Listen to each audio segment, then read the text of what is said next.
Welcome to the Sleep Library, a place where timeless stories whisper you to sleep. Get cozy, breathe deeply, and let your mind drift away. Tonight's story begins. Chapter 16. Diana is invited to tea with tragic results. October was a beautiful month at Green Gables, when the birches in the hollow turned as golden in sunshine, and the maples behind the orchard were royal crimson, and the wild cherry trees along the lane put on the loveliest shades of dark red and bronzy green, while the fields sunned themselves in aftermaths. Anne revelled in the world of colour about her. "Oh, Marilla," she exclaimed one Saturday morning, coming dancing in with her arms full of gorgeous boughs, "I'm so glad I live in a world where there are Octobers. It would be terrible if we just skipped from September to November, wouldn't it? Look at these maple branches. Don't they give you a thrill, several thrills? I'm going to decorate my room with them." "Messy things," said Marilla, whose aesthetic sense was not noticeably developed. "You clutter up your room entirely too much with out-of-door stuff, Anne. Bedrooms were made to sleep in." "Oh, and dream in too, Marilla. And you know, one can dream so much better in a room where there are pretty things. I'm going to put these boughs in the old blue jug and set them on my table." "Mind you don't drop leaves all over the stairs, then. I'm going on a meeting of the Aid Society at Carmody this afternoon, Anne, and I won't likely be home before dark. You'll have to get Matthew and Jerry their supper, so mind you don't forget to put the tea to draw until you sit down at the table as you did last time." "It was dreadful of me to forget," said Anne apologetically, "but that was the afternoon I was trying to think of a name for Violet Vale, and it crowded other things out. Matthew was so good, he never scolded a bit. He put the tea down himself and said we could wait a while as not. And I told him a lovely fairy story while we were waiting, so he didn't find the time long at all. It was a beautiful story, Marilla. I forgot the end of it, so I made up an end for it myself, and Matthew said he couldn't tell where the join came in." "Matthew would think it all right, Anne, if you took a notion to get up and have dinner in the middle of the night. But you keep your wits about you this time, and I don't really know if I'm doing right. It may make you more addle-pated than ever, but you can ask Diana to come over and spend the afternoon with you and have tea here." "Oh, Marilla!" Anne clasped her hands. "How perfectly lovely! You are able to imagine things after all, or else you'd never have understood how I've longed for that very thing. It will seem so nice and grown-uppish. No fear of my forgetting to put the tea to draw when I have company.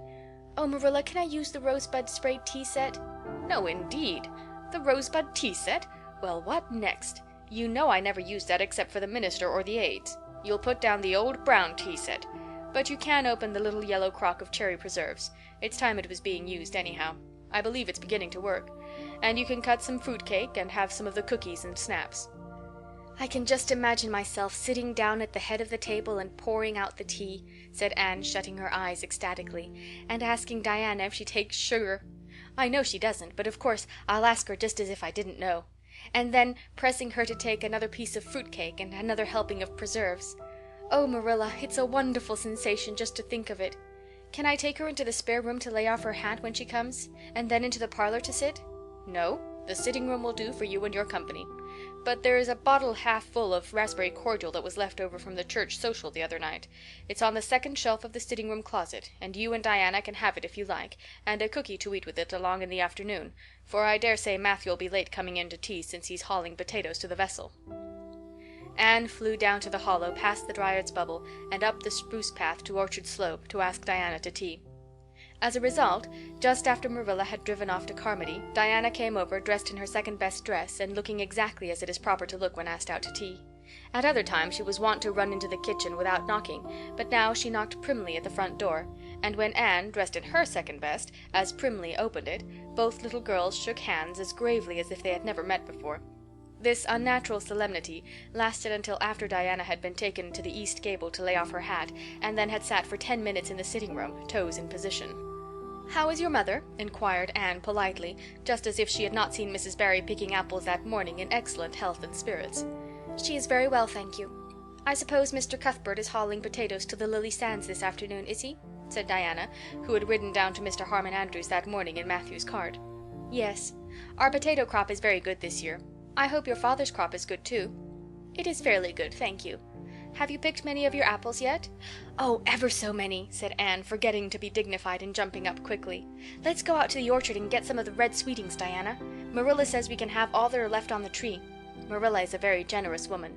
She said we could have fruitcake and cherry preserves for tea, but it isn't good manners to tell your company what you are going to give them to eat, so I won't tell you what she said we could have to drink. Only it begins with an R and a C, and it's a bright red color. I love bright red drinks, don't you? They taste twice as good as any other color. The orchard, with its great sweeping boughs that bent to the ground with fruit, proved so delightful that the little girl spent most of the afternoon in it, sitting in a grassy corner where the frost had spared the green, and the mellow autumn sunshine lingered warmly, eating apples and talking as hard as they could. Diana had much to tell Anne of what went on in school. She had to sit with Gertie Pye, and she hated it. Gertie squeaked her pencil all the time, and it just made her, Diana's, blood run cold. Ruby Gillis had charmed all her warts away, true's you live, with a magic pebble that old Mary Joe from the creek gave her. You had to rub the warts with the pebble and then throw it away over your left shoulder at the time of the new moon, and the warts would all go. Charlie Sloane's name was written up with M. White's on the porch wall, and M. White was awful mad about it. Sam Bolter had sassed Mr. Phillips in class, and Mr. Phillips whipped him, and Sam's father came down to the school and dared Mr. Phillips to lay a hand on one of his children again. And Maddie Andrews had a new red hood and a blue crossover with tassels on it, and the airs she put on about it were perfectly sickening. And Lizzie Wright didn't speak to Mamie Wilson, because Mamie Wilson's grown-up sister had cut out Lizzie Wright's grown-up sister with her bow, and everybody missed Anne so and wished she'd come to school again. And Gilbert Blythe— but Anne didn't want to hear about Gilbert Blythe. She jumped up hurriedly and said suppose they go in and have some raspberry cordial. Anne looked on the second shelf of the room pantry, but there was no bottle of raspberry cordial there. Search revealed it away back on the top shelf. Anne put it on a tray and set it on the table with a tumbler. "Now please help yourself, Diana," she said politely. "I don't believe I'll have any just now. I don't feel as if I wanted any after all those apples." Diana poured herself out a tumblerful, looked at its bright red hue admiringly, and then sipped it daintily. "That's awfully nice raspberry cordial, Anne," she said. "I didn't know raspberry cordial was so nice." "I'm real glad you like it. Take as much as you want. I'm going to run out and stir the fire up. There are so many responsibilities on a person's mind when they're keeping house, isn't there?" When Anne came back from the kitchen, Diana was drinking her second glassful of cordial, and being entreated thereto by Anne, she offered no particular objection to the drinking of a third. The tumblerfuls were generous ones, and the raspberry cordial was certainly very nice. "The nicest I ever drank," said Diana. "It's ever so much nicer than Mrs. Lynde's, although she brags of hers so much. It doesn't taste a bit like hers." "I should think Marilla's raspberry cordial would probably be nicer than Mrs. Lynde's," said Anne loyally. "Marilla is a famous cook. She is trying to teach me to cook, but I assure you, Diana, it is uphill work. There is so little scope for imagination in cookery. You just have to go by rules. The last time I made a cake I forgot to put the flour in. I was thinking the loveliest story about you and me, Diana. I thought you were desperately ill with smallpox and everybody deserted you, but I went boldly to your bedside and nursed you back to life, and then I took the smallpox and died, and I was buried under those poplar trees in the graveyard, and you planted a rosebush by my grave and watered it with your tears, and you never, never forgot the friend of your youth who sacrificed her life for you. Oh, it was such a pathetic tale, Diana. The tears just rained down over my cheeks while I mixed the cake, but I forgot the flour, and the cake was a dismal failure. Flour is so essential to cakes, you know. Marilla was very cross, and I don't wonder. I'm a great trial to her. She was terribly mortified about the pudding sauce last week. We had a plum pudding for dinner on Tuesday, and there was half the pudding and a pitcherful of sauce left over. Marilla said there was enough for another dinner, and told me to set it on the pantry shelf and cover it. I meant to cover it just as much as could be, Diana, but when I carried it in I was imagining I was a nun. Of course, I'm a Protestant, but I imagined I was a Catholic, taking the veil to bury a broken heart in cloistered seclusion. And I forgot all about covering the pudding sauce. I thought of it next morning and ran to the pantry. Diana, fancy if you can my extreme horror at finding a mouse drowned in that pudding sauce. I lifted the mouse out with a spoon and threw it out in the yard, and then I washed the spoon in 3 waters. Marilla was out milking, and I fully intended to ask her when she came in if I'd give the sauce to the pigs. But when she did come in, I was imagining that I was a frost fairy going through the woods turning the trees red and yellow, whichever they wanted to be, so I never thought about that pudding sauce again, and Marilla sent me out to pick apples. Well, Mr. and Mrs. Chester Ross from Spencervale came here that morning. You know they're very stylish people, especially Mrs. Chester Ross. When Marilla called me in, dinner was all ready and everybody was at the table. I tried to be as polite and dignified as I could be, for I wanted Mrs. Chester Ross to think I was a ladylike little girl, even if I wasn't pretty. Everything went right until I saw Marilla coming with the plum pudding in one hand and the pitcher of pudding sauce warmed up in the other. Diana, that was a terrible moment. I remembered everything, and I just stood up in my place and shrieked out, "Marilla, you mustn't use that pudding sauce. There was a mouse drowned in it. I forgot to tell you before." Oh, Diana, I shall never forget that awful moment if I live to be 100. Mrs. Chester Ross just looked at me, and I thought I would sink through the floor with mortification. She is such a perfect housekeeper, and fancy what she must have thought of us. Marilla turned red as fire, but she never said a word. Then she just carried that sauce and pudding out and brought in some strawberry preserves. She even offered me some, but I couldn't swallow a mouthful. It was like heaping coals of fire on my head. After Mrs. Chester Ross went away, Marilla gave me a dreadful scolding. "Why, Diana, what is the matter?" Diana had stood up very unsteadily. Then she sat down again, putting her hands to her head. I'm awful sick," she said, a little thickly. I must go right home." "Oh, you mustn't dream of going home without your tea," cried Anne in distress. "I'll get it right off. I'll go and put the tea down this very minute." "I must go home," repeated Diana stupidly but determinedly. "Let me get you a lunch anyhow," implored Anne. "Let me give you a bit of fruit cake and some of the cherry preserves. Lie down on the sofa for a little while and you'll be better. Where do you feel bad?" "I must go home," said Diana, and that was all she would say. In vain Anne pleaded. "I never heard of company going home without tea," she mourned. "Oh, Diana, do you suppose that it's possible you're really taking the smallpox? If you are, I'll go and nurse you, you can depend on that. I'll never forsake you. But I do wish you'd stay till after tea. Where do you feel bad?" "I'm awful dizzy," said Diana. And indeed she walked very dizzily. Anne, with tears of disappointment in her eyes, got Diana's hat and went with her as far as the Barry yard fence.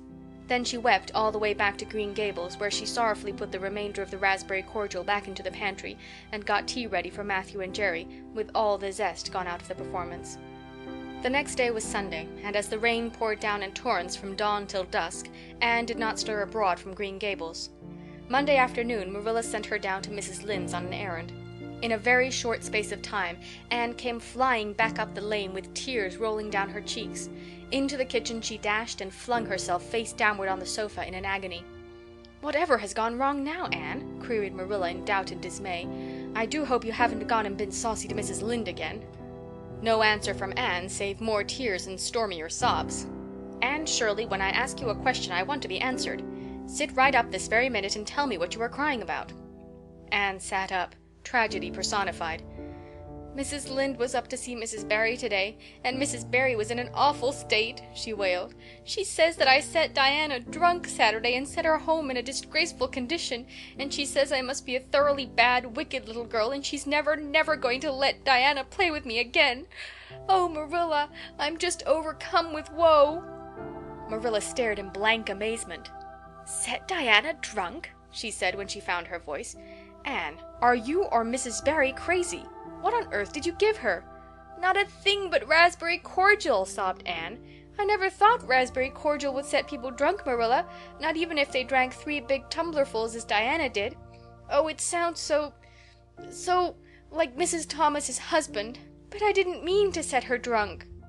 "Drunk fiddlesticks," said Marilla, marching to the sitting-room pantry. There on the shelf was a bottle which she at once recognized as one containing some of her 3-year-old homemade currant wine, for which she was celebrated in Avonlea, although certain of the stricter sort, Mrs. Barry among them, disapproved strongly of it. And at the same time Marilla recollected that she had put the bottle of raspberry cordial down in the cellar instead of in the pantry as she had told Anne. She went back to the kitchen with the wine bottle in her hand. Her face was twitching in spite of herself. "Anne, you certainly have a genius for getting into trouble. You went and gave Diana currant wine instead of raspberry cordial. Didn't you know the difference yourself?" "I never tasted it," said Anne. "I thought it was the cordial. I meant to be so hospitable. Diana got awfully sick and had to go home. Mrs. Barry told Mrs. Lynde she was simply dead drunk. She just laughed silly-like when her mother asked what was the matter, and went to sleep and slept for hours. Her mother smelled her breath and knew she was drunk. She had a fearful headache all day yesterday. Mrs. Barry is so indignant. She will never believe but what I did it on purpose." "I should think she would better punish Diana for being so greedy as to drink 3 glassfuls of anything," said Marilla shortly. "Why, 3 of those big glasses would have made her sick even if it had only been cordial." Well, this story will be a nice handle for those folks who are so down on me for making currant wine, although I haven't made any for 3 years, ever since I found out that the minister didn't approve. I just kept that bottle for sickness. There, there, child, don't cry. I can't see as you were to blame, although I'm sorry it happened so." "I must cry," said Anne. "My heart is broken. The stars in their courses fight against me, Marilla. Diana and I are parted forever. Oh, Marilla, I little dreamed of this when first we swore our vows of friendship." "Don't be foolish, Anne. Mrs. Barry will think better of it when she finds you're not to blame. I suppose she thinks you've done it for a silly joke or something of that sort. You'd best go up this evening and tell her how it was." "My courage fails me at the thought of facing Diana's injured mother," sighed Anne. "I wish you'd go, Marilla. You're so much more dignified than I am. Likely she'd listen to you quicker than to me." "Well, I will," said Marilla, reflecting that it would probably be the wiser course. "Don't cry any more, Anne. It will be all right." Marilla had changed her mind about it being all right by the time she got back from Orchard Slope. Anne was watching for her coming and flew to the porch door to meet her. "Oh, Marilla, I know by your face that it's been no use," she said sorrowfully. "Mrs. Barry won't forgive me?" "Mrs. Barry, indeed," snapped Marilla. "Of all the unreasonable women I ever saw, she's the worst. I told her it was all a mistake and you weren't to blame, but she just simply didn't believe me. And she rubbed it well in about my currant wine and how I'd always said it couldn't have the least effect on anybody. I just told her plainly that currant wine wasn't meant to be drunk 3 tumblerfuls at a time, and that if a child I had to do with was so greedy, I'd sober her up with a right good spanking." Marilla whisked into the kitchen grievously disturbed, leaving a very much distracted little soul in the porch behind her. Presently Anne stepped out bareheaded into the chill autumn dusk. Very determinedly and steadily she took her way down through the sere clover field, over the log bridge, and up through the spruce grove, lighted by a pale little moon hanging low over the western woods. Mrs. Barry, coming to the door in answer to a timid knock, found a white-lipped, eager-eyed supplicant on the doorstep. Her face hardened. Mrs. Barry was a woman of strong prejudices and dislikes, and her anger was of the cold, sullen sort which is always hardest to overcome. To do her justice, she really believed Anne had made Diana drunk out of sheer malice prepense, and she was honestly anxious to preserve her little daughter from the contamination of further intimacy with such a child. "What do you want?" she said stiffly. Anne clasped her hands. "Oh, Mrs. Barry, please forgive me. I did not mean to intoxicate Diana. How could I? Just imagine if you were a poor little orphan girl that kind people had adopted, and you had just one bosom friend in all the world. Do you think you would intoxicate her on purpose? I thought it was only raspberry cordial. I was firmly convinced it was raspberry cordial. Oh, please don't say that you won't let Diana play with me any more. If you do, you will cover my life with a dark cloud of woe." This speech, which would have softened good Mrs. Lynde's heart in a twinkling, had no effect on Mrs. Barry except to irritate her still more. She was suspicious of Anne's big words and dramatic gestures, and imagined that the child was making fun of her. So she said, coldly and cruelly, "I don't think you are a fit little girl for Diana to associate with. You'd better go home and behave yourself." Anne's lips quivered. "Won't you let me see Diana just once to say farewell?" she implored. "Diana has gone over to Carmody with her father," said Mrs. Barry, going in and shutting the door. Anne went back to Green Gables, calm with despair. "My last hope is gone," she told Marilla. "I went up and saw Mrs. Barry myself, and she treated me very insultingly. Marilla, I do not think she is a well-bred woman. There is nothing more to do except to pray, and I haven't much hope that that'll do much good, because, Marilla, I do not believe that God himself can do very much with such an obstinate person as Mrs. Barry." "Anne, you shouldn't say such things," rebuked Marilla, striving to overcome that unholy tendency to laughter which she was dismayed to find growing upon her. And indeed, when she told the whole story to Matthew that night, she did laugh heartily over Anne's tribulations. But when she slipped into the east gable before going to bed, and found that Anne had cried herself to sleep, an unaccustomed softness crept into her face. "Poor little soul," she murmured, lifting a loose curl of hair from the child's tear-stained face. Then she bent down and kissed the flushed cheek on the pillow. End of chapter 16.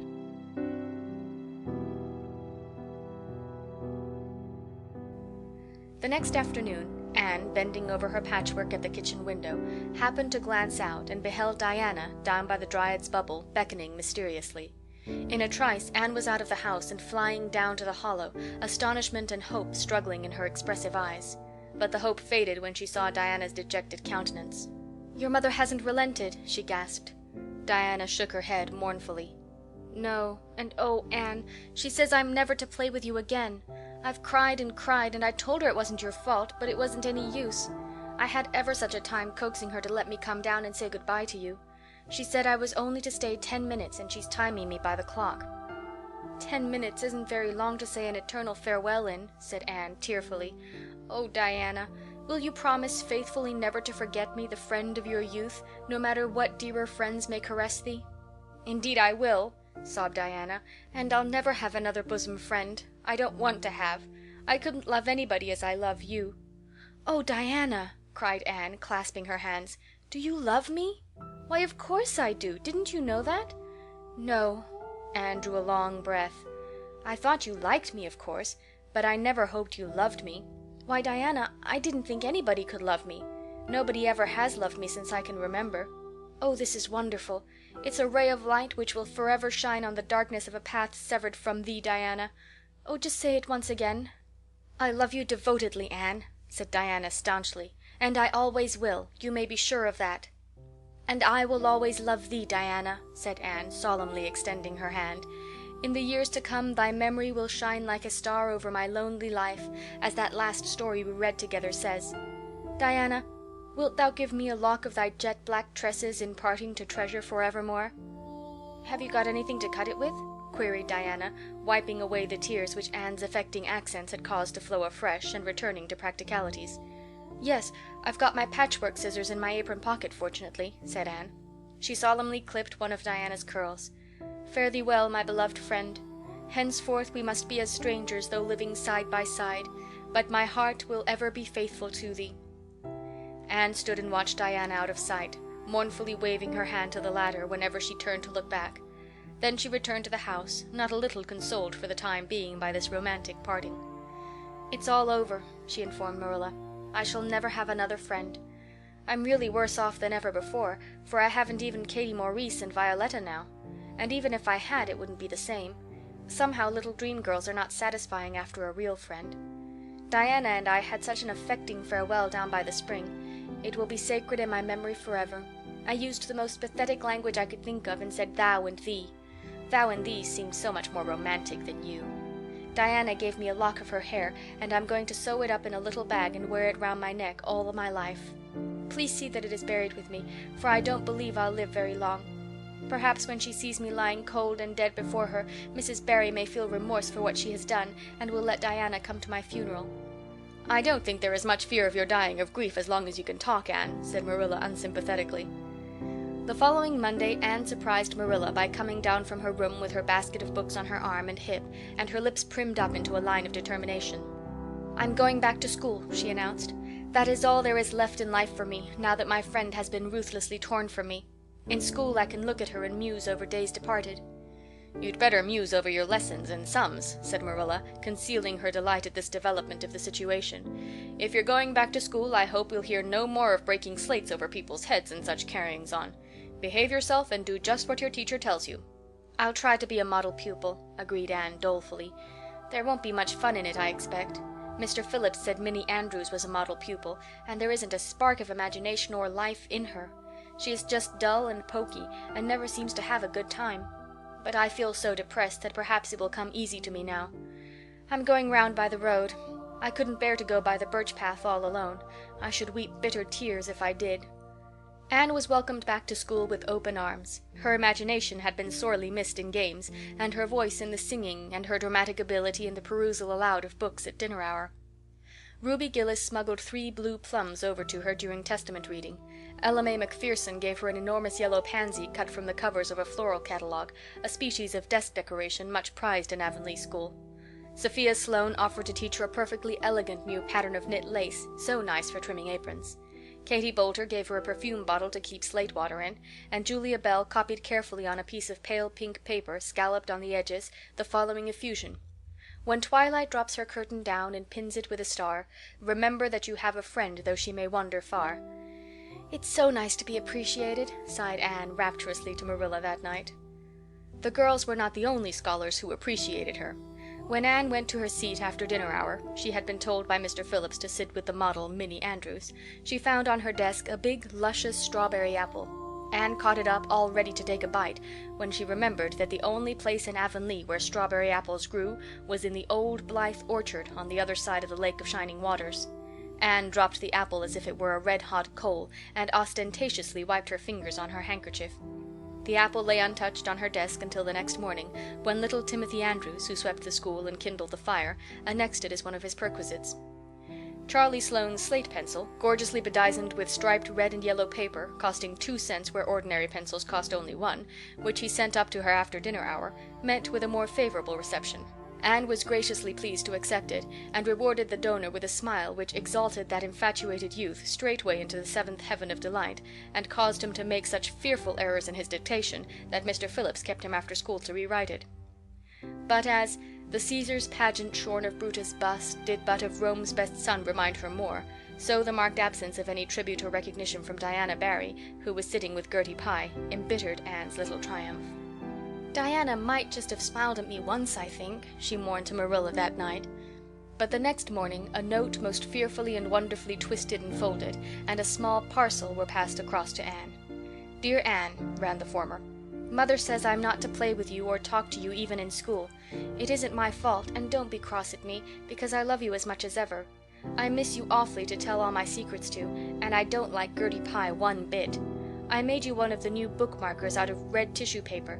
They're awfully fashionable now, and only 3 girls in school know how to make them. When you look at it, remember your true friend, Diana Barry." Anne read the note, kissed the bookmark, and dispatched a prompt reply back to the other side of the school. "My own darling Diana, of course I am not cross at you because you have to obey your mother. Our spirits can commune. I shall keep your lovely present forever. Minnie Andrews is a very nice little girl, although she has no imagination. But after having been Diana's bosom friend, I cannot be Minnie's. Please excuse mistakes because my spelling isn't very good yet, although much improved. Yours until death do us part, Anne or Cordelia Shirley. P.S. I shall sleep with your letter under my pillow tonight. A or C.S." Marilla pessimistically expected more trouble, since Anne had again begun to go to school, but none developed. Perhaps Anne caught something of the model spirit from Minnie Andrews. At least, she got on very well with Mr. Phillips thenceforth. She flung herself into her studies heart and soul, determined not to be outdone in any class by Gilbert Blythe. The rivalry between them was soon apparent. It was entirely good-natured on Gilbert's side, but it is much to be feared that the same thing cannot be said of Anne, who had certainly an unpraiseworthy tenacity for holding grudges. She was as intense in her hatreds as in her loves. She would not stoop to admit that she meant to rival Gilbert in schoolwork, because that would have been to acknowledge his existence, which Anne persistently ignored. But the rivalry was there, and honors fluctuated between them. Now Gilbert was head of the spelling class. Now Anne, with a toss of her long red braids, spelled him down. One morning Gilbert had all his sums done correctly, and had his name written on the blackboard on the roll of honor. The next morning Anne, having wrestled wildly with decimals the entire evening before, would be first. One awful day they were ties, and their names were written up together. It was almost as bad as a take notice, and Anne's mortification was as evident as Gilbert's satisfaction. When the written examinations at the end of each month were held, the suspense was terrible. The first month Gilbert came out 3 marks ahead. The second, Anne beat him by 5. But her triumph was marred by the fact that Gilbert congratulated her heartily before the whole school. It would have been ever so much sweeter to her if he had felt the sting of his defeat. Mr. Phillips might not be a very good teacher, but a pupil so inflexibly determined on learning as Anne was could hardly escape making progress under any kind of teacher. By the end of the term, Anne and Gilbert were both promoted into the 5th class and allowed to begin studying the elements of the branches, by which Latin, geometry, French, and algebra were meant. In geometry, Anne met her Waterloo. "It's perfectly awful stuff, Marilla," she groaned. "I'm sure I'll never be able to make head or tail of it. There is no scope for imagination in it at all. Mr. Phillips says I'm the worst dunce he ever saw at it. And some of the others are so smart at it. It's extremely mortifying, Marilla. Even Diana gets along better than I do. But I don't mind being beaten by Diana. Even although we meet as strangers now, I still love her with an inextinguishable love. It makes me very sad at times to think about her. But really, Marilla, one can't stay sad very long in such an interesting world, can one?" End of chapter 17.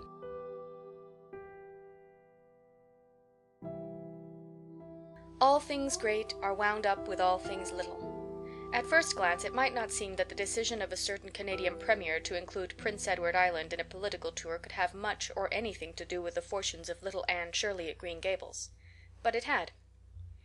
It was in January the premier came, to address his loyal supporters and such of his non-supporters as chose to be present at the monster mass meeting held in Charlottetown. Most of the Avonlea people were on the premier's side of politics. Hence, on the night of the meeting, nearly all the men and a goodly proportion of the women had gone to town 30 miles away. Mrs. Rachel Lynde had gone too. Mrs. Rachel Lynde was a red-hot politician, and couldn't have believed that the political rally could be carried through without her, although she was on the opposite side of politics. So she went to town and took her husband, Thomas would be useful in looking after the horse, and Marilla Cuthbert with her. Marilla had a sneaking interest in politics herself, and as she thought it might be her only chance to see a real live premier, she promptly took it, leaving Anne and Matthew to keep house until her return the following day. Hence, while Marilla and Mrs. Rachel were enjoying themselves hugely at the mass meeting, Anne and Matthew had the cheerful kitchen at Green Gables all to themselves. A bright fire was glowing in the old-fashioned Waterloo stove, and blue-white frost crystals were shining on the window panes. Matthew nodded over a Farmer's Advocate on the sofa, and Anne at the table studied her lessons with grim determination, despite sundry wistful glances at the clock shelf where lay a new book that Jane Andrews had lent her that day. Jane had assured her that it was warranted to produce any number of thrills, or words to that effect, and Anne's fingers tingled to reach out for it. But that would mean Gilbert Blythe's triumph on the morrow. Anne turned her back on the clock shelf and tried to imagine it wasn't there. "Matthew, did you ever study geometry when you went to school?" "Well, now, no, I didn't," said Matthew, coming out of his doze with a start. "I wish you had," sighed Anne, "because then you'd be able to sympathize with me. You can't sympathize properly if you've never studied it. It is casting a cloud over my whole life. I'm such a dunce at it, Matthew." "Well, now, I don't know," said Matthew soothingly. "I guess you're all right at anything. Mr. Phillips told me last week in Blair's store at Carmody that you was the smartest scholar in school and was making rapid progress. Rapid progress was his very words. There's them as runs down Teddy Phillips and says he ain't much of a teacher, but I guess he's all right." Matthew would have thought anyone who praised Anne was all right. "I'm sure I'd get on better with geometry if only he wouldn't change the letters," complained Anne. "I learn the proposition off by heart, and then he draws it on the blackboard and puts different letters from what are in the book, and I get all mixed up. I don't think a teacher should take such a mean advantage, do you? We're studying agriculture now, and I've found out at last what makes the roads red. It's a great comfort. I wonder how Marilla and Mrs. Lynde are enjoying themselves. Mrs. Lynde says Canada is going to the dogs the way things are being run at Ottawa, and that it's an awful warning to the electors. She says if women were allowed to vote, we would soon see a blessed change. What way do you vote, Matthew?" "Conservative," said Matthew promptly. To vote Conservative was part of Matthew's religion. "Then I'm Conservative too," said Anne decidedly. "I'm glad because some of the boys in school are Grits. I guess Mr. Phillips is a Grit too, because Prissy Andrews' father is one, and Ruby Gillis says that when a man is courting he always has to agree with the girl's mother in religion and her father in politics. Is that true, Matthew?" "Well, now, I dunno," said Matthew. "Did you ever go courting, Matthew?" "Well, now, no, I dunno's I ever did," said Matthew, who had certainly never thought of such a thing in his whole existence. Anne reflected with her chin in her hands. "It must be rather interesting, don't you think, Matthew? Ruby Gillis says when she grows up she is going to have ever so many bows on the string and have them all crazy about her. But I think that would be too exciting. I'd rather have just one in his right mind. But Ruby Gillis knows a great deal about such matters because she has so many big sisters, and Mrs. Lynde says the Gillis girls have gone off like hotcakes. Mr. Phillips goes up to see Prissy Andrews nearly every evening. He says it is to help her with her lessons, but Miranda Sloane is studying for Queen's too, and I should think she needed help a lot more than Prissy because she's ever so much stupider, but he never goes to help her in the evenings at all. There are a great many things in this world that I can't understand very well, Matthew." "Well, now, I don't know as I comprehend them all myself," acknowledged Matthew. "Well, I suppose I must finish up my lessons. I won't allow myself to open that new book Jane lent me until I'm through, but it's a terrible temptation, Matthew. Even when I turn my back on it I can see it there just as plain. Jane said she cried herself sick over it. I love a book that makes me cry. But I think I'll carry that book into the sitting room and lock it in the jam closet and give you the key. And you must not give it to me, Matthew, until my lessons are done, not even if I implore you on my bended knees. It's all very well to say resist temptation, but it's ever so much easier to resist it if you can't get the key." And then shall I run down the cellar and get some russets, Matthew? Wouldn't you like some russets?" "Well, now, I don't know but what I would," said Matthew, who never ate russets, but knew Anne's weakness for them. Just as Anne emerged triumphantly from the cellar with her plate full of russets, came the sound of flying footsteps on the icy boardwalk outside, and the next moment the kitchen door was flung open, and in rushed Diana Barry, white-faced and breathless, with a shawl wrapped hastily around her head. Anne promptly let go of her candle and plate in her surprise, and plate, candle, and apples crashed together down the cellar ladder and were found at the bottom embedded in melted grease the next day by Marilla, who gathered them up and thanked mercy the house hadn't been set on fire. "Whatever is the matter, Diana?" cried Anne. "Has your mother relented at last?" "Oh, Anne, do come quick," implored Diana nervously. "Minnie May is awful sick. She's got croup, young Mary Joe says, and father and mother are away to town and there's nobody to go for the doctor. Minnie May's awful bad and young Mary Joe doesn't know what to do, and oh, Anne, I'm so scared." Matthew, without a word, reached out for cap and coat, slipped past Diana and away into the darkness of the yard. "He's gone to harness the sorrel mare to go to Carmody for the doctor," said Anne, who was hurrying on hood and jacket. "I know it as well as if he'd said so. Matthew and I are such kindred spirits I can read his thoughts without words at all." "I don't believe he'll find the doctor at Carmody," sobbed Diana. "I know that Dr. Blair went to town, and I guess Dr. Spencer would go too. Young Mary Joe never saw anybody with croup, and Mrs. Lynde is away. Oh, Anne!" "Don't cry, Di," said Anne cheerily. "I know exactly what to do for croup. You forget that Mrs. Hammond had twins 3 times. When you look after 3 pairs of twins, you naturally get a lot of experience. They all had croup regularly. Just wait till I get the ipecac bottle. You mayn't have any at your house. Come on now." The 2 little girls hastened out hand in hand, and hurried through Lover's Lane and across the crusted field beyond, for the snow was too deep to go by the shorter wood way. Anne, although sincerely sorry for Minnie May, was far from being insensible to the romance of the situation and to the sweetness of once more sharing that romance with a kindred spirit. The night was clear and frosty, all ebony of shadow and silver of snowy slope. Big stars were shining over the silent fields. Here and there the dark pointed firs stood up with snow powdering their branches and the wind whistling through them. Anne thought it was truly delightful to go skimming through all this mystery and loveliness with your bosom friend who had been so long estranged. Minnie May, aged 3, was really very sick. She lay on the kitchen sofa, feverish and restless, while her hoarse breathing could be heard all over the house. Young Mary Joe, a buxom, broad-faced French girl from the Creek, whom Mrs. Barry had engaged to stay with the children during her absence, was helpless and bewildered, quite incapable of thinking what to do, or doing it if she thought of it. Anne went to work with skill and promptness. "Minnie May has croup all right. She's pretty bad, but I've seen them worse. First, we must have lots of hot water. I declare, Diana, there isn't more than a cupful in the kettle.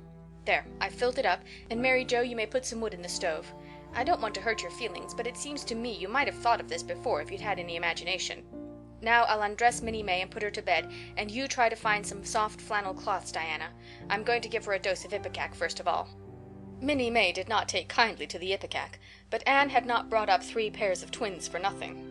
Down that ipecac went, not only once but many times during the long, anxious night when the 2 little girls worked patiently over the suffering Minnie May, and young Mary Joe, honestly anxious to do all she could, kept up a roaring fire and heated more water than would have been needed for a hospital of croupy babies.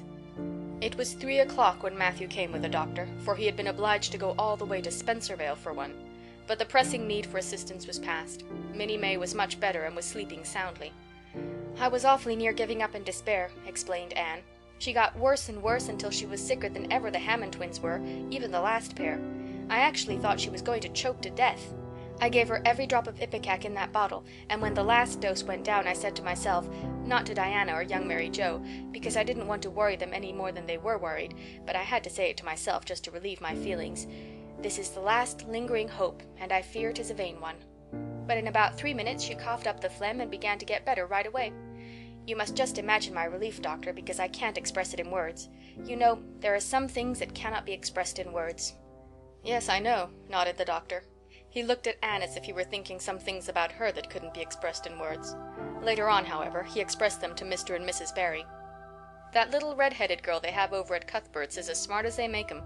I tell you, she saved that baby's life, for it would have been too late by the time I got there. She seems to have a skill and presence of mind perfectly wonderful in a child of her age. I never saw anything like the eyes of her when she was explaining the case to me." Anne had gone home in the wonderful white-frosted winter morning, heavy-eyed from loss of sleep, but still talking unweariedly to Matthew as they crossed the long white field and walked under the glittering fairy arch of the Lovers' Lane maples. "Oh, Matthew, isn't it a wonderful morning? The world looks like something God had just imagined for his own pleasure, doesn't it? Those trees look as if I could blow them away with a breath. Poof! I'm so glad I live in a world where there are white frosts, aren't you? And I'm so glad Mrs. Hammond had 3 pairs of twins after all. If she hadn't, I mightn't have known what to do for Minnie May. I'm real sorry I was ever cross with Mrs. Hammond for having twins. But oh, Matthew, I'm so sleepy. I can't go to school. I just know I couldn't keep my eyes open, and I'd be so stupid. But I hate to stay home, for some of the others will get head of the class, and it's so hard to get up again. Although, of course, the harder it is, more satisfaction you have when you do get up, haven't you?" "Well, now, I guess you'll manage all right," said Matthew, looking at Anne's white little face and the dark shadows under her eyes. "You just go right to bed and have a good sleep. I'll do all the chores." Anne accordingly went to bed, and slept so long and soundly that it was well on in the white and rosy winter afternoon when she awoke and descended to the kitchen where Marilla, who had arrived home in the meantime, was sitting knitting. "Oh, did you see the Premier?" exclaimed Anne at once. "What did he look like, Marilla?" "Well, he never got to be Premier on account of his looks," said Marilla. "Such a nose as that man had. But he can speak. I was proud of being a Conservative.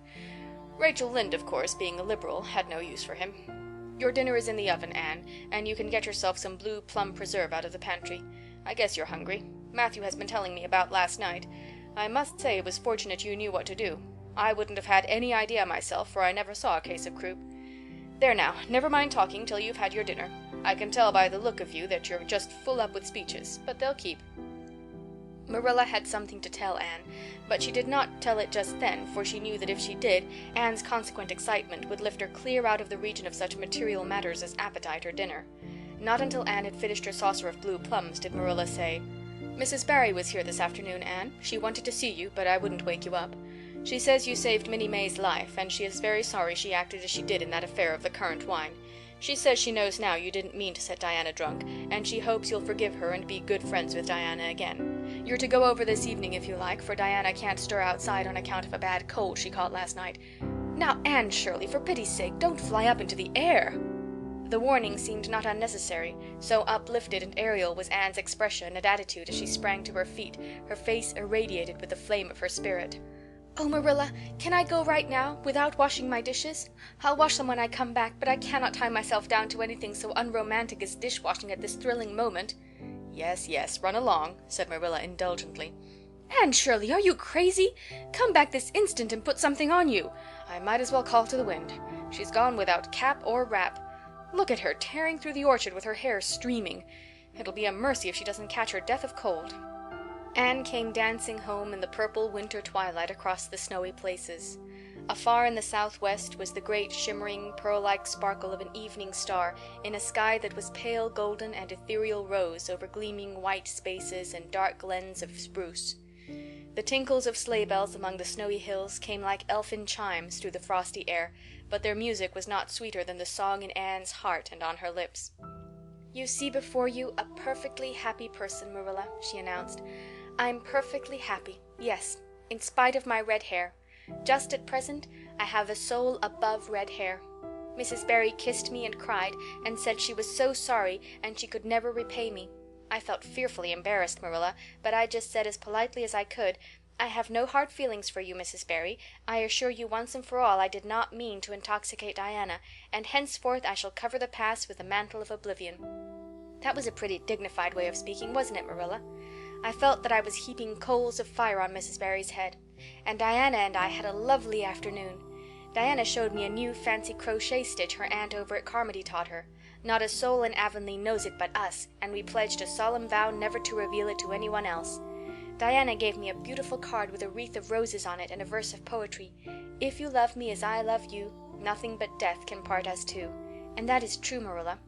We're going to ask Mr. Phillips to let us sit together in school again, and Gertie Pye can go with Minnie Andrews. We had an elegant tea. Mrs. Barry had the very best china set out, Marilla, just as if I was real company.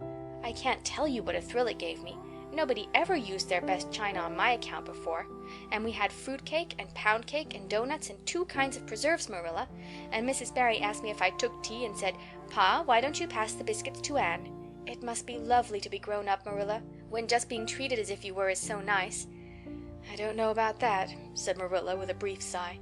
"Well, anyway, when I am grown up," said Anne decidedly, "I'm always going to talk to little girls as if they were too, and I'll never laugh when they use big words. I know from sorrowful experience how that hurts one's feelings." After tea, Diana and I made taffy. The taffy wasn't very good, I suppose because neither Diana nor I had ever made any before. Diana left me to stir it while she buttered the plates, and I forgot and let it burn. And then when we set it out on the platform to cool, the cat walked over one plate and that had to be thrown away. But the making of it was splendid fun. Then when I came home, Mrs. Barry asked me to come over as often as I could, and Diana stood at the window and threw kisses to me all the way down to Lover's Lane. I assure you, Marilla, that I feel like praying tonight, and I'm going to think out a special, brand new prayer in honor of the occasion. End of chapter 18.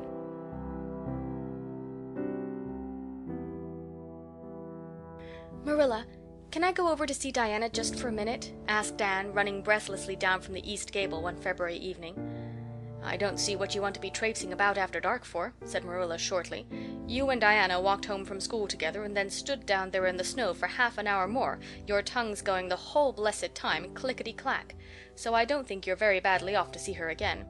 "But she wants to see me," pleaded Anne. "She has something very important to tell me." "How do you know she has?" "Because she just signaled to me from her window. We have arranged a way to signal with our candles and cardboard. We set the candle on the windowsill and make flashes by passing the cardboard back and forth. So many flashes mean a certain thing. It was my idea, Marilla." "I'll warrant you it was," said Marilla emphatically. "And the next thing you'll be setting fire to the curtains with your signaling nonsense." "Oh, we're very careful, Marilla. And it's so interesting. 2 flashes mean 'Are you there?' 3 mean 'Yes,' and 4 'No.' 5 mean 'Come over as soon as possible because I have something important to reveal.' Diana has just signaled 5 flashes, and I'm really suffering to know what it is." "Well, you needn't suffer any longer," said Marilla sarcastically. "You can go, but you're to be back here in just 10 minutes, remember that." Anne did remember it, and was back in the stipulated time, although probably no mortal will ever know just what it cost her to confine the discussion of Diana's important communication within the limits of 10 minutes. But at least she had made good use of them. "Oh, Marilla, what do you think? You know tomorrow is Diana's birthday. Well, her mother told her she could ask me to go home with her from school and stay all night with her.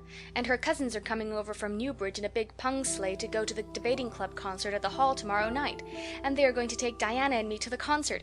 If you'll let me go, that is. You will, won't you, Marilla? Oh, I feel so excited." "You can calm down then, because you're not going. You're better at home in your own bed. And as for that club concert, it's all nonsense, and little girls should not be allowed to go out to such places at all." "I'm sure the debating club is a most respectable affair," pleaded Anne. "I'm not saying it isn't, but you're not going to begin gadding about to concerts and staying out all hours of the night. Pretty doings for children. I'm surprised at Mrs. Barry's letting Diana go." "But it's such a very special occasion," mourned Anne, on the verge of tears. "Diana has only one birthday in a year. It isn't as if birthdays were common things, Marilla. Prissy Andrews is going to recite 'Curfew Must Not Ring Tonight.' That is such a good moral piece, Marilla. I'm sure it would do me lots of good to hear it. And the choir are going to sing 4 lovely pathetic songs that are pretty near as good as hymns. And oh, Marilla, the minister's going to take part. Yes, indeed he is. He's going to give an address. That will be just about the same thing as a sermon.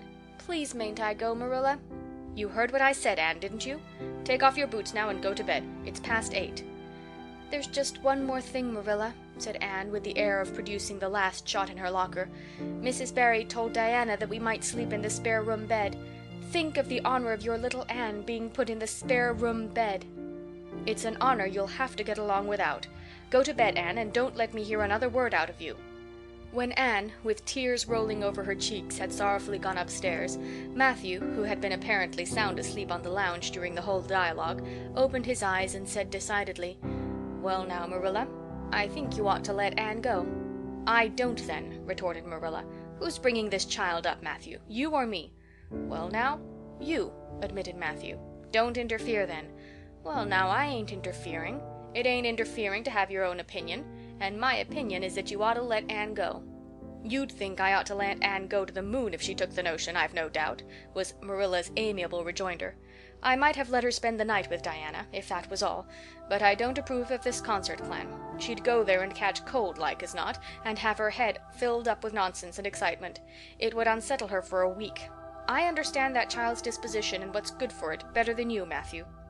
"I think you ought to let Anne go," repeated Matthew firmly.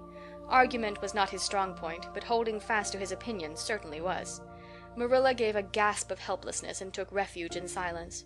The next morning, when Anne was washing the breakfast dishes in the pantry, Matthew paused on his way out to the barn to say to Marilla again, "I think you ought to let Anne go, Marilla." For a moment Marilla looked things not lawful to be uttered. Then she yielded to the inevitable and said tartly, "Very well, she can go, since nothing else'll please you." Anne flew out of the pantry, dripping dishcloth in hand. "Oh, Marilla, Marilla, say those blessed words again." "I guess once is enough to say them. This is Matthew's doing, and I wash my hands of it. If you catch pneumonia sleeping in a strange bed or coming out of that hot hall in the middle of the night, don't blame me, blame Matthew. Anne Shirley, you're dripping greasy water all over the floor. I never saw such a careless child." "Oh, I know I'm a great trial to you, Marilla," said Anne repentantly. "I make so many mistakes. But then just think of all the mistakes I don't make, although I might. I'll get some sand and scrub up the spots before I go to school. Oh, Marilla, my heart was just set on going to that concert. I never was to a concert in my life, and when the other girls talk about them in school I feel so out of it. You didn't know just how I felt about it, but you see Matthew did. Matthew understands me, and it's so nice to be understood, Marilla." Anne was too excited to do herself justice as to lessons that morning in school.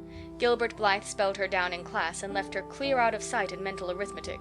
Anne's consequent humiliation was less than it might have been, however, in view of the concert and the spare room bed.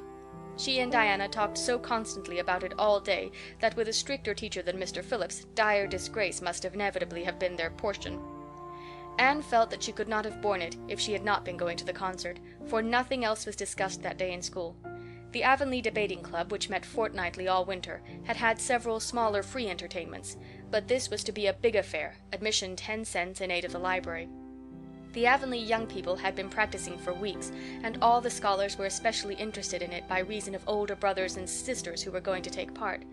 Everybody in school over 9 years of age expected to go, except Carrie Sloane, whose father shared Marilla's opinions about small girls going out to night concerts. Carrie Sloane cried into her grammar all the afternoon and felt that life was not worth living. For Anne, the real excitement began with the dismissal of school and increased therefrom in crescendo until it reached to a crash of positive ecstasy in the concert itself. They had a perfectly elegant tea, and then came the delicious occupation of dressing in Diana's little room upstairs. Diana did Anne's front hair in the new pompadour style, and Anne tied Diana's bows with the especial knack she possessed, and they experimented with at least half a dozen different ways of arranging their back hair. At last they were ready, cheeks scarlet and eyes glowing with excitement. True, Anne could not help a little pang when she contrasted her plain black tam and shapeless, tight-sleeved, homemade gray cloth coat with Diana's jaunty fur cap and smart little jacket, but she remembered in time that she had an imagination and could use it. Then Diana's cousins, the Murrays from Newbridge, came. They all crowded into the big pung sleigh, among straw and furry robes. Anne reveled in the drive to the hall, slipping along over the satin-smooth roads with the snow crisping under the runners. There was a magnificent sunset, and the snowy hills and deep blue water of the St. Lawrence Gulf seemed to rim in the splendor like a huge bowl of pearl and sapphire brimmed with white and fire. Tinkles of sleigh bells and distant laughter that seemed like the mirth of wood elves came from every quarter. "Oh, Diana," breathed Anne, squeezing Diana's mittened hand under the fur robe, "isn't it all like a beautiful dream? Do I really look the same as usual? I feel so different that it seems to me it must show in my looks." "You look awfully nice," said Diana, who, having just received a compliment from one of her cousins, felt that she ought to pass it on. "You've got the loveliest color." The program that night was a series of thrills for at least one listener in the audience, and as Anne assured Diana, every succeeding thrill was thrillier than the last. When Prissy Andrews, attired in a new pink silk waist, with a string of pearls about her smooth white throat and real carnations in her hair, rumor whispered that the master had sent all the way to town for them for her, climbed the slimy ladder dark without one ray of light, Anne shivered in luxurious sympathy.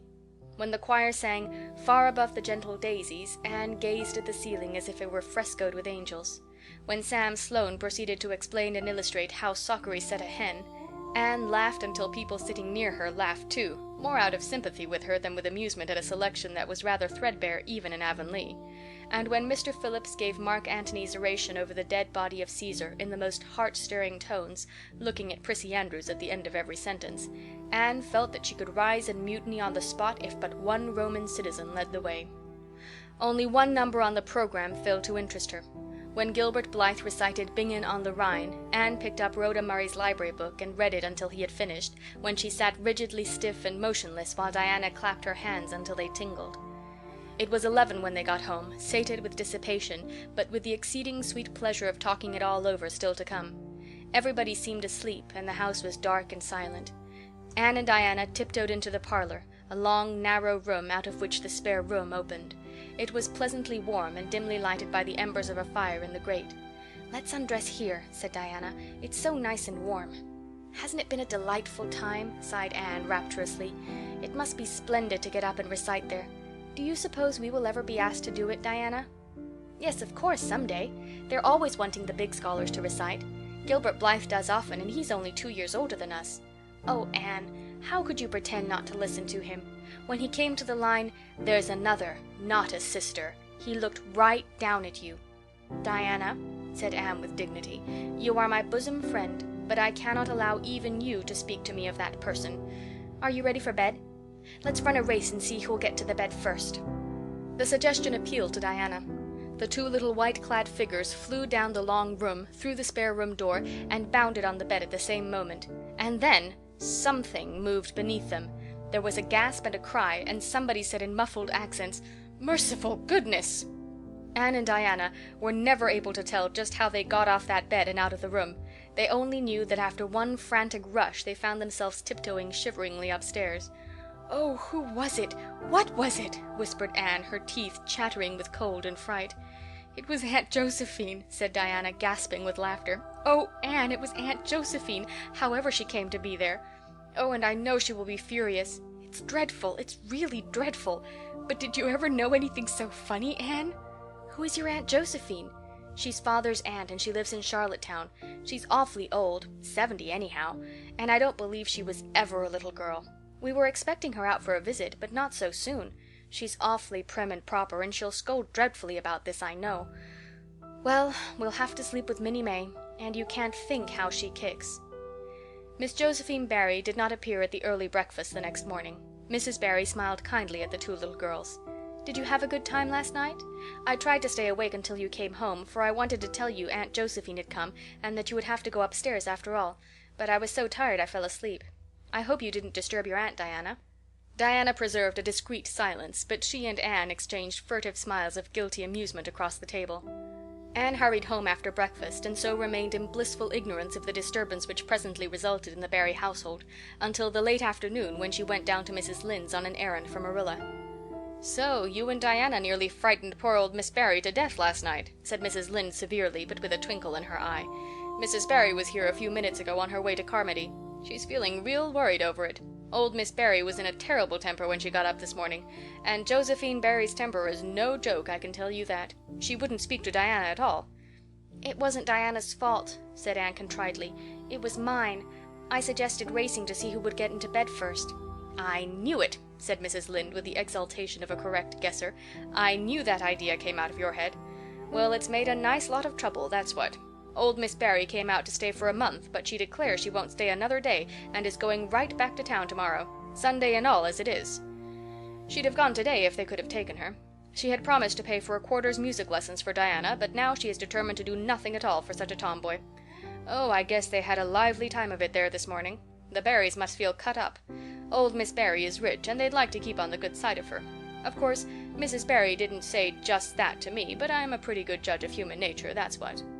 "I'm such an unlucky girl," mourned Anne. "I'm always getting into scrapes myself, and getting my best friends, people I'd shed my heart's blood for, into them too. Can you tell me why it is so, Mrs. Lynde?" "It's because you're too heedless and impulsive, child, that's what.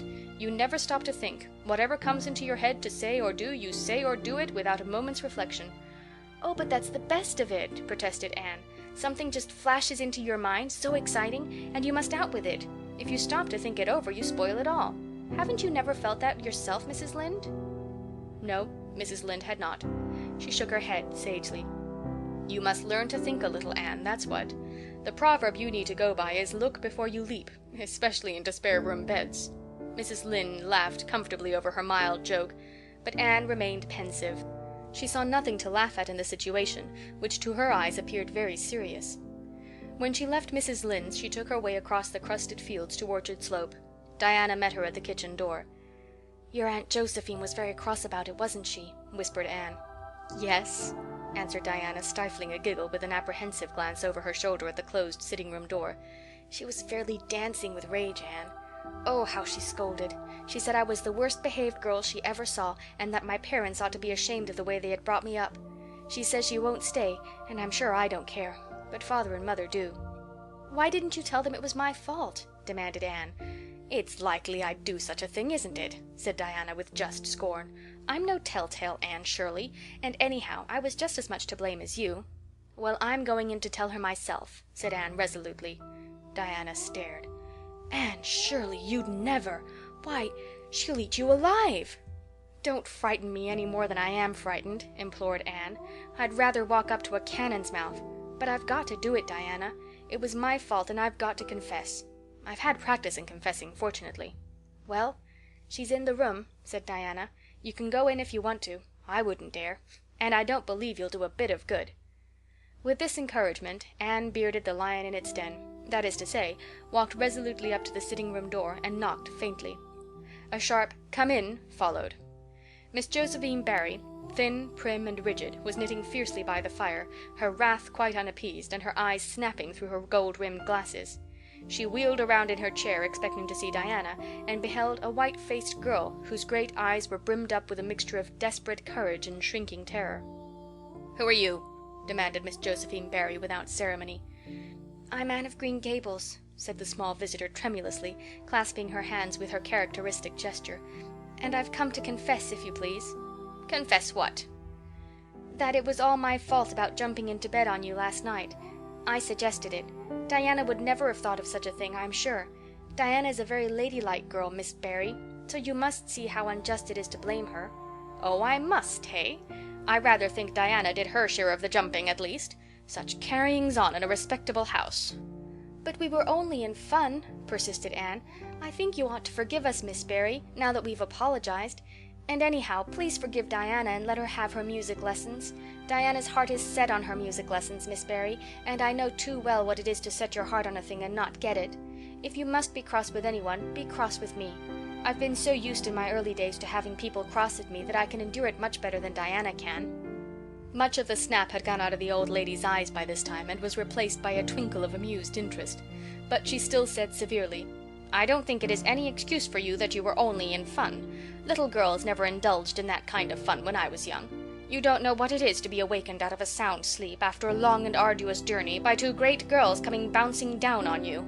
"I don't know, but I can imagine," said Anne eagerly. "I'm sure it must have been very disturbing. But then there is our side of it, too. Have you any imagination, Miss Barry?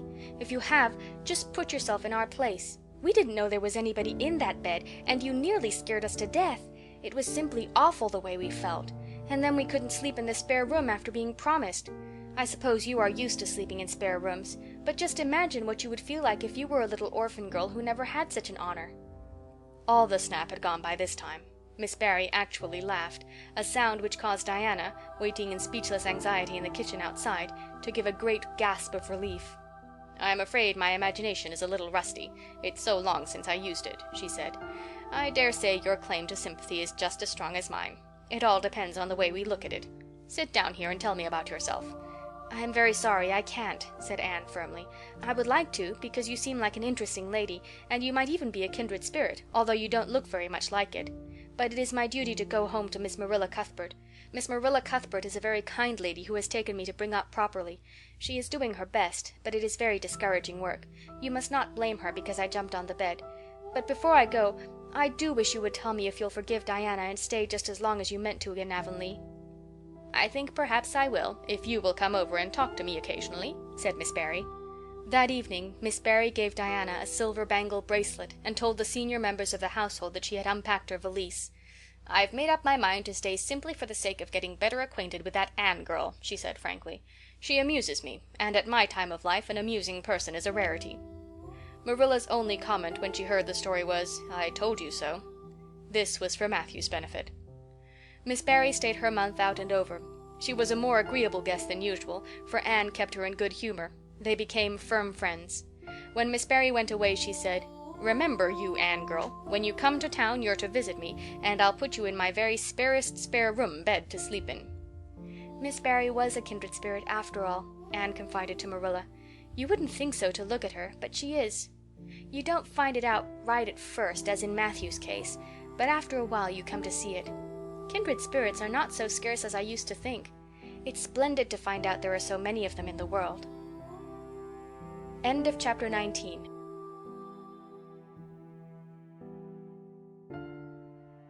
Spring had come once more to Green Gables. The beautiful, capricious, reluctant Canadian spring, lingering along through April and May in a succession of sweet, fresh, chilly days, with pink sunsets and miracles of resurrection and growth. The maples in Lover's Lane were red-budded, and little curly ferns pushed up around the Dryad's Bubble. Away up in the barrens, behind Mr. Silas Sloane's place, the mayflowers blossomed out, pink and white stars of sweetness under their brown leaves. All the schoolgirls and boys had one golden afternoon gathering them, coming home in the clear, echoing twilight with arms and baskets full of flowery spoil. "I'm so sorry for people who live in lands where there are no mayflowers," said Anne. "Diana says perhaps they have something better, but there couldn't be anything better than mayflowers, could there, Marilla? And Diana says if they don't know what they're like, they don't miss them. But I think that is the saddest thing of all. I think it would be tragic, Marilla, not to know what mayflowers are like and not to miss them. Do you know what I think mayflowers are, Marilla? I think they must be the souls of the flowers that died last summer, and this is their heaven. But we had a splendid time today, Marilla. We had our lunch down in a big mossy hollow by an old well. Such a romantic spot. Charlie Sloane dared Artie Gillis to jump over it, and Artie Gillis did because he wouldn't take a dare. Nobody would in school. It is very fashionable to dare. Mr. Phillips gave all the mayflowers he found to Prissy Andrews, and I heard him to say, 'Sweets to the sweet.' He got that out of a book, I know, but it shows he has some imagination. I was offered some mayflowers too, but I rejected them with scorn. I can't tell you the person's name because I have vowed never to let it cross my lips. We made wreaths of the mayflowers and put them on our hats, and when the time came to go home we marched in procession down the road, 2 by 2, with our bouquets and wreaths, singing 'My Home on the Hill.' Oh, it was so thrilling, Marilla. All Mr. Silas Sloane's folks rushed out to see us, and everybody we met on the road stopped and stared at us. We made a real sensation." "Not much wonder. Such silly doings," was Marilla's response. After the mayflowers came the violets, and Violet Vale was empurpled with them. Anne walked through it on her way to school with reverent steps and worshipping eyes, as if she trod on holy ground. "Somehow," she told Diana, "when I'm going through here I don't really care whether anybody gets ahead of me in class or not. But when I'm up in school it's all different, and I care as much as ever. There's such a lot of different Annes in me. I sometimes think that is why I'm such a troublesome person. If I was just the one Anne, it would be ever so much more comfortable. But then it wouldn't be half so interesting." One June evening, when the orchards were pink-blossomed again, when the frogs were singing silverly sweet in the marshes about the head of the Lake of Shining Waters, and the air was full of the savor of clover fields and balsamic fir woods, Anne was sitting by her gable window. She had been studying her lessons, but it had grown too dark to see the book, so she had fallen into wide-eyed reverie, looking out past the boughs of the Snow Queen, once more bestarred with its tufts of blossom. In all essential respects the little gable chamber was unchanged. The walls were as white, the pincushion as hard, the chairs as stiffly and yellowly upright as ever, yet the whole character of the room was altered. It was full of a new, vital, pulsing personality that seemed to pervade it and to be quite independent of schoolgirl books and dresses and ribbons, and even of the cracked blue jug full of apple blossoms on the table. It was as if all the dreams, sleeping and waking, of its vivid occupant had taken a visible, although unmaterial form, and had tapestried the bare room with splendid filmy tissues of rainbow and moonshine. Presently Marilla came briskly in with some of Anne's freshly ironed school aprons. She hung them over a chair and sat down with a short sigh. She had had one of her headaches that afternoon, and although the pain had gone she felt weak and tuckered out, as she expressed it.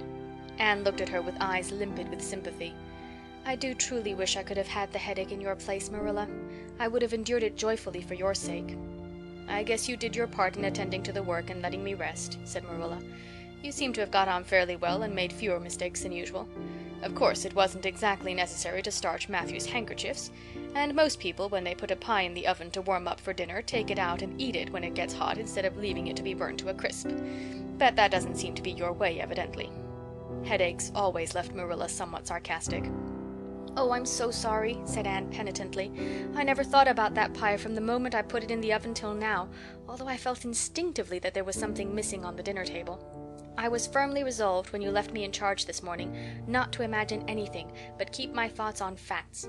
I did pretty well until I put the pie in, and then an irresistible temptation came to me to imagine I was an enchanted princess shut up in a lonely tower with a handsome knight riding to my rescue on a coal-black steed.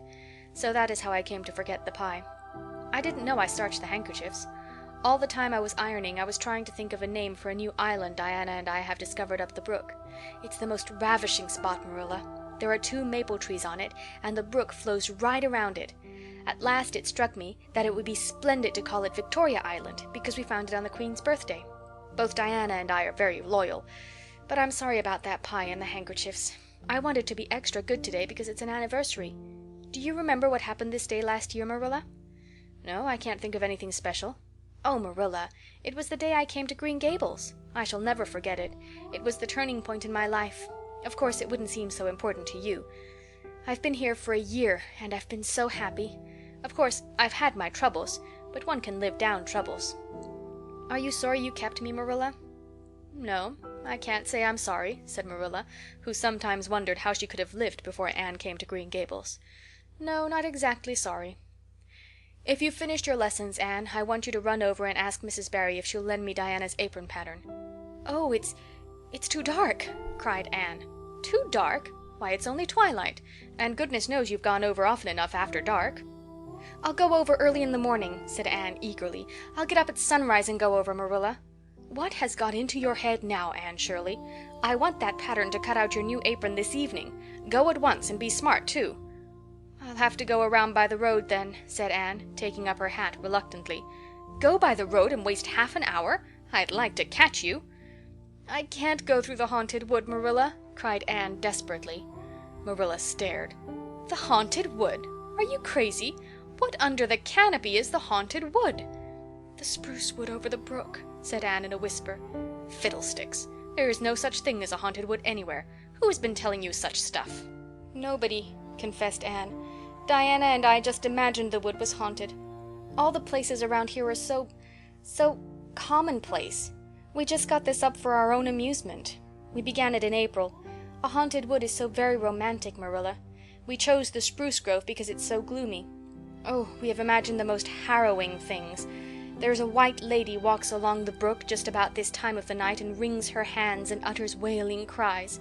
She appears when there is to be a death in the family. And the ghost of a little murdered child haunts the corner up by Idlewild. It creeps up behind you and lays its cold fingers on your hand. So. Oh, Marilla, it gives me a shudder to think of it. And there's a headless man stalks up and down the path, and skeletons glower at you between the boughs. Oh, Marilla, I wouldn't go through the haunted wood after dark now for anything. I'd be sure that white things would reach out from behind the trees and grab me." "Did ever anyone hear the like?" ejaculated Marilla, who had listened in dumb amazement. "Anne Shirley, do you mean to tell me you believe all that wicked nonsense of your own imagination?" Not believe exactly," faltered Anne. "At least, I don't believe it in daylight. But after dark, Marilla, it's different. That is when ghosts walk." "There are no such things as ghosts, Anne." "Oh, but there are, Marilla," cried Anne eagerly. "I know people who have seen them, and they're respectable people. Charlie Sloane says that his grandmother saw his grandfather driving home the cows one night after he'd been buried for a year. You know Charlie Sloane's grandmother wouldn't tell a story for anything. She's a very religious woman. And Mrs. Thomas's father was pursued home one night by a lamb of fire with its head cut off, hanging by a strip of skin. He said he knew it was the spirit of his brother, and that it was a warning he would die within 9 days. He didn't, but he died 2 years after, so you see it was really true. And Ruby Gillis says—" "Anne Shirley," interrupted Marilla firmly. "I never want to hear you talking in this fashion again. I've had my doubts about that imagination of yours right along, and if this is going to be the outcome of it, I won't countenance any such doings. You'll go right over to Barry's, and you'll go through that spruce grove, just for a lesson and a warning to you, and never let me hear a word out of your head about haunted woods again." Anne might plead and cry as she liked, and did, for her terror was very real. Her imagination had run away with her, and she held the spruce grove in mortal dread after nightfall. But Marilla was inexorable. She marched the shrinking ghost-seer down to the spring and ordered her to proceed straightaway over the bridge and into the dusky retreats of wailing ladies and headless spectres beyond. "Oh, Marilla, how can you be so cruel?" sobbed Anne. "What would you feel like if a white thing did snatch me up and carry me off?" "I'll risk it," said Marilla unfeelingly. "You know I always mean what I say. I'll cure you of imagining ghosts into places. March, now!" Anne marched. That is, she stumbled over the bridge and went shuddering up the horrible dim path beyond. Anne never forgot that walk. Bitterly did she repent the license she had given to her imagination. The goblins of her fancy lurked in every shadow about her, reaching out their cold, fleshless hands to grasp the terrified small girl who had called them into being. A white strip of birch bark blowing up from the hollow over the brown floor of the grove made her heart stand still. The long-drawn wail of two old boughs rubbing against each other brought out the perspiration in beads on her forehead. The swoop of bats in the darkness over her was as the wings of unearthly creatures. When she reached Mr. William Bell's field, she fled across it as if pursued by an army of white things, and arrived at the Barry kitchen door so out of breath that she could hardly gasp out her request for the apron pattern. Diana was away, so that she had no excuse to linger. The dreadful return journey had to be faced. Anne went back over it with shut eyes, preferring to take the risk of dashing her brains out among the boughs to that of seeing a white thing. When she finally stumbled over the log bridge, she drew one long, shivering breath of relief. "Well, so nothing caught you?" said Marilla unsympathetically. "Oh, Marilla," chattered Anne, "I'll be contented with commonplace places after this." End of chapter 20.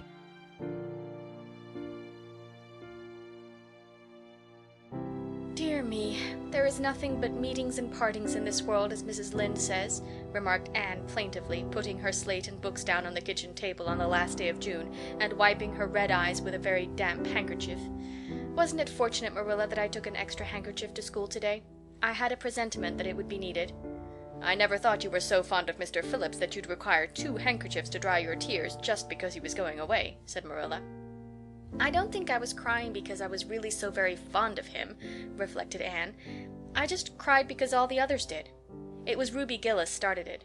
Ruby Gillis has always declared she hated Mr. Phillips, but just as soon as he got up to make his farewell speech she burst into tears. Then all the girls began to cry, one after the other. I tried to hold out, Marilla. I tried to remember the time Mr. Phillips made me sit with a boy, and the time he spelled my name without an E on the blackboard, and how he said I was the worst dunce he ever saw at geometry, and laughed at my spelling, and all the times he had been so horrid and sarcastic. But somehow I couldn't, Marilla, and I just had to cry too. Jane Andrews has been talking for a month about how glad she'd be when Mr. Phillips went away, and she declared she'd never shed a tear. Well, she was worse than any of us, and had to borrow a handkerchief from her brother. Of course the boys didn't cry, because she hadn't brought one of her own, not expecting to need it. Oh, Marilla, it was heartrending. Mr. Phillips made such a beautiful farewell speech beginning, 'The time has come for us to part.' It was very affecting, and he had tears in his eyes too, Marilla. Oh, I felt dreadfully sorry and remorseful for all the times I'd talked in school and drawn pictures of him on my slate and made fun of him and Prissy. I can tell you, I wish I'd been a model pupil like Minnie Andrews. She hadn't anything on her conscience. The girls cried all the way home from school. Carrie Sloane kept saying every few minutes, 'The time has come for us to part,' and that would start us off again whenever we were in any danger of cheering up. I do feel dreadfully sad, Marilla. But one can't feel quite in the depths of despair with 2 months' vacation before them, can they, Marilla? And besides, we met the new minister and his wife coming from the station. For all I was feeling so bad about Mr. Phillips going away, I couldn't help taking a little interest in a new minister, could I? His wife is very pretty. Not exactly regally lovely, of course. It wouldn't do, I suppose, for a minister to have a regally lovely wife, because it might set a bad example. Mrs. Lynde says the minister's wife over at Newbridge sets a very bad example, because she dresses so fashionably. Our new minister's wife was dressed in blue muslin with lovely puffed sleeves and a hat trimmed with roses. Jane Andrews said she thought puffed sleeves were too worldly for a minister's wife, but I didn't make any such uncharitable remark, Marilla, because I know what it is to long for puffed sleeves. Besides, she's only been a minister's wife for a little while, so one should make allowances, shouldn't they? They are going to board with Mrs. Lynde until the manse is ready. If Marilla, in going down to Mrs. Lynde's that evening, was actuated by any motive save her avowed one of returning the quilting frame she had borrowed the preceding winter, it was an amiable weakness shared by most of the Avonlea people. Many a thing Mrs. Lynde had lent, sometimes never expecting to see it again, came home that night in charge of the borrowers thereof. A new minister, and moreover a minister with a wife, was a lawful object of curiosity in a quiet little country settlement where sensations were few and far between. Old Mr. Bentley, the minister whom Anne had found lacking in imagination, had been pastor of Avonlea for 18 years. He was a widower when he came, and a widower he remained, despite the fact that gossip regularly married him to this, that, or the other one every year of his sojourn. In the preceding February he had resigned his charge and departed amid the regrets of his people, most of whom had the affection born of long intercourse for their good old minister, in spite of his shortcomings as an orator.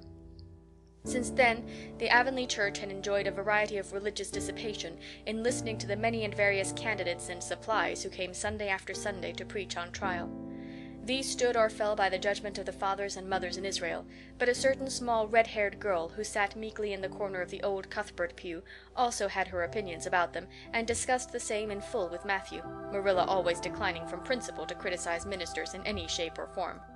"I don't think Mr. Smith would have done Matthew," was Anne's final summing up. "Mrs. Lynde says his delivery was so poor, but I think his worst fault was just like Mr. Bentley's. He had no imagination. And Mr. Terry had too much. He let it run away with him just as I did mine in the matter of the haunted wood. Besides, Mrs. Lynde says his theology wasn't sound. Mr. Gresham was a very good man and a very religious man, but he told too many funny stories and made the people laugh in church. He was undignified, and you must have some dignity about a minister, mustn't you, Matthew? I thought Mr. Marshall was decidedly attractive, but Mrs. Lynde says he isn't married, or even engaged, because she made special inquiries about him, and she says it would never do to have a young unmarried minister in Avonlea, because he might marry in the congregation, and that would make trouble. Mrs. Lynde is a very far-seeing woman, isn't she, Matthew? I'm very glad they've called Mr. Allen. I liked him because his sermon was interesting, and he prayed as if he meant it, and not just as if he did it because he was in the habit of it.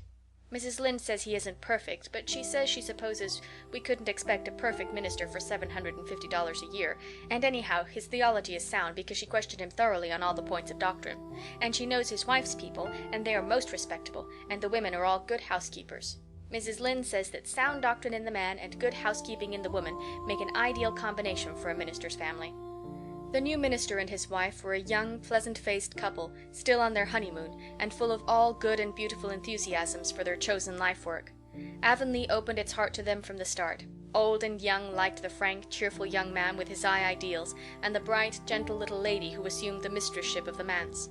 With Mrs. Allen, Anne felt promptly and wholeheartedly in love. She had discovered another kindred spirit.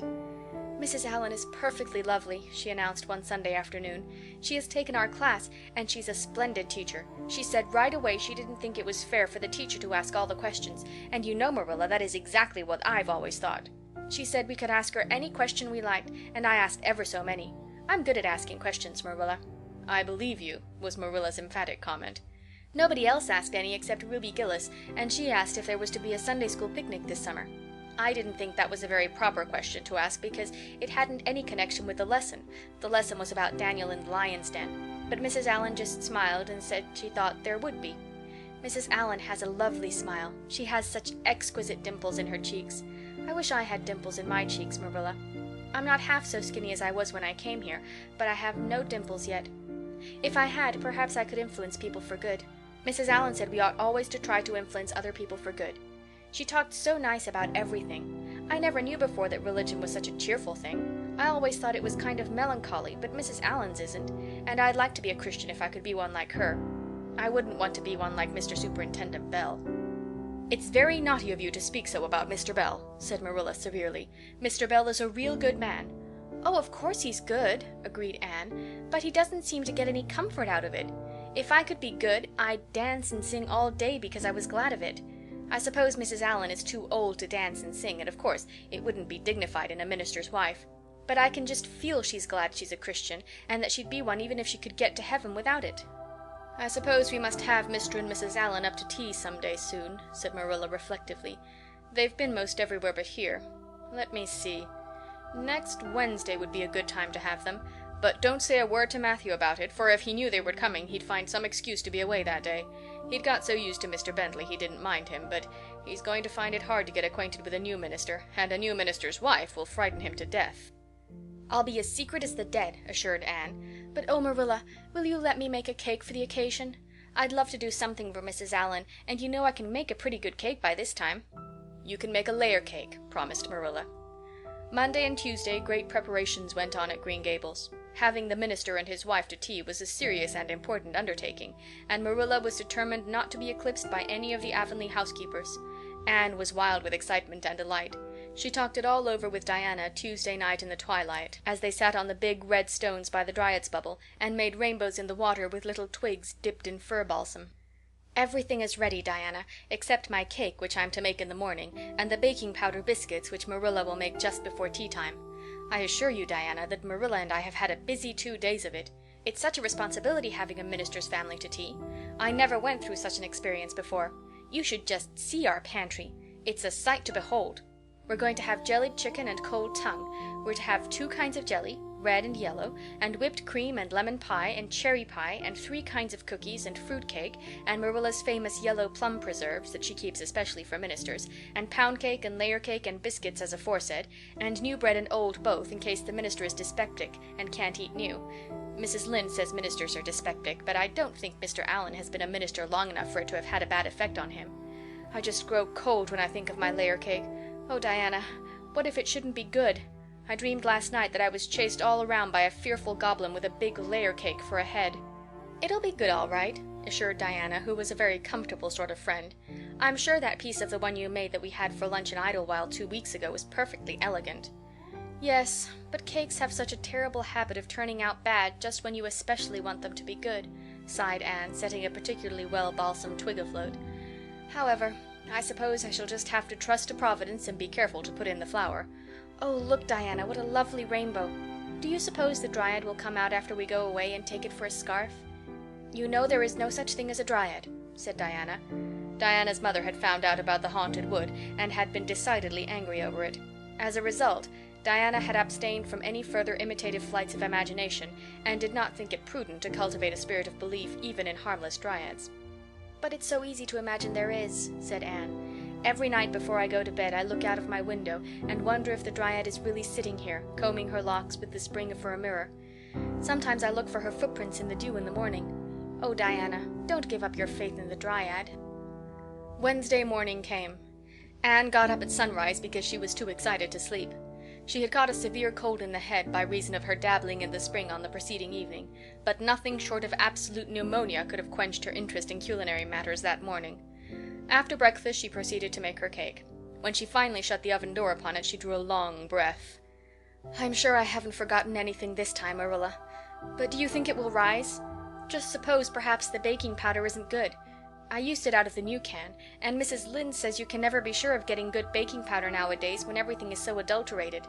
Mrs. Lynde says the government ought to take the matter up, but she says we'll never see the day when a Tory government will do it. Marilla, what if that cake doesn't rise?" "We'll have plenty without it," was Marilla's unimpassioned way of looking at the subject. The cake did rise, however, and came out of the oven as light and feathery as golden foam. Anne, flushed with delight, clapped it together with layers of ruby jelly, and, in imagination, saw Mrs. Allen eating it and possibly asking for another piece. "You'll be using the best tea set, of course, Marilla," she said. "Can I fix the table with ferns and wild roses?" "I think that's all nonsense," sniffed Marilla. "In my opinion, it's the eatables that matter, not flummery decorations." "Mrs. Barry had her table decorated," said Anne, who was not entirely guiltless of the wisdom of the serpent, "and the minister paid her an elegant compliment. He said it was a feast for the eye as well as the palate." "Well, do as you like," said Marilla, who was quite determined not to be surpassed by Mrs. Barry or anybody else. "Only mind you leave enough room for the dishes and the food." Anne laid herself out to decorate in a manner and after a fashion that should leave Mrs. Barry's nowhere. Having abundance of roses and ferns and a very artistic taste of her own, she made that tea table such a thing of beauty that when the minister and his wife sat down to it they exclaimed in chorus over its loveliness. "It's Anne's doings," said Marilla, grimly just, and Anne felt that Mrs. Allan's approving smile was almost too much happiness for this world. Matthew was there, having been inveigled into the party only goodness and Anne knew how. He had been in such a state of shyness and nervousness that Marilla had given him up in despair, but Anne took him in hand so successfully that he now sat at the table in his best clothes and white collar, and talked to the minister not uninterestingly. He never said a word to Mrs. Allan, but that, perhaps, was not to be expected. All went merry as a marriage bell until Anne's layer cake was passed. Mrs. Allan, having already been helped to a bewildering variety, declined it, but Marilla, seeing the disappointment on Anne's face, said smilingly, "Oh, you must take a piece of this, Mrs. Allan. Anne made it on purpose for you." "In that case I must sample it," laughed Mrs. Allan, helping herself to a plump triangle, as did also the minister and Marilla. Mrs. Allan took a mouthful of hers, and a most peculiar expression crossed her face. Not a word did she say, however, but steadily ate away at it. Marilla saw the expression and hastened to taste the cake. "Anne Shirley!" she exclaimed. "What on earth did you put into that cake?" "Nothing but what the recipe said, Marilla," cried Anne with a look of anguish. "Oh, isn't it all right?" "All right? It's simply horrible. Mr. Allan, don't try to eat it. Anne, taste it yourself. What flavoring did you use?" "Vanilla," said Anne, her face scarlet with mortification after tasting the cake. "Only vanilla. Oh, Marilla, it must have been the baking powder. I had my suspicions of that baking powder fiddlesticks. Go and bring me the bottle of vanilla you used." Anne fled to the pantry and returned with a small bottle partially filled with a brown liquid and labeled yellowly, "Best Vanilla." Marilla took it, uncorked it, and smelled it. "Mercy on us, Anne! You flavored that cake with anodyne liniment. I broke the liniment bottle last week and poured what was left into an old empty vanilla bottle. I suppose it's partly my fault, I should have warned you, but for pity's sake, why couldn't you have smelled it?" Anne dissolved into tears under this double disgrace. "I couldn't! I had such a cold!" And with this she fairly fled to the gable chamber, where she cast herself on the bed and wept as one who refuses to be comforted. Presently a light step sounded on the stairs, and somebody entered the room. "Oh, Marilla," sobbed Anne without looking up, "I'm disgraced forever. I shall never be able to live this down. It will get out. Things always do get out in Avonlea. Diana will ask me how my cake turned out, and I shall have to tell her the truth. I shall always be pointed at as the girl who flavored a cake with anodyne liniment. The boys in school will never get over laughing at it. Oh, Marilla, if you have a spark of Christian pity, don't tell me that I must go down and wash the dishes after this. I'll wash them when the minister and his wife are gone, but I cannot ever look Mrs. Allan in the face again. Perhaps she'll think I tried to poison her. Mrs. Lynde says she knows an orphan girl who tried to poison her benefactor, but the liniment isn't poisonous. It's meant to be taken internally, although not in cakes. Won't you tell Mrs. Allan so, Marilla?" "Suppose you jump up and tell her so yourself," said a merry voice. Anne flew up to find Mrs. Allan standing by her bed, surveying her with laughing eyes. "My dear little girl, you mustn't cry like this," she said, genuinely disturbed by Anne's tragic face. "Why, it's all just a funny mistake that anybody might make." "Oh, no, it takes me to make such a mistake," said Anne forlornly. "And I wanted to have that cake so nice for you, Mrs. Allan." "Yes, I know, dear, and I assure you I appreciate your kindness and thoughtfulness just as much as if it had turned out all right. Now you mustn't cry any more, but come down with me and show me your flower garden. Miss Cuthbert tells me you have a little plot all your own. I want to see it, for I'm very much interested in flowers." Anne permitted herself to be led down and comforted, reflecting that it was really providential that Mrs. Allan was a kindred spirit. Nothing more was said about the liniment cake, and when the guests went away, Anne found that she had enjoyed the evening more than could have been expected, considering that terrible incident. Nevertheless, she sighed deeply. "Marilla, isn't it nice to think that tomorrow is a new day with no mistakes in it yet?" "I warrant you'll make plenty in it," said Marilla. "I never saw your beat for making mistakes, Anne." "Yes, and well I know it," admitted Anne mournfully. "But have you ever noticed one encouraging thing about me, Marilla? I never make the same mistake twice." "I don't know as that's much benefit when you're always making new ones." "Oh, don't you see, Marilla? There must be a limit to the mistakes one person can make, and when I get to the end of them, then I'll be through with them. That's a very comforting thought." "Well, you'd better go and give that cake to the pigs," said Marilla. "It isn't fit for any human to eat, not even Jerry Butte." End of chapter 21.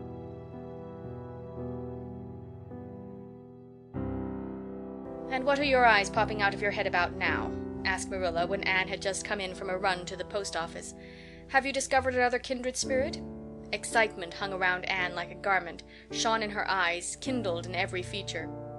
She had come dancing up the lane like a wind-blown sprite through the mellow sunshine and lazy shadows of the August evening. "No, Marilla, but oh, what do you think? I'm invited to tea at the manse tomorrow afternoon. Mrs. Allan left the letter for me at the post office. Just look at it, Marilla. Miss Anne Shirley, Green Gables.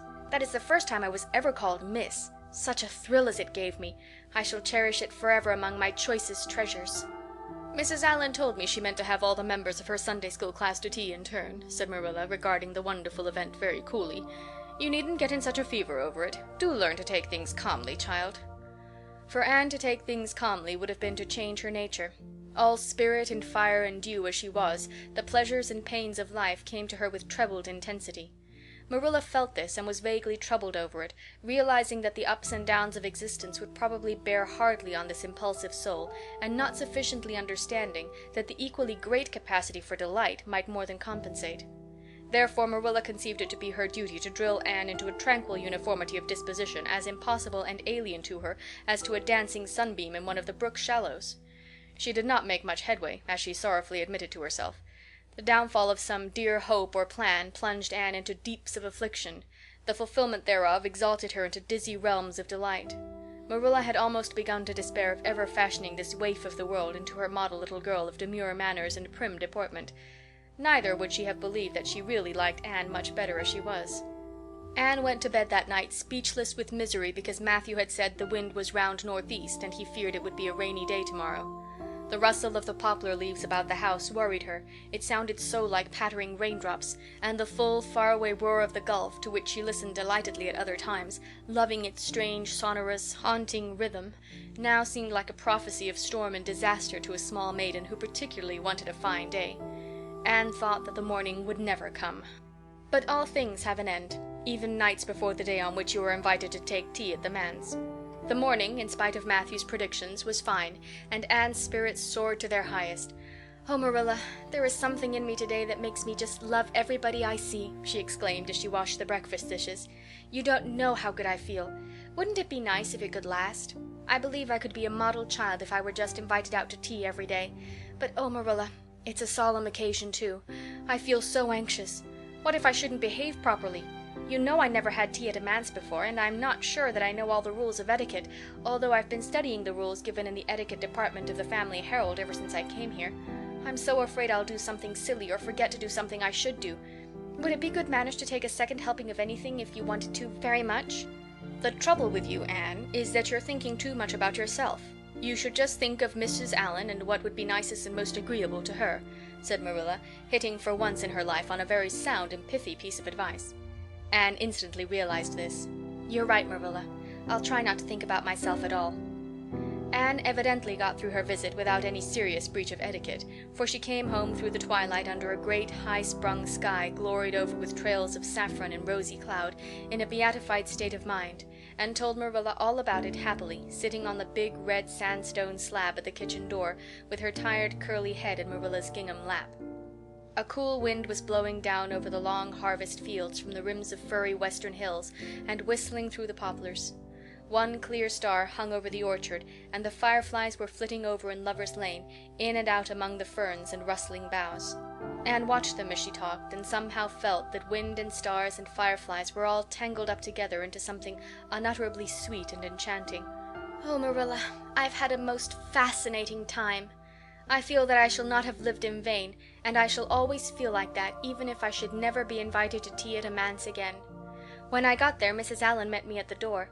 She was dressed in the sweetest dress of pale pink organdy, with dozens of frills and elbow sleeves, and she looked just like a seraph. I really think I'd like to be a minister's wife when I grow up, Marilla. A minister mightn't mind my red hair, because he wouldn't be thinking of such worldly things. But then, of course, one would have to be naturally good, and I'll never be that, so I suppose there's no use thinking about it. Some people are naturally good, you know, and others are not. I'm one of the others. Mrs. Lynde says I'm full of original sin. No matter how hard I try to be good, I can never make such a success of it as those who are naturally good. It's a good deal like geometry, I expect. But don't you think that trying so hard ought to count for something? Mrs. Allan is one of the naturally good people. I love her passionately. You know, there are some people like Matthew and Mrs. Allen that you can love right off without any trouble, and there are others like Mrs. Lynde that you have to try very hard to love. You know you ought to love them because they know so much and are such active workers in the church, but you have to keep reminding yourself of it all the time or else you forget. There was another little girl at the manse to tea from the White Sands Sunday School. Her name was Lauretta Bradley, and she was a very nice little girl. Not exactly a kindred spirit, you know, but still very nice. We had an elegant tea, and I think I kept all the rules of etiquette pretty well. After tea, Mrs. Allen played and sang, and she got Lauretta and me to sing too. Mrs. Allen says I have a good voice, and she says I must sing in the Sunday school choir after this. You can't think how I was thrilled at the mere thought. I've so longed to sing in the Sunday school choir as Diana does, but I feared it was an honor I could never aspire to. Lauretta had to go home early because there's a big concert in the White Sands Hotel tonight, and her sister is to recite at it. Lauretta says that the Americans at the hotel give a concert every fortnight in aid of the Charlottetown Hospital, and they ask lots of the White Sands people to recite. Lauretta said she expected to be asked herself someday. I just gazed at her in awe. After she had gone, Mrs. Allen and I had a heart-to-heart talk. I told her everything, about Mrs. Thomas and the twins and Katie Maurice and Violetta and coming to Green Gables and my troubles over geometry. And would you believe it, Marilla? Mrs. Allen told me she was a dunce at geometry too. You don't know how that encouraged me. Mrs. Lynde came to the manse just before I left, and what do you think, Marilla? The trustees have hired a new teacher, and it's a lady. Her name is Miss Muriel Stacy. Isn't that a romantic name? Mrs. Lynde says they've never had a female teacher in Avonlea before, and she thinks it is a dangerous innovation. But I think it will be splendid to have a lady teacher, and I really don't see how I'm going to live through the 2 weeks before school begins. I'm so impatient to see her. End of chapter 22.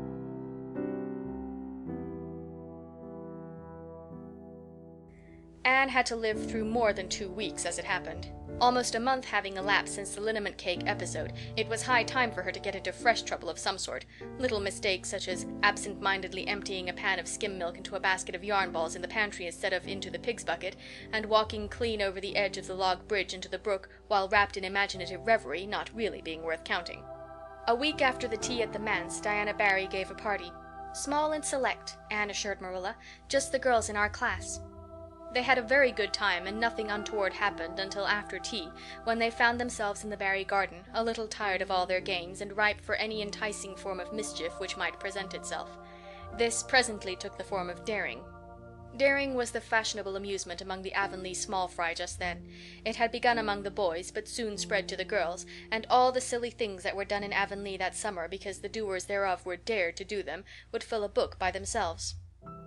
First of all, Carrie Sloane dared Ruby Gillis to climb to a certain point in the huge old willow tree before the front door, which Ruby Gillis, albeit in mortal dread of the fat green caterpillars with which said tree was infested, and with the fear of her mother before her eyes if she should tear her new muslin dress, nimbly did, to the discomfiture of the aforesaid Carrie Sloane. Then Josie Pye dared Jane Andrews to hop on her left leg around the garden, without stopping once or putting her right foot to the ground, which Jane Andrews gamely tried to do, but gave out at the third corner and had to confess herself defeated. Josie's triumph being rather more pronounced than good taste permitted, Anne Shirley dared her to walk along the top of the board fence which bounded the garden to the east. Now, to walk board fences requires more skill and steadiness of head and heel than one might suppose who has never tried it. But Josie Pye, if deficient in some qualities that make for popularity, had at least a natural and inborn gift, duly cultivated, for walking board fences. Josie walked the Barry fence with an airy unconcern, which seemed to imply that a little thing like that wasn't worth a dare. Reluctant admiration greeted her exploit, for most of the other girls could appreciate it, having suffered many things themselves in their efforts to walk fences. Josie descended from her perch, flushed with victory, and darted a defiant glance at Anne. Anne tossed her red braids. "I don't think it's such a very wonderful thing to walk a little low board fence," she said. "I knew a girl in Marysville who could walk the ridgepole of a roof." "I don't believe it," said Josie flatly. "I don't believe anybody could walk a ridgepole. You couldn't, anyhow." "Couldn't I?" cried Anne rashly. "Then I dare you to do it," said Josie defiantly. "I dare you to climb up there and walk the ridgepole of Mr. Barry's kitchen roof." Anne turned pale, but there was clearly only one thing to be done. She walked toward the house, where a ladder was leaning against the kitchen roof. All the fifth-class girls said, "Oh!" partly in excitement, partly in dismay. "Don't you do it, Anne," entreated Diana. "You'll fall off and be killed. Never mind, Josie Pye. It isn't fair to dare anybody to do anything so dangerous." I must do it. My honor is at stake," said Anne solemnly. "I shall walk that ridgepole, Diana, or perish in the attempt. If I am killed, you are to have my pearl bead ring." Anne climbed the ladder amid breathless silence, gained the ridgepole, balanced herself uprightly on that precarious footing, and started to walk along it, dizzily conscious that she was uncomfortably high up in the world, and that walking ridgepoles was not a thing in which your imagination helped you out much. Nevertheless, she managed to take several steps before the catastrophe came. Then she swayed, lost her balance, stumbled, staggered, and fell, sliding down over the sun-baked roof and crashing off it through the tangle of Virginia creeper beneath, all before the dismayed circle below could give a simultaneous terrified shriek.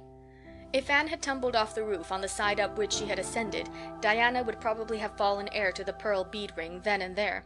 Fortunately, she fell on the other side, where the roof extended down over the porch so nearly to the ground that a fall therefrom was a much less serious thing. Nevertheless, when Diana and the other girls had rushed frantically around the house, except Ruby Gillis, who remained as if rooted to the ground and went into hysterics, they found Anne lying all white and limp among the wreck and ruin of the Virginia creeper. "Anne, are you killed?" shrieked Diana, throwing herself on her knees beside her friend. "Oh, Anne, dear Anne, speak just one word to me and tell me if you're killed." To the immense relief of all the girls, and especially of Josie Pye, who in spite of lack of imagination had been seized with horrible visions of a future branded as the girl who was the cause of Anne Shirley's early and tragic death, Anne sat dizzily up and answered uncertainly, "No, Diana, I am not killed, but I think I am rendered unconscious." "Where?" sobbed Carrie Sloane. "Oh, where, Anne?" Before Anne could answer, Mrs. Barry appeared on the scene. At sight of her, Anne tried to scramble to her feet, but sank back again with a sharp little cry of pain. "What's the matter? Where have you hurt yourself?" demanded Mrs. Barry. "My ankle," gasped Anne. "Oh, Diana, please find your father and ask him to take me home. I know I could never walk there, and I'm sure I couldn't hop so far on one foot when Jane couldn't even hop around the garden." Marilla was out in the orchard picking a panful of summer apples when she saw Mr. Barry coming over the log bridge and up the slope, with Mrs. Barry beside him and a whole procession of little girls trailing after him. In his arms he carried Anne, whose head lay limply against his shoulder. At that moment Marilla had a revelation. In the sudden stab of fear that pierced her very heart, she realized what Anne had come to mean to her. She would have admitted that she liked Anne, nay, that she was very fond of Anne. But now she knew as she hurried wildly down the slope that Anne was dearer to her than anything else on earth. "Mr. Barry, what has happened to her?" she gasped, more white and shaken than the self-contained, sensible Marilla had been for many years. Anne herself answered, lifting her head. "Don't be very frightened, Marilla. I was walking the ridgepole and I fell off. I expect I have sprained my ankle. But, Marilla, I might have broken my neck. Let us look on the bright side of things." "I might have known you'd go and do something of the sort when I let you go to that party," said Marilla, sharp and shrewish in her very relief. "Bring her in here, Mr. Barry, and lay her on the sofa. Mercy me, the child has gone and fainted." It was quite true. Overcome by the pain of her injury, Anne had one more of her wishes granted to her. She had fainted dead away. Matthew, hastily summoned from the harvest field, was straightway dispatched for the doctor, who in due time came to discover that the injury was more serious than they had supposed. Anne's ankle was broken. That night, when Marilla went up to the east gable, where a white-faced girl was lying, a plaintive voice greeted her from the bed. "Aren't you very sorry for me, Marilla?" "It was your own fault," said Marilla, twitching down the blind and lighting a lamp. "And that is just why you should be sorry for me," said Anne. "Because the thought that it is all my fault is what makes it so hard. If I could blame it on anybody, I would feel so much better. But what would you have done, Marilla, if you'd been dared to walk a ridgepole?" "I'd have stayed on good firm ground and let them dare away. Such absurdity," said Marilla. Anne sighed. "But you have such strength of mind, Marilla. I haven't. I just felt that I couldn't bear Josie Pye's scorn. She would have crowed over me all my life. And I think I've been punished so much that you needn't be very cross with me, Marilla. It's not a bit nice to faint after all. And the doctor hurt me dreadfully when he was setting my ankle. I won't be able to go around for 6 or 7 weeks, and I'll miss the new lady teacher. She won't be new anymore by the time I'm able to go to school. And everybody will get ahead of me in class. Oh, I am an afflicted mortal. But I'll try to bear it all bravely if only you won't be cross with me, Marilla." "There, there, I'm not cross," said Marilla.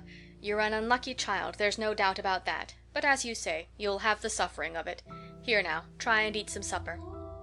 "Isn't it fortunate I've got such an imagination?" said Anne. "It will help me through splendidly, I expect." What do people who haven't any imagination do when they break their bones, do you suppose, Marilla?" Anne had good reason to bless her imagination many a time and oft during the tedious 7 weeks that followed. But she was not solely dependent on it. She had many visitors, and not a day passed without one or more of the schoolgirls dropping in to bring her flowers and books and tell her all the happenings in the juvenile world of Avonlea.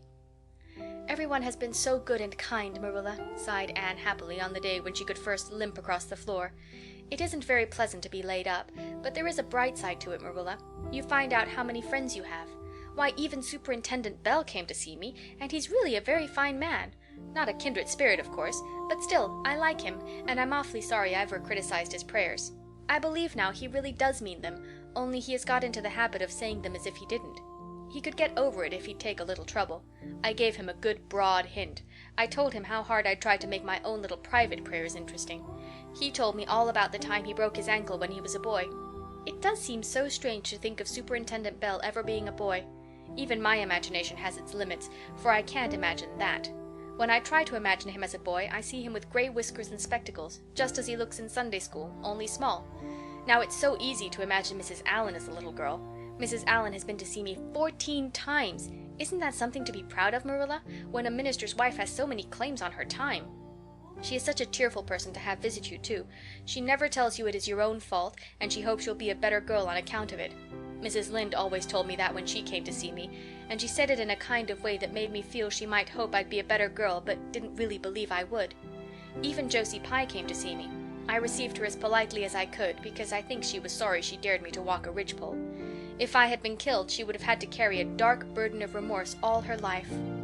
Diana has been a faithful friend. She's been over every day to cheer my lonely pillow. But oh, I shall be so glad when I can go to school, for I've heard such exciting things about the new teacher. The girls all think she is perfectly sweet. Diana says she has the loveliest fair curly hair and such fascinating eyes. She dresses beautifully, and her sleeve puffs are bigger than anybody else's in Avonlea. Every other Friday afternoon she has recitations, and everybody has to say a piece or take a part in a dialogue. Oh, it's just glorious to think of it. Josie Pye says she hates it, but that is just because Josie has so little imagination. Diana and Ruby Gillis and Jane Andrews are preparing a dialogue called A Morning Visit for next Friday, and the Friday afternoons they don't have recitations, Miss Stacy takes them all to the woods for a field day, and they study ferns and flowers and birds. And they have physical culture exercises every morning and evening. Mrs. Lynde says she never heard of such goings-on, and it all comes of having a lady teacher.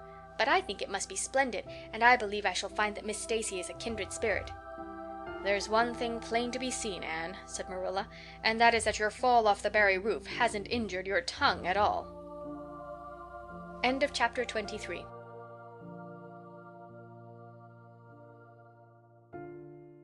It was October again when Anne was ready to go back to school. A glorious October, all red and gold, with mellow mornings when the valleys were filled with delicate mists, as if the spirit of autumn had poured them in for the sun to drain, amethyst, pearl, silver, rose, and smoke blue. The dews were so heavy that the fields glistened like cloth of silver, and there were such heaps of rustling leaves in the hollows of many-stemmed woods to run crisply through. The birch path was a canopy of yellow, and the ferns were sere and brown all along it.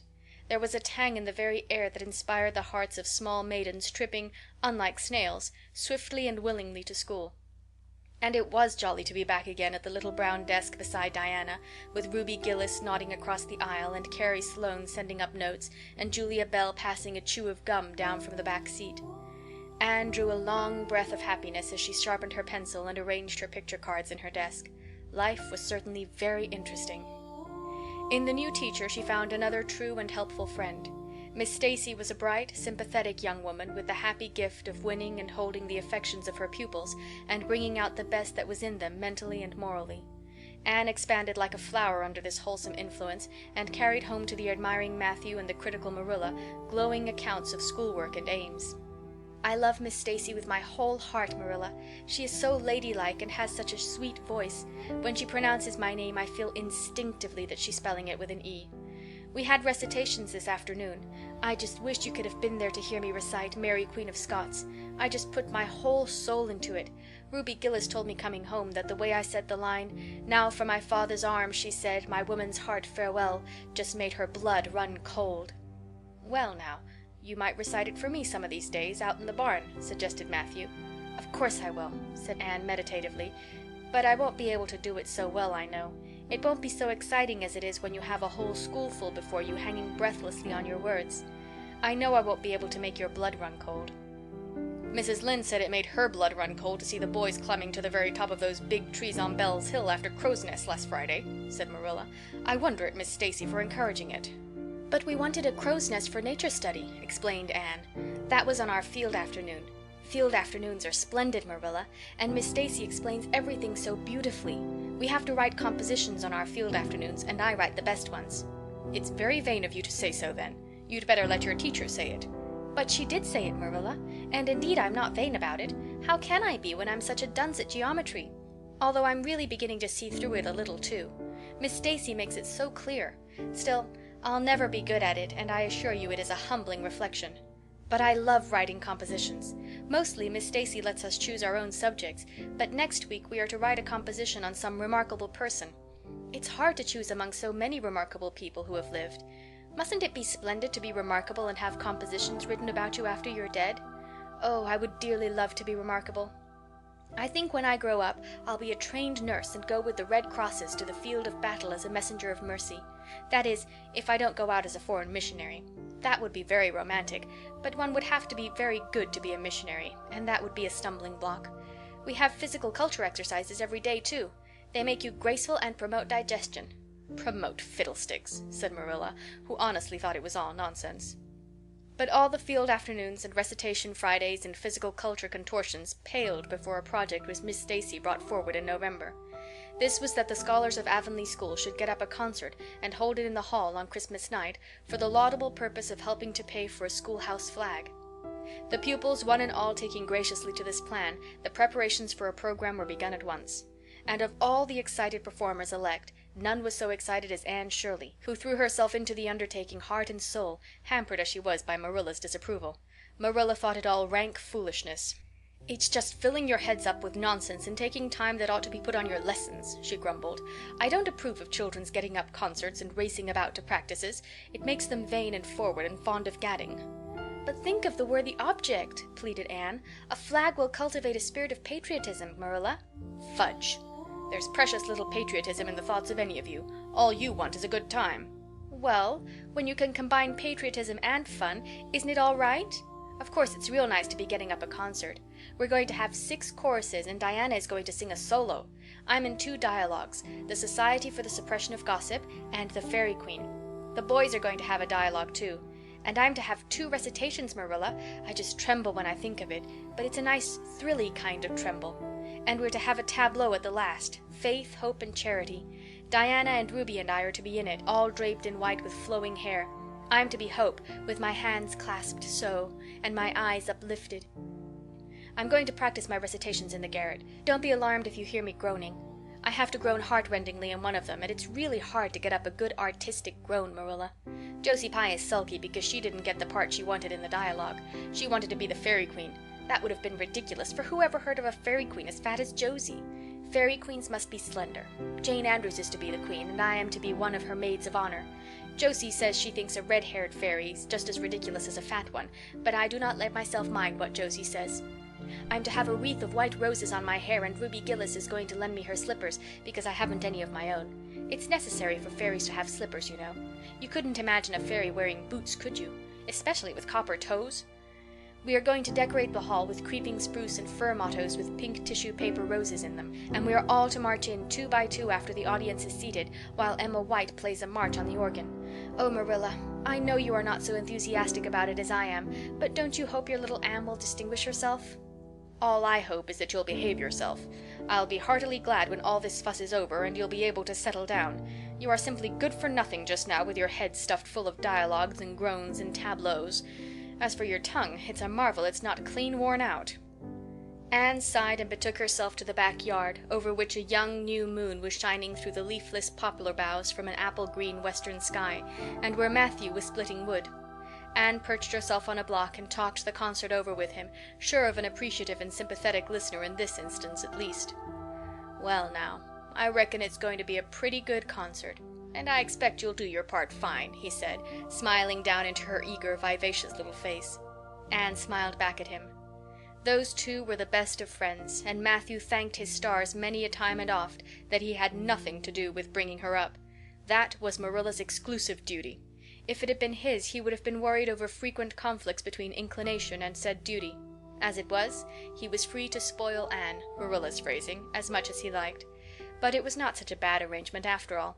A little appreciation sometimes does quite as much good as all the conscientious bringing up in the world. End of chapter 24.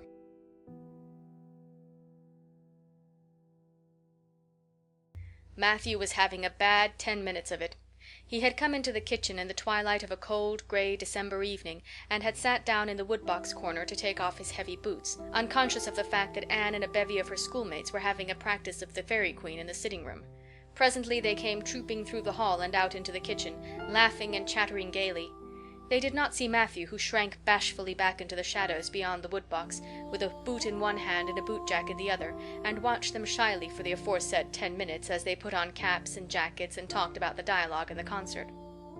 Anne stood among them, bright-eyed and animated as they, but Matthew suddenly became conscious that there was something about her different from her mates.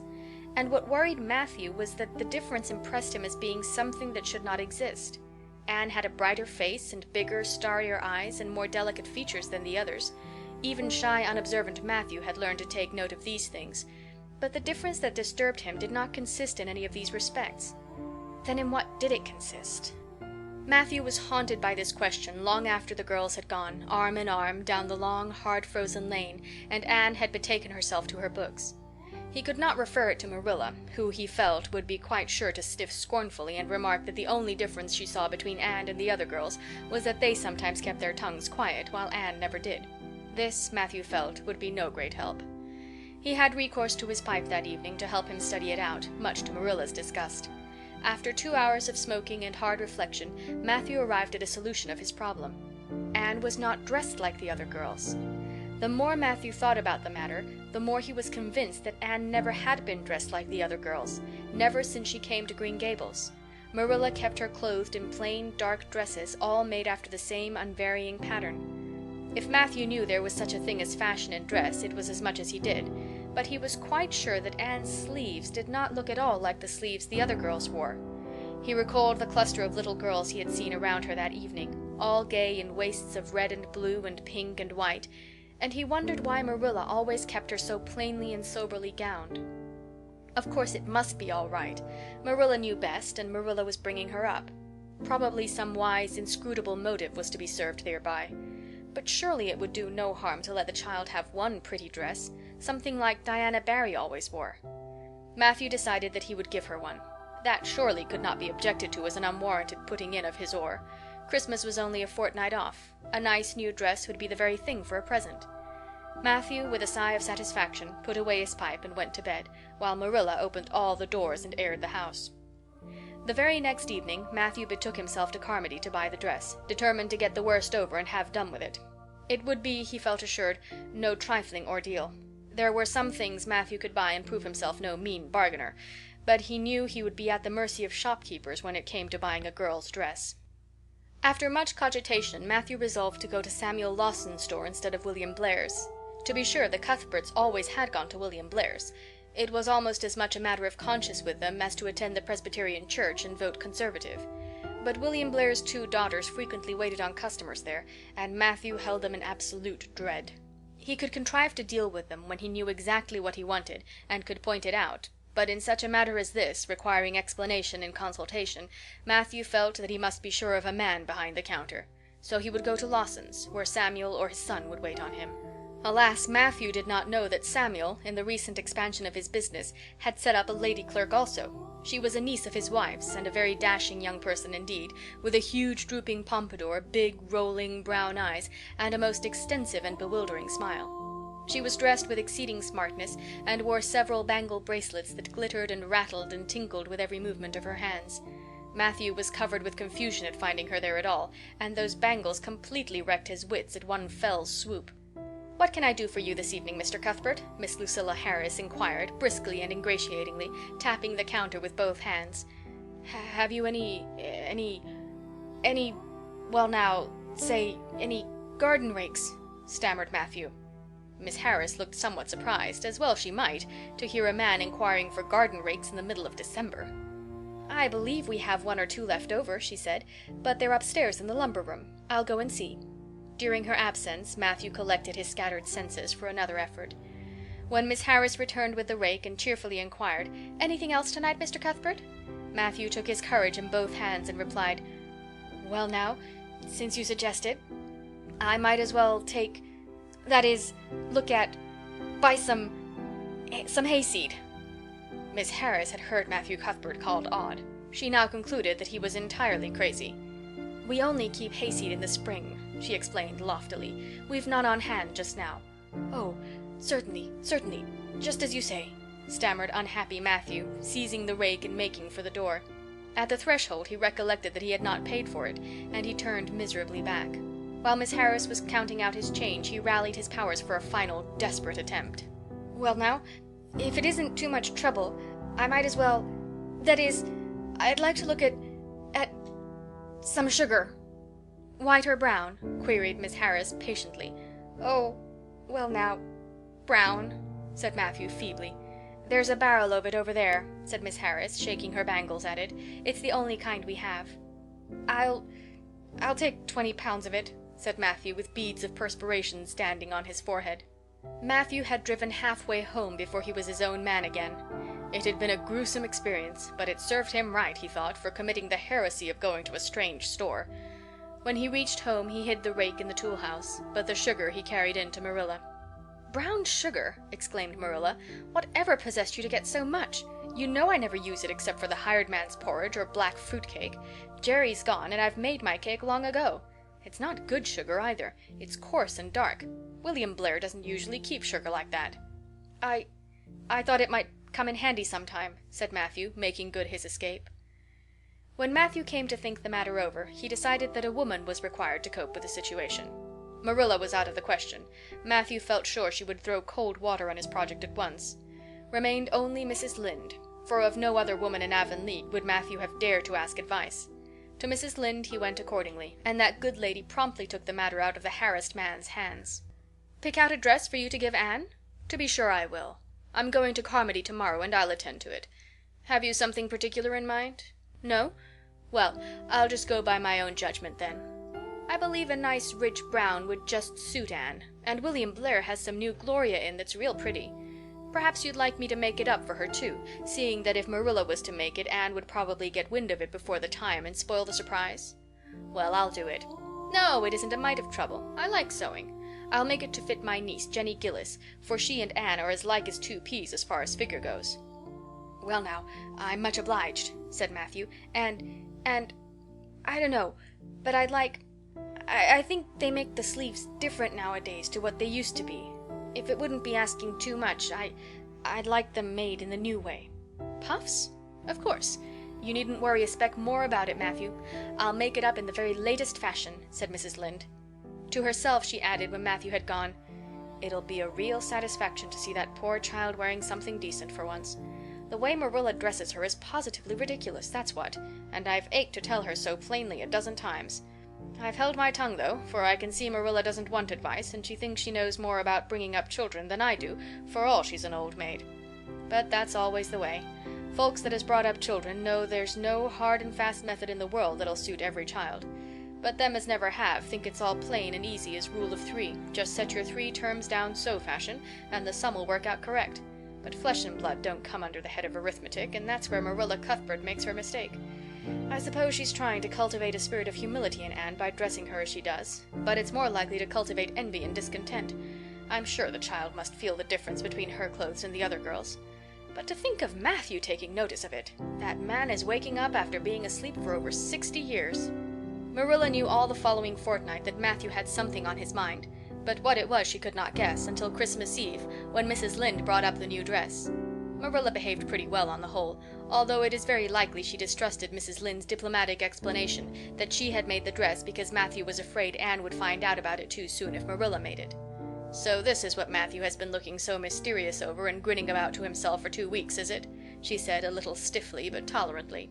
"I knew he was up to some foolishness. Well, I must say I don't think Anne needed any more dresses. I made her 3 good, warm, serviceable ones this fall, and anything more is sheer extravagance. There's enough material in those sleeves alone to make a waist, I declare there is. You'll just pamper Anne's vanity, Matthew, and she's as vain as a peacock now. Well, I hope she'll be satisfied at last, for I know she's been hankering after those silly sleeves ever since they came in, although she never said a word after the first. The puffs have been getting bigger and more ridiculous right along. They're as big as balloons now. Next year, anybody who wears them will have to go through a door sideways. Christmas morning broke on a beautiful white world. It had been a very mild December, and people had looked forward to a green Christmas, but just enough snow fell softly in the night to transfigure Avonlea. Anne peeped out from her frosted gable window with delighted eyes. The firs in the haunted wood were all feathery and wonderful. The birches and wild cherry trees were outlined in pearl. The ploughed fields were stretches of snowy dimples, and there was a crisp tang in the air that was glorious. Anne ran downstairs singing until her voice re-echoed through Green Gables. "Merry Christmas, Marilla! Merry Christmas, Matthew! Isn't it a lovely Christmas? I'm so glad it's white. Any other kind of Christmas doesn't seem real, does it? I don't like green Christmases. They're not green. They're just nasty faded browns and grays. What makes people call them green? Why, Matthew, is that for me? Oh, Matthew!" Matthew had sheepishly unfolded the dress from its paper swathings and held it out with a deprecatory glance at Marilla, who feigned to be contemptuously filling the teapot, but nevertheless watched the scene out of the corner of her eye with a rather interested air. Anne took the dress and looked at it in reverent silence. Oh, how pretty it was! A lovely, soft brown gloria with all the gloss of silk. A skirt with dainty frills and shirrings, a waist elaborately pin-tucked in the most fashionable way, with a little ruffle of filmy lace at the neck. But the sleeves, they were the crowning glory.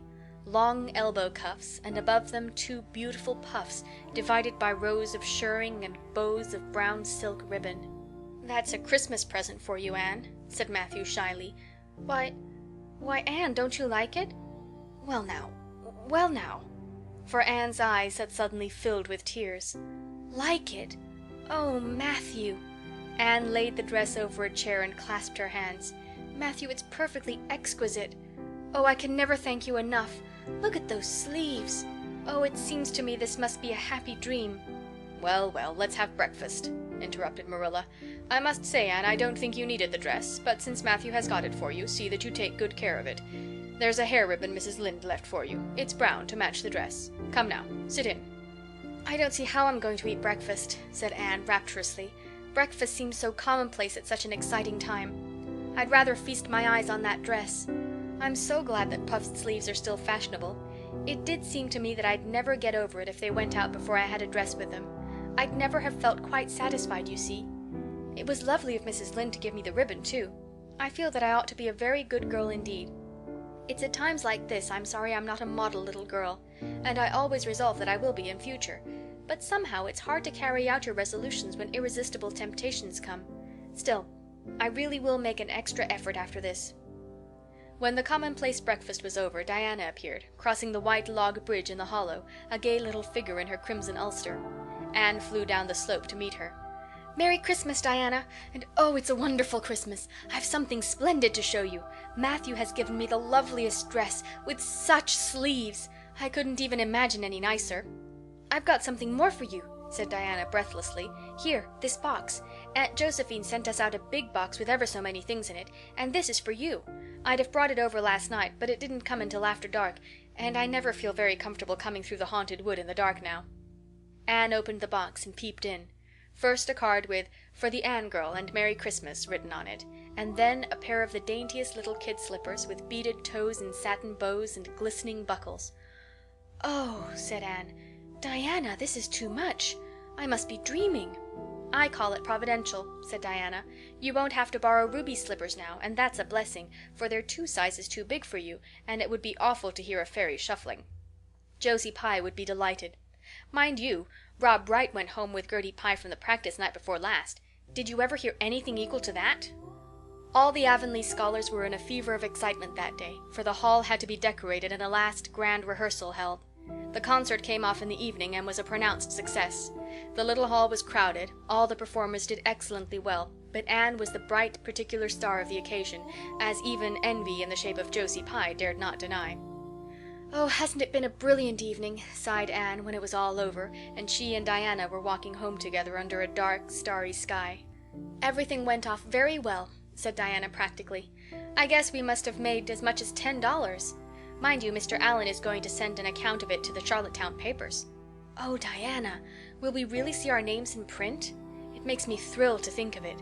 Your solo was perfectly elegant, Diana. I felt prouder than you did when it was encored. I just said to myself, it is my dear bosom friend who is so honored. Well, your recitations just brought down the house, Anne. That sad one was simply splendid. Oh, I was so nervous, Diana. When Mr. Allen called out my name, I really cannot tell how I ever got up on that platform. I felt as if a million eyes were looking at me and through me. And for one dreadful moment I was sure I couldn't begin at all. Then I thought of my lovely puffed sleeves and took courage. I knew that I must live up to those sleeves, Diana. So I started in, and my voice seemed to be coming from ever so far away. I just felt like a parrot. It's providential that I practiced those recitations so often up in the garret, or I'd never have been able to get through. Did I groan all right?" "Yes, indeed, you groaned lovely," assured Diana. "I saw old Mrs. Sloane wiping away tears when I sat down. It was splendid to think I had touched somebody's heart. It's so romantic to take part in a concert, isn't it? Oh, it's been a very memorable occasion indeed." "Wasn't the boys' dialogue fine?" said Diana. "Gilbert Blythe was just splendid. Anne, I do think it's awful mean the way you treat Gil. Wait till I tell you. When you ran off the platform after the fairy dialogue, one of your roses fell out of your hair. I saw Gil pick it up and put it in his breast pocket. There now, you're so romantic that I'm sure you ought to be pleased at that." "It's nothing to me what that person does," said Anne loftily. "I simply never waste a thought on him, Diana." That night Marilla and Matthew, who had been out to a concert for the first time in 20 years, sat for a while by the kitchen fire after Anne had gone to bed. "Well now, I guess our Anne did as well as any of them," said Matthew proudly. "Yes, she did," admitted Marilla. "She's a bright child, Matthew, and she looked real nice, too. I've been kind of opposed to this concert scheme, but I suppose there's no real harm in it after all. Anyhow, I was proud of Anne tonight, although I'm not going to tell her so." "Well now, I was proud of her, and I did tell her so 'fore she went upstairs," said Matthew. "We must see what we can do for her some of these days, Marilla. I guess she'll need something more than Avonlea school by and by." "There's time enough to think of that," said Marilla. "She's only 13 in March. Though tonight it struck me she was growing quite a big girl. Mrs. Lynde made that dress a mite too long, and it makes Anne look so tall. She's quick to learn, and I guess the best thing we can do for her will be to send her to Queen's after a spell. But nothing need be said about that for a year or two yet." "Well now, it'll do no harm to be thinking it over off and on," said Matthew. "Things like that are all the better for lots of thinking over." End of chapter 25.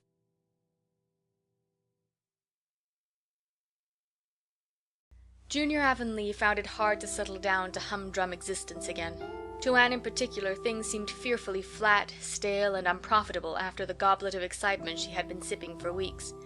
Could she go back to the former quiet pleasures of those faraway days before the concert? At first, as she told Diana, she did not really think she could. "I'm positively certain, Diana, that life can never be quite the same again as it was in those olden days," she said mournfully, as if referring to a period of at least 50 years back. "Perhaps after a while I'll get used to it, but I'm afraid concerts spoil people for everyday life. I suppose that is why Marilla disapproves of them. Marilla is such a sensible woman. It must be a great deal better to be sensible, but still, I don't believe I'd really want to be a sensible person because they are so unromantic. Mrs. Lynde says there is no danger of my ever being one, but you can never tell. I feel just now that I may grow up to be sensible yet, but perhaps that is only because I'm tired. I simply couldn't sleep last night for ever so long. I just lay awake and imagined the concert over and over again. That's one splendid thing about such affairs. It's so lovely to look back to them." Eventually, however, Avonlea school slipped back into its old groove and took up its old interests. To be sure, the concert left traces. Ruby Gillis and Emma White, who had quarreled over a point of precedence in their platform seats, no longer sat at the same desk, and a promising friendship of 3 years was broken up. Josie Pye and Julia Bell did not speak for 3 months, because Josie Pye had told Bessie Wright that Julia Bell's bow when she got up to recite made her think of a chicken jerking its head, and Bessie told Julia. None of the Sloanes would have any dealings with the Bells, because the Bells had declared that the Sloanes had too much to do in the program, and the Sloanes had retorted that the Bells were not capable of doing the little they had to do properly. Finally, Charlie Sloane fought Moody Spurgeon Macpherson because Moody Spurgeon had said that Anne Shirley put on airs about her recitations, and Moody Spurgeon was licked. Consequently, Moody Spurgeon's sister, Ella May, would not speak to Anne Shirley all the rest of the winter. With the exception of these trifling frictions, work in Miss Stacy's little kingdom went on with regularity and smoothness. The winter weeks slipped by. It was an unusually mild winter, with so little snow that Anne and Diana could go to school nearly every day by way of the birch path. On Anne's birthday they were tripping lightly down it, keeping eyes and ears alert amid all their chatter, for Miss Stacy had told them that they must soon write a composition on A Winter's Walk in the Woods, and it behooved them to be observant. "Just think, Diana, I'm 13 years old today," remarked Anne in an awed voice. "I can scarcely realize that I'm in my teens. When I woke this morning it seemed to me that everything must be different. You've been 13 for a month, so I suppose it doesn't seem such a novelty to you as it does to me. It makes life seem so much more interesting. In 2 more years I'll be really grown up. It's a great comfort to think that I'll be able to use big words then without being laughed at." "Ruby Gillis says she means to have a beau as soon as she's 15, said Diana. "Ruby Gillis thinks of nothing but beaus," said Anne disdainfully. "She's actually delighted when anyone writes her name up in a take notice, for all she pretends to be so mad. But I'm afraid that is an uncharitable speech. Mrs. Allen says we should never make uncharitable speeches, but they do slip out so often before you think, don't they? I simply can't talk about Josie Pye without making an uncharitable speech, so I never mention her at all. You may have noticed that. I'm trying to be as much like Mrs. Allen as I possibly can, for I think she's perfect. Mr. Allen thinks so too. Mrs. Lynde says he just worships the ground she treads on, and she doesn't really think it right for a minister to set his affections so much on a mortal being. But then, Diana, even ministers are human and have their besetting sins just like everybody else. I had such an interesting talk with Mrs. Allen about besetting sins last Sunday afternoon. There are just a few things it's proper to talk about on Sundays, and that is one of them. My besetting sin is imagining too much and forgetting my duties. I'm striving very hard to overcome it, and now that I'm really 13, perhaps I'll get on better." "In 4 more years we'll be able to put our hair up," said Diana. "Alice Bell is only 16 and she's wearing hers up, but I think that's ridiculous. I shall wait until I'm 17. "If I had Alice Bell's crooked nose," said Anne decidedly, "I wouldn't— But there, I won't say what I was going to because it was extremely uncharitable. Besides, I was comparing it with my own nose, and that's vanity. I'm afraid I think too much about my nose ever since I heard that compliment about it long ago. It really is a great comfort to me. Oh, Diana, look, there's a rabbit. That's something to remember for our woods composition. I really think the woods are just as lovely in winter as in summer. They're so white and still, as if they were asleep and dreaming pretty dreams." "I won't mind writing that composition when its time comes," sighed Diana. "I can manage to write about the woods, but the one we're to hand in Monday is terrible. The idea of Miss Stacy telling us to write a story out of our own heads." "Why, it's as easy as wink," said Anne. "It's easy for you because you have an imagination," retorted Diana. "But what would you do if you had been born without one? I suppose you have your composition all done." Anne nodded, trying hard not to look virtuously complacent, and failing miserably. "I wrote it last Monday evening. It's called The Jealous Rival, or In Death Not Divided. I read it to Marilla and she said it was stuff and nonsense. Then I read it to Matthew and he said it was fine. That is the kind of critic I like. It's a sad, sweet story. I just cried like a child while I was writing it. It's about 2 beautiful maidens called Cordelia Montmorency and Geraldine Seymour, who lived in the same village and were devotedly attached to each other. Cordelia was a regal brunette with a coronet of midnight hair and duskly flashing eyes. Geraldine was a queenly blonde with hair like spun gold and velvety purple eyes." "I never saw anybody with purple eyes," said Diana dubiously. "Neither did I just imagined them. I wanted something out of the common. Geraldine had an alabaster brow, too. I found out what an alabaster brow is. That is one of the advantages of being 13. You know so much more than you did when you were only 12. "Well, what became of Cordelia and Geraldine?" asked Diana, who was beginning to feel rather interested in their fate. "They grew in beauty side by side until they were 16. Then Bertram DeVere came to their native village and fell in love with the fair Geraldine. He saved her life when her horse ran away with her in a carriage, and she fainted in his arms, and he carried her home 3 miles, because, you understand, the carriage was all smashed up. I found it rather hard to imagine the proposal, because I had no experience to go by. I asked Ruby Gillis if she knew anything about how men proposed, because I thought she'd likely be an authority on the subject, having so many sisters married. Ruby told me she was hid in the hall pantry when Malcolm Andrews proposed to her sister Susan. She said Malcolm told Susan that his dad had given him the farm in his own name, and then said, 'What do you say, darling pet, if we get hitched this fall?' And Susan said, 'Yes, no, I don't know, let me see.' And there they were, engaged as quick as that. But I didn't think that sort of a proposal was a very romantic one, so in the end I had to imagine it out as well as I could. I made it very flowery and poetical, and Bertram went on his knees, although Ruby Gillis says it isn't done nowadays. Geraldine accepted him in a speech a page long. I can tell you I took a lot of trouble with that speech. I rewrote it 5 times, and I look upon it as my masterpiece. Bertram gave her a diamond ring and a ruby necklace, and told her they would go to Europe for a wedding tour, for he was immensely wealthy. But then, alas, shadows began to darken over their path. Cordelia was secretly in love with Bertram herself, and when Geraldine told her about the engagement she was simply furious, especially when she saw the necklace and the diamond ring. All her affection for Geraldine turned to bitter hate, and she vowed that she would never marry Bertram. But she pretended to be Geraldine's friend the same as ever. One evening they were standing on the bridge over a rushing, turbulent stream, and Cordelia, thinking they were alone, pushed Geraldine over the brink with a wild, mocking "Ha, ha, ha!" But Bertram saw it all, and he at once plunged into the current, exclaiming, "I will save thee, my peerless Geraldine!" But alas, he had forgotten he couldn't swim, and they were both drowned, clasped in each other's arms. Their bodies were washed ashore soon afterwards. They were buried in the one grave, and their funeral was most imposing, Diana. It's so much more romantic to end a story up with a funeral than a wedding. As for Cordelia, she went insane with remorse and was shut up in a lunatic asylum. I thought that was a poetical retribution for her crime. "How perfectly lovely," sighed Diana, who belonged to Matthew's school of critics. "I don't see how you can make up such thrilling things out of your own head, Anne. I wish my imagination was as good as yours." "It would be if you'd only cultivate it," said Anne cheeringly. "I've just thought of a plan, Diana. Let's you and me have a story club, all our own, and write stories for practice. I'll help you along until you can do them by yourself. You ought to cultivate your imagination, you know. Miss Stacy says so. Only we must take the right way. I told her about the haunted wood, but she said we went the wrong way about it in that." This was how the story club came into existence. It was limited to Diana and Anne at first, but soon it was extended to include Jane Andrews and Ruby Gillis, and 1 or 2 others who felt that their imaginations needed cultivating. No boys were allowed in it, although Ruby Gillis opined that their admission would make it more exciting, and each member had to produce 1 story a week. "It's extremely interesting," Anne told Marilla. "Each girl has to read her story out loud, and then we talk it over. We're going to keep them all sacredly, and have them to read to our descendants. We each write under a nom de plume. Mine is Rosamond Montmorency. All the girls do pretty well. Ruby Gillis is rather sentimental. She puts too much love-making into her stories, and you know too much is worse than too little. Jane never puts any because she says it makes her feel so silly when she has to read it out loud.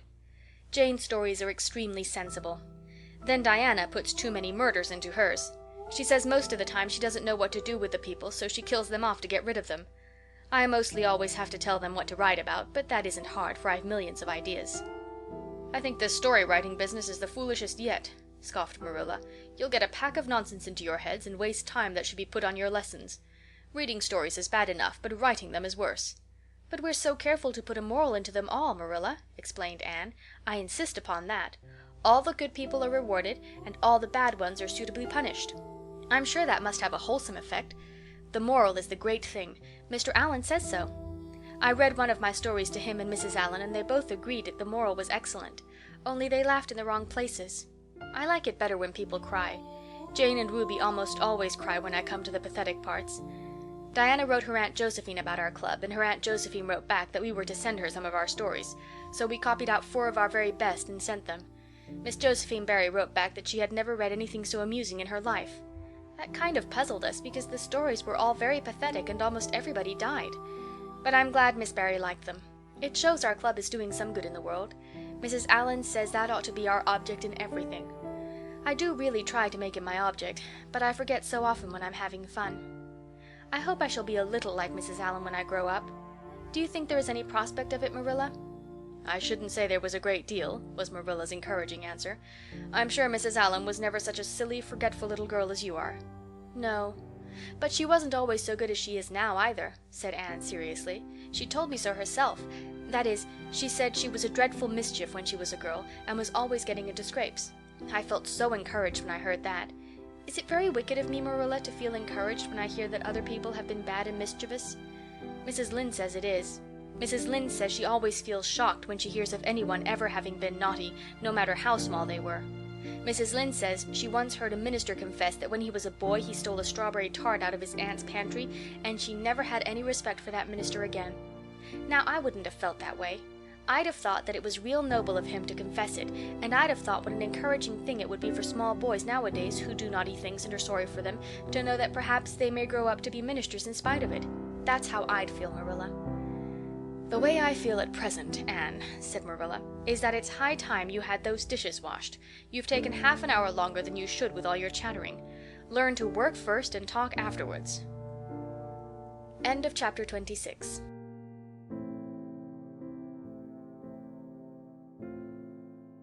Marilla, walking home one late April evening from an aid meeting, realized that the winter was over and gone, with the thrill of delight that spring never fails to bring to the oldest and saddest as well as to the youngest and merriest. Marilla was not given to subjective analysis of her thoughts and feelings. She probably imagined that she was thinking about the aids and their missionary box and the new carpet for the vestry room. But under these reflections was a harmonious consciousness of red fields smoking into pale purply mists in the declining sun, of long, sharp-pointed fir shadows falling over the meadow beyond the brook, of still, crimson-budded maples around a mirror-like wood pool, of awakening in the world and a stir of hidden pulses under the gray sod. The spring was abroad in the land, and Marilla's sober, middle-aged step was lighter and swifter because of its deep, primal gladness. Her eyes dwelt affectionately on Green Gables, peering through its network of trees and reflecting the sunlight back from its windows in several little coruscations of glory. Marilla, as she picked her steps along the damp lane, thought that it was really a satisfaction to know that she was going home to a briskly snapping wood fire and a table nicely spread for tea, instead of to the cold comfort of old aid-meeting evenings before Anne had come to Green Gables.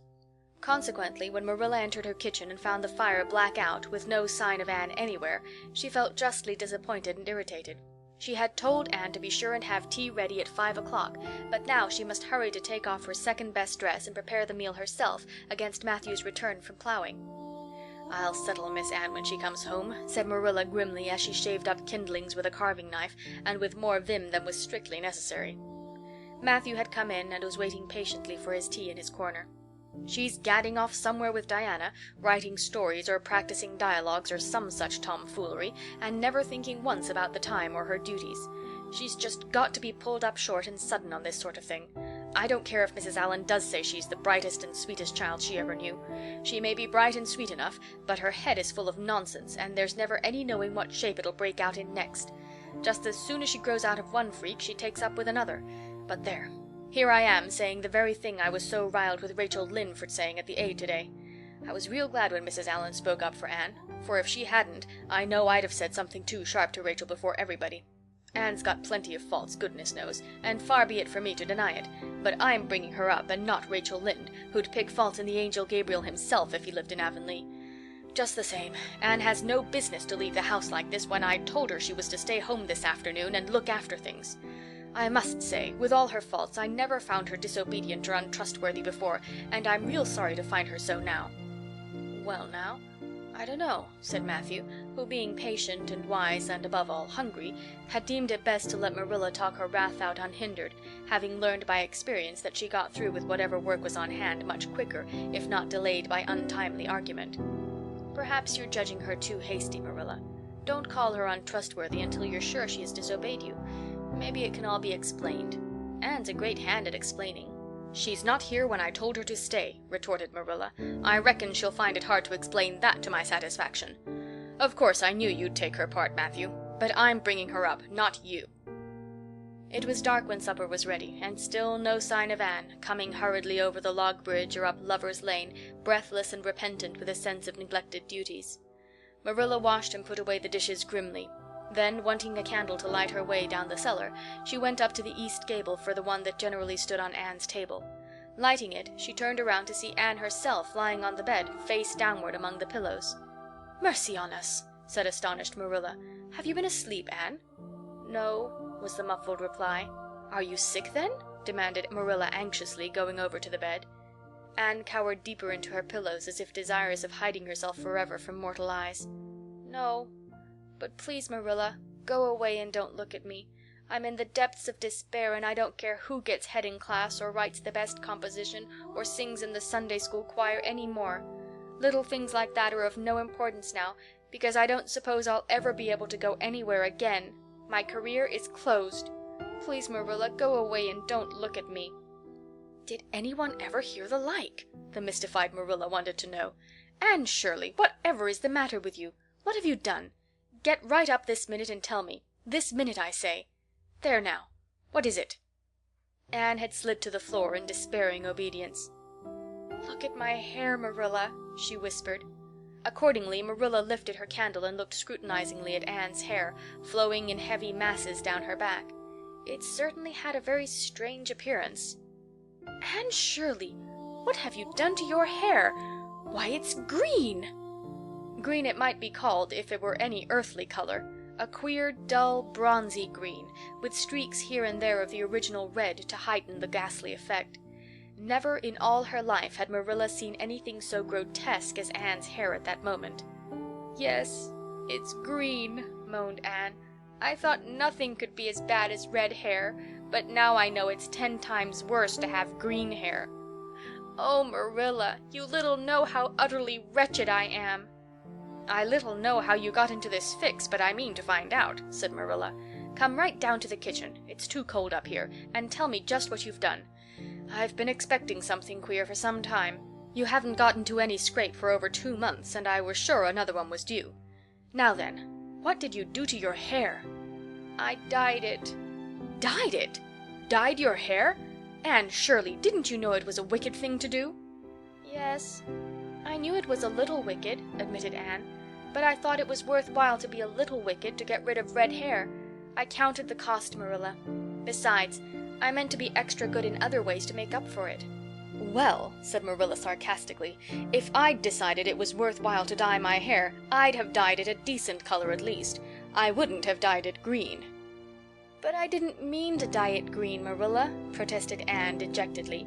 "If I was wicked, I meant to be wicked to some purpose. He said it would turn my hair a beautiful raven black.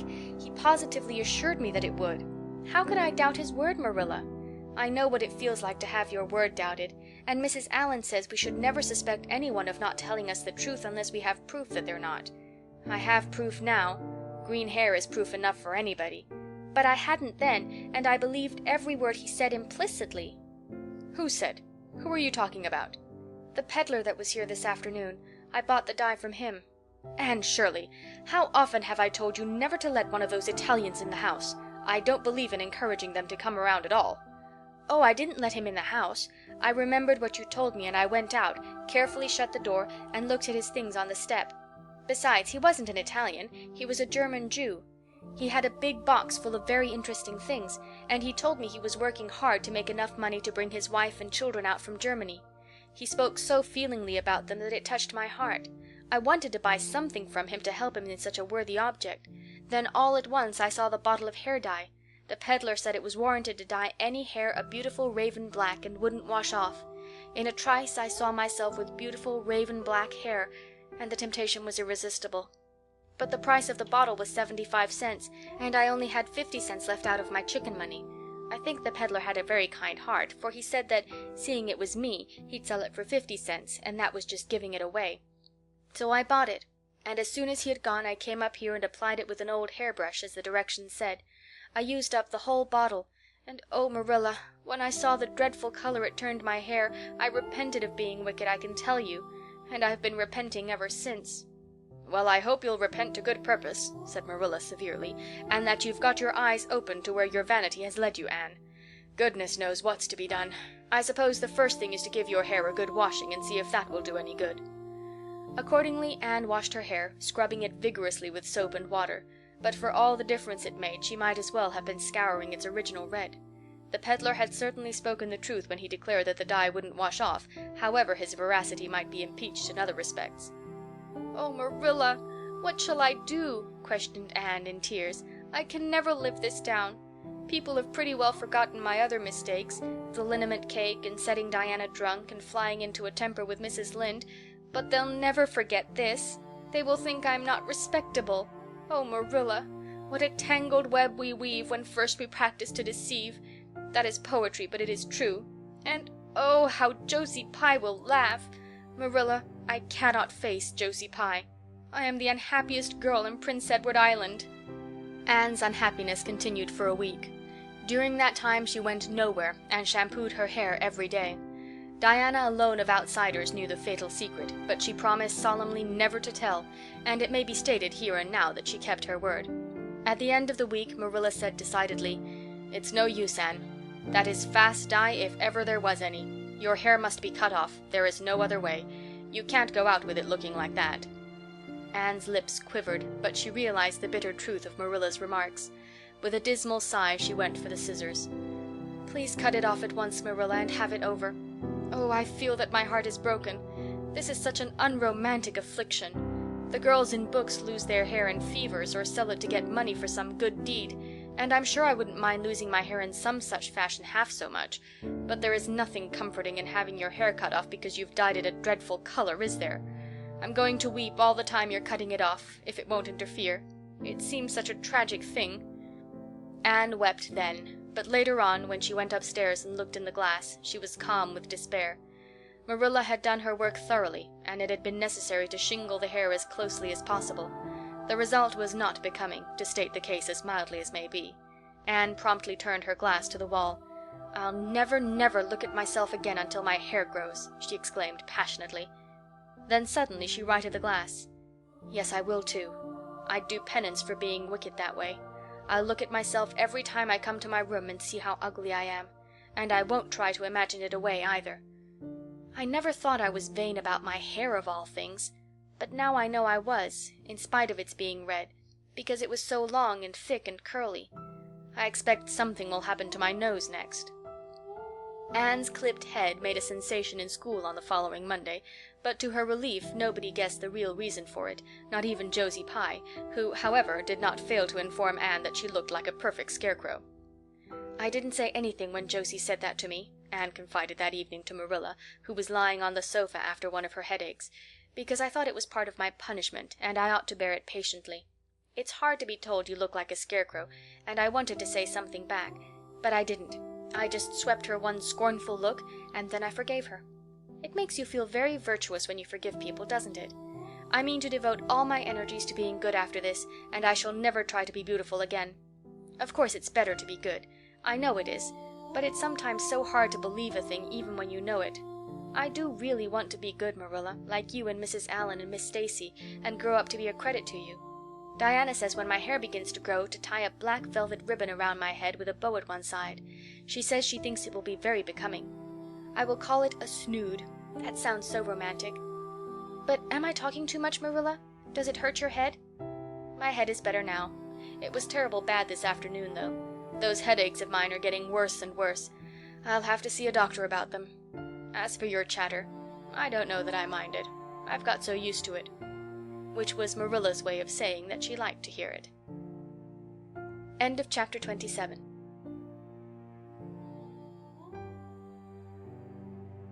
"Of course you must be Elaine, Anne," said Diana. "I could never have the courage to float down there." "Nor I," said Ruby Gillis with a shiver. "I don't mind floating down when there's 2 or 3 of us in the flat, and we can sit up. It's fun then. But to lie down and pretend I was dead? I just couldn't. I'd die really of fright." "Of course, it would be romantic," conceded Jane Andrews, "but I know I couldn't keep still. I'd be popping up every minute or so to see where I was and if I wasn't drifting too far out. And you know, Anne, that would spoil the effect." "But it's so ridiculous to have a red-headed Elaine," mourned Anne. "I'm not afraid to float down, and I'd love to be Elaine, but it's ridiculous just the same. Ruby ought to be Elaine because she is so fair and has such lovely, long golden hair. Elaine had all her bright hair streaming down, you know, and Elaine was the lily maid. Now a red-haired person cannot be a lily maid." "Your complexion is just as fair as Ruby's," said Diana earnestly, "and your hair is ever so much darker than it used to be before you cut it." "Oh, do you really think so?" exclaimed Anne, flushing sensitively with delight. "I've sometimes thought it was myself, but I never dared to ask anyone for fear she would tell me it wasn't. Do you think it could be called auburn now, Diana?" "Yes. "And I think it is real pretty," said Diana, looking admiringly at the short, silky curls that clustered over Anne's head and were held in place by a very jaunty black velvet ribbon and bow. They were standing on the bank of the pond below Orchard Slope, where a little headland fringed with birches ran out from the bank. At its tip was a small wooden platform built out into the water for the convenience of fishermen and duck hunters. Ruby and Jane were spending the midsummer afternoon with Diana, and Anne had come over to play with them. Anne and Diana had spent most of their playtime that summer on and about the pond. Idlewild was a thing of the past, Mr. Bell having ruthlessly cut down the little circle of trees in his back pasture in the spring. Anne had sat among the stumps and wept, not without an eye to the romance of it, but she was speedily consoled, for after all, as she and Diana said, big girls of 13 going on 14 were too old for such childish amusements as playhouses, and there were more fascinating sports to be found about the pond.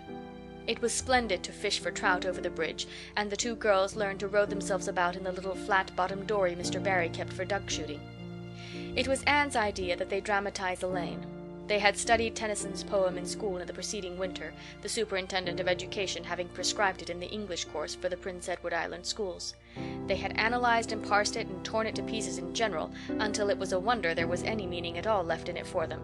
But at least the fair Lily Maid and Lancelot and Guinevere and King Arthur had become very real people to them, and Anne was devoured by secret regret that she had not been born in Camelot. Those days, she said, were so much more romantic than the present. Anne's plan was hailed with enthusiasm. The girls had discovered that if the flat were pushed off from the landing place, it would drift down with the current under the bridge and finally strand itself on another headland lower down, which ran out at a curve in the pond. They had often gone down like this, and nothing could be more convenient for playing Elaine. "Well, I'll be Elaine," said Anne, yielding reluctantly, for although she would have been delighted to play the principal character, yet her artistic sense demanded fitness for it, and this, she felt, her limitations made impossible. "Ruby, you must be King Arthur, and Jane will be Guinevere, and Diana must be Lancelot. But first you must be the brothers and the father. We can't have the old dumb servitor, because there isn't room for two in the flat when one is lying down. We must pall the barge all its length in blackest samite. That old black shawl of your mother's will be just the thing, Diana." The black shawl having been procured, Anne spread it over the flat and then lay down on the bottom with closed eyes and hands folded over her breast. "Oh, she does look really dead," whispered Ruby Gillis nervously, watching the still, white little face under the flickering shadows of the birches. "It makes me feel frightened, girls. Do you suppose it's really right to act like this? Mrs. Lynde says that all play acting is abominably wicked." "Ruby, you shouldn't talk about Mrs. Lynde," said Anne severely. "It spoils the effect, because this is hundreds of years before Mrs. Lynde was born. Jane, you arrange this. It's silly for Elaine to be talking when she's dead." Jane rose to the occasion. Cloth of gold for coverlet there was none, but an old piano scarf of yellow Japanese crepe was an excellent substitute. A white lily was not obtainable just then, but the effect of a tall blue iris placed in one of Anne's folded hands was all that could be desired. "Now she's all ready," said Jane. "We must kiss her quiet brows, and Diana, you say, 'Sister, farewell forever,' and Ruby, you say, 'Farewell, sweet sister,' both of you as sorrowfully as you possibly can. And for goodness sake, smile a little. You know Elaine lay as though she smiled. That's better. Now push the flat off." The flat was accordingly pushed off, scraping roughly over an old embedded stake in the process. Diana and Jane and Ruby only waited long enough to see it caught in the current and headed for the bridge before scampering up through the woods, across the road, and down to the lower headland where, as Lancelot and Guinevere and the king, they were to be in readiness to receive the Lily Maid. For a few minutes Anne, drifting slowly down, enjoyed the romance of her situation to the full. Then something happened not at all romantic. The flat began to leak. In a very few moments it was necessary for Elaine to scramble to her feet, pick up her cloth of gold coverlet and pall of blackest samite, and gaze blankly at a big crack at the bottom of her barge, through which the water was literally pouring. That sharp stake at the landing had torn off the strip of batting nailed on the flat. Anne did not know this, but it did not take her long to realize that she was in a dangerous plight. At this rate the flat would fill and sink long before it could drift to the lower headland. Where were the oars? Left behind at the landing. Anne gave one gasping little scream which nobody ever heard. She was white to the lips, but she did not lose her self-possession. There was one chance, just one. "I was horribly frightened," she told Mrs. Allen the next day, "and it seemed like years while the flat was drifting down to the bridge and the water rising in it every moment. I prayed, Mrs. Allen, most earnestly, but I didn't shut my eyes to pray, for I knew the only way God could save me was to let the flat float close enough to one of the bridge piles for me to climb up on it. You know the piles are just old tree trunks, and there are lots of knots and old branch stubs on them. It was proper to pray, but I had to do my part by watching out, and right well I knew it. I just said, 'Dear God, please take the flat close to a pile and I'll do the rest,' over and over again. Under such circumstances you don't think much about making a flowery prayer. But mine was answered, for the flat bumped right into a pile for a minute, and I flung the scarf and the shawl over my shoulder and scrambled up on a big providential stub. And there I was, Mrs. Allen, clinging to that slippery old pile with no way of getting up or down. It was a very unromantic position, but I didn't think about that at the time. You don't think much about romance when you have just escaped from a watery grave. I said a grateful prayer at once, and then I gave all my attention to holding on tight, for I knew I should probably have to depend on human aid to get back to dry land. The flat drifted under the bridge and then promptly sank in midstream. Ruby, Jane, and Diana, already awaiting it on the lower headland, saw it disappear before their very eyes, and had not a doubt but that Anne had gone down with it. For a moment they stood still, white as sheets, frozen with horror at the tragedy. Then, shrieking at the tops of their voices, they started on a frantic run up through the woods, never pausing as they crossed the main road to glance the way of the bridge. Anne, clinging desperately to her precarious foothold, saw their flying forms and heard their shrieks. Help would soon come, but meanwhile her position was a very uncomfortable one.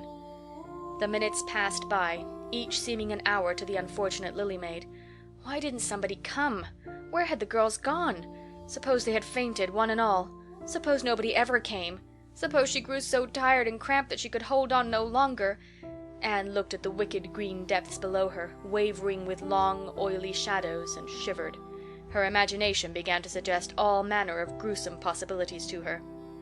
Then, just as she thought she really could not endure the ache in her arms and wrists another moment, Gilbert Blythe came rowing under the bridge in Harmon Andrews's dory. Gilbert glanced up, and much to his amazement beheld a little white scornful face looking down upon him with big, frightened, but also scornful grey eyes. "Anne Shirley, how on earth did you get there?" he exclaimed. Without waiting for an answer, he pulled close to the pile and extended his hand. There was no help for it. Anne, clinging to Gilbert Blythe's hand, scrambled down into the dory, where she sat, drabbled and furious, in the stern, with her arms full of dripping shawl and wet crepe. It was certainly extremely difficult to be dignified under the circumstances. "What has happened, Anne?" asked Gilbert, taking up his oars. "We were playing Elaine," explained Anne frigidly, without even looking at her rescuer, "and I had to drift down to Camelot in the barge, I mean the flat. The flat began to leak, and I climbed out onto the pile. The girls went for help. Will you be kind enough to row me to the landing?" Gilbert obligingly rowed to the landing, and Anne, disdaining assistance, sprang nimbly on shore. "I'm very much obliged to you," she said haughtily as she turned away. But Gilbert had also sprung from the boat, and now laid a detaining hand on her arm. "Anne," he said hurriedly, "look here. Can't we be good friends? I'm awfully sorry I made fun of your hair that time. I didn't mean to vex you, and I only meant it for a joke. Besides, it's so long ago. I think your hair is awfully pretty now. Honest I do. Let's be friends." For a moment Anne hesitated. She had an odd, newly awakened consciousness under all her outraged dignity that the half-shy, half-eager expression in Gilbert's hazel eyes was something that was very good to see. Her heart gave a quick, queer little beat. But the bitterness of her old grievance promptly stiffened up her wavering determination. That scene of 2 years before flashed back into her recollection as vividly as if it had taken place yesterday. Gilbert had called her carrots, and had brought about her disgrace before the whole school. Her resentment, which to other and older people might be as laughable as its cause, was in no whit allayed and softened by time, seemingly. She hated Gilbert Blythe. She would never forgive him. "No," she said coldly, "I shall never be friends with you, Gilbert Blythe, and I don't want to be." "All right." Gilbert sprang into his skiff with an angry color in his cheeks. "I'll never ask you to be friends again, Anne Shirley, and I don't care either." He pulled away with swift, defiant strokes, and Anne went up the steep, ferny little path under the maples. She held her head very high, but she was conscious of an odd feeling of regret. She almost wished she had answered Gilbert differently. Of course, he had insulted her terribly, but still. Altogether, Anne rather thought it would be a relief to sit down and have a good cry. She was really quite unstrung, for the reaction from her fright and cramped clinging was making itself felt. Halfway up the path she met Jane and Diana rushing back to the pond in a state narrowly removed from positive frenzy. They had found nobody at Orchard Slope, both Mr. and Mrs. Barry being away.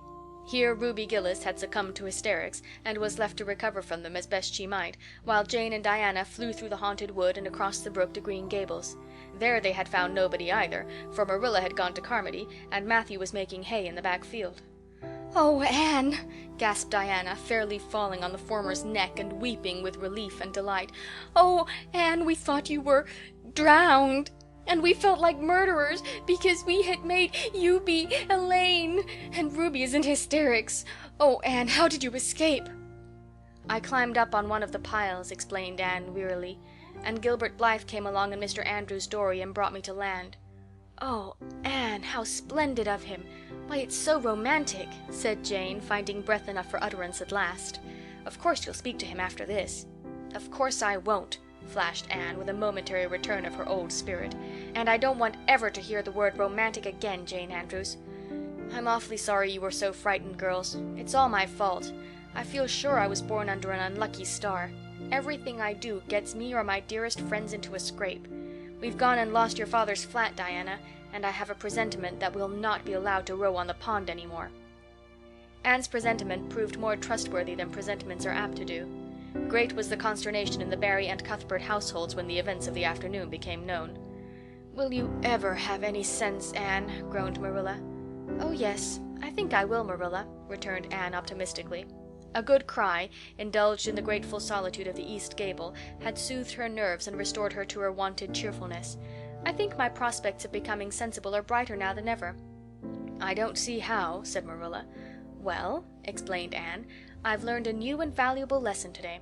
Ever since I came to Green Gables I've been making mistakes, and each mistake has helped to cure me of some great shortcoming. The affair of the amethyst brooch cured me of meddling with things that didn't belong to me. The haunted wood mistake cured me of letting my imagination run away with me.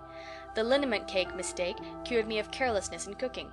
Dyeing my hair cured me of vanity. I never think about my hair and nose now, at least very seldom. And today's mistake is going to cure me of being too romantic.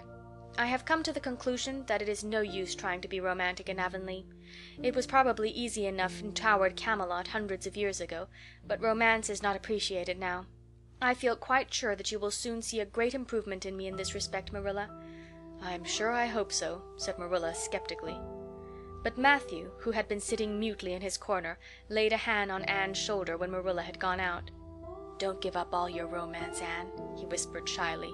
"A little of it is a good thing. Not too much, of course, but keep a little of it, Anne. Keep a little of it."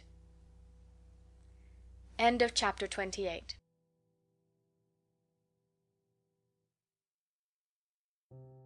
Anne was bringing the cows home from the back pasture by way of Lover's Lane. It was a September evening, and all the gaps and clearings in the woods were brimmed up with Ruby's sunset light. Here and there the lane was splashed with it, but for the most part it was already quite shadowy beneath the maples, and the spaces under the firs were filled with a clear violet dusk like airy wine. The winds were out in their tops, and there is no sweeter music on earth than that which the wind makes in the fir trees at evening. The cows swung placidly down the lane, and Anne followed them dreamily, repeating aloud the battle canto from Marmion, which had also been part of their English course the preceding winter, and which Miss Stacy had made them learn off by heart, and exulting in its rushing lines and the clash of spears in its imagery. When she came to the lines, "The stubborn spearsmen still made good their dark impenetrable wood," she stopped in ecstasy to shut her eyes that she might the better fancy herself one of that heroic ring. When she opened them again it was to behold Diana coming through the gate that led into the Barry field, and looking so important that Anne instantly divined there was news to be told. But betray too eager curiosity she would not. "Isn't this evening just like a purple dream, Diana? It makes me so glad to be alive. In the mornings I always think the mornings are best, but when evening comes I think it's lovelier still." "It's a very fine evening," said Diana, "but oh, I have such news, Anne. Guess. You can have 3 guesses." "Charlotte Gillis is going to be married in the church after all, and Mrs. Allan wants us to decorate it?" cried Anne. No, Charlotte's beau won't agree to that, because nobody has ever been married in that church yet, and he thinks it would seem too much like a funeral. It's too mean, because it would be such fun. Guess again. Jane's mother is going to let her have a birthday party? Diana shook her head, her black eyes dancing with merriment. I can't think what it can be, said Anne in despair, unless it's that Moody Spurgeon Macpherson saw you home from prayer meeting last night. Did he? I should think not, exclaimed Diana indignantly. I wouldn't be likely to boast of it if he did, the horrid creature. I knew you couldn't guess it. Mother had a letter from Aunt Josephine today, and Aunt Josephine wants you and me to go to town next Tuesday and stop with her for the exhibition. There. Oh, Diana, whispered Anne, finding it necessary to lean up against a maple tree for support. Do you really mean it? But I'm afraid Marilla won't let me go. She will say that she can't encourage gadding about. That was what she said last week when Jane invited me to go with them in their double-seated buggy to the American concert at the White Sands Hotel. I wanted to go, but Marilla said I'd be better at home, learning my lessons, and so would Jane. I was bitterly disappointed, Diana. I felt so heartbroken that I wouldn't say my prayers when I went to bed. But I repented of that and got up in the middle of the night and said them. I'll tell you, said Diana. We'll get Mother to ask Marilla. She'll be more likely to let you go then. And if she does, we'll have the time of our lives, Anne. I've never been to an exhibition, and it's so aggravating to hear the other girls talking about their trips. Jane and Ruby have been twice, and they're going this year again. I'm not going to think about it at all until I know whether I can go or not, said Anne resolutely. If I did and then was disappointed, it would be more than I could bear. But in case I do go, I'm very glad my new coat will be ready by that time. Marilla didn't think I needed a new coat. She said my old one would do very well for another winter, and that I ought to be satisfied with having a new dress. The dress is very pretty, Diana. Navy blue and made so fashionably. Marilla always makes my dresses fashionably now, because she says she doesn't intend to have Matthew going to Mrs. Lynde to make them. I'm so glad. It is ever so much easier to be good if your clothes are fashionable. At least, it is easier for me. I suppose it doesn't make such a difference to naturally good people. But Matthew said I must have a new coat, so Marilla bought a lovely piece of blue broadcloth, and it's being made by a real dressmaker over at Carmody. It's to be done Saturday night, and I'm trying not to imagine myself walking up the church aisle on Sunday in my new suit and cap, because I'm afraid it isn't right to imagine such things. But it just slips into my mind in spite of me. My cap is so pretty. Matthew bought it for me the day we were over at Carmody. It is one of those little blue velvet ones that are all the rage, with gold cord and tassels. Your new hat is elegant, Diana, and so becoming. When I saw you come into church last Sunday, my heart swelled with pride to think you were my dearest friend. Do you suppose it's wrong for us to think so much about our clothes? Marilla says it's very sinful, but it is such an interesting subject, isn't it? Marilla agreed to let Anne go to town, and it was arranged that Mr. Barry should take the girls in on the following Tuesday. As Charlottetown was 30 miles away, and Mr. Barry wished to go and return the same day, it was necessary to make a very early start. But Anne counted it all joy and was up before sunrise on Tuesday morning. A glance from her window assured her that the day would be fine, for the eastern sky behind the firs of the haunted wood was all silvery and cloudless. Through the gap in the trees a light was shining in the western gable of Orchard Slope, a token that Diana was also up. Anne was dressed by the time Matthew had the fire on and had the breakfast ready when Marilla came down, but for her own part was much too excited to eat. After breakfast the jaunty new cap and jacket were donned, and Anne hastened over the brook and up through the firs to Orchard Slope. Mr. Barry and Diana were waiting for her, and they were soon on the road. It was a long drive, but Anne and Diana enjoyed every minute of it. It was delightful to rattle along over the moist roads in the early red sunlight that was creeping across the shorn harvest fields. The air was fresh and crisp, and little smoke-blue mists curled through the valleys and floated off from the hills. Sometimes the road went through woods where maples were beginning to hang out scarlet banners. Sometimes it crossed rivers on bridges that made Anne's flesh cringe with the old, half-delightful fear. Sometimes it wound along a harbor shore and passed by a little cluster of weather-gray fishing huts. Again it mounted to hills, whence a far sweep of curving upland or misty blue sky could be seen. But wherever it went there was much of interest to discuss. It was almost noon when they reached town and found their way to Beechwood. It was quite a fine old mansion, set back from the street in a seclusion of green elms and branching beeches. Miss Barry met them at the door with a twinkle in her sharp black eyes. "So you've come to see me at last, you Anne girl," she said. "Mercy, child, how you have grown! You're taller than I am, I declare. And you're ever so much better looking than you used to be, too. But I dare say you know that without being told." "Indeed I didn't," said Anne radiantly. I know I'm not so freckled as I used to be, so I've much to be thankful for, but I really hadn't dared to hope there was any other improvement. I'm so glad you think there is, Miss Barry. Miss Barry's house was furnished with great magnificence, as Anne told Marilla afterward. The two little country girls were rather abashed by the splendor of the parlor where Miss Barry left them when she went to see about dinner. "Isn't it just like a palace?" whispered Diana. "I never was in Aunt Josephine's house before, and I'd no idea it was so grand. I just wish Julia Bell could see this. She puts on such airs about her mother's parlor." "Velvet carpet," sighed Anne luxuriously, "and silk curtains. I've dreamed of such things, Diana. But do you know, I don't believe I feel very comfortable with them after all. There are so many things in this room, and all so splendid, that there is no scope for imagination. That is one consolation when you are poor. There are so many more things you can imagine about." Their sojourn in town was something that Anne and Diana dated from for years. From first to last it was crowded with delights. On Wednesday Miss Barry took them to the exhibition grounds and kept them there all day. "It was splendid," Anne related to Marilla later on. "I never imagined anything so interesting. I don't really know which department was the most interesting. I think I liked the horses and the flowers and the fancy work best. Josie Pye took first prize for knitted lace. I was real glad she did. And I was glad that I felt glad, for it shows I'm improving, don't you think, Marilla, when I can rejoice in Josie's success? Mr. Harmon Andrews took second prize for Gravenstein apples, and Mr. Bell took first prize for a pig. Diana said she thought it was ridiculous for a Sunday school superintendent to take a prize in pigs, but I don't see why, do you? She said she would always think of it after this when he was praying so solemnly. Clara Louise Macpherson took a prize for painting, and Mrs. Lynde got first prize for homemade butter and cheese, so Avonlea was pretty well represented, wasn't it? Mrs. Lynde was there that day, and I never knew how much I really liked her until I saw her familiar face among all those strangers. There were thousands of people there, Marilla. It made me feel dreadfully insignificant. And Miss Barry took us up to the grandstand to see the horse races. Mrs. Lynde wouldn't go. She said horse racing was an abomination, and she, being a church member, thought it her bounden duty to set a good example by staying away. But there were so many there, I don't believe Mrs. Lynde's absence would ever be noticed. I don't think, though, that I ought to go very often to horse races, because they are awfully fascinating. Diana got so excited that she offered to bet me 10 cents that the red horse would win. I didn't believe he would, but I refused to bet, because I wanted to tell Mrs. Allan all about everything, and I felt sure it wouldn't do to tell her that. It's always wrong to do anything you can't tell the minister's wife. It's as good as an extra conscience to have a minister's wife for your friend. And I was very glad I didn't bet, because the red horse did win, and I would have lost 10 cents. So you see that virtue was its own reward. We saw a man go up in a balloon. I'd love to go up in a balloon, Marilla. It would be simply thrilling. And we saw a man selling fortunes. You paid him 10 cents, and a little bird picked out your fortune for you.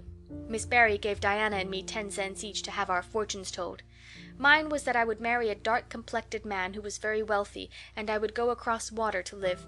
I looked very carefully at all the dark men I saw after that, but I didn't care much for any of them.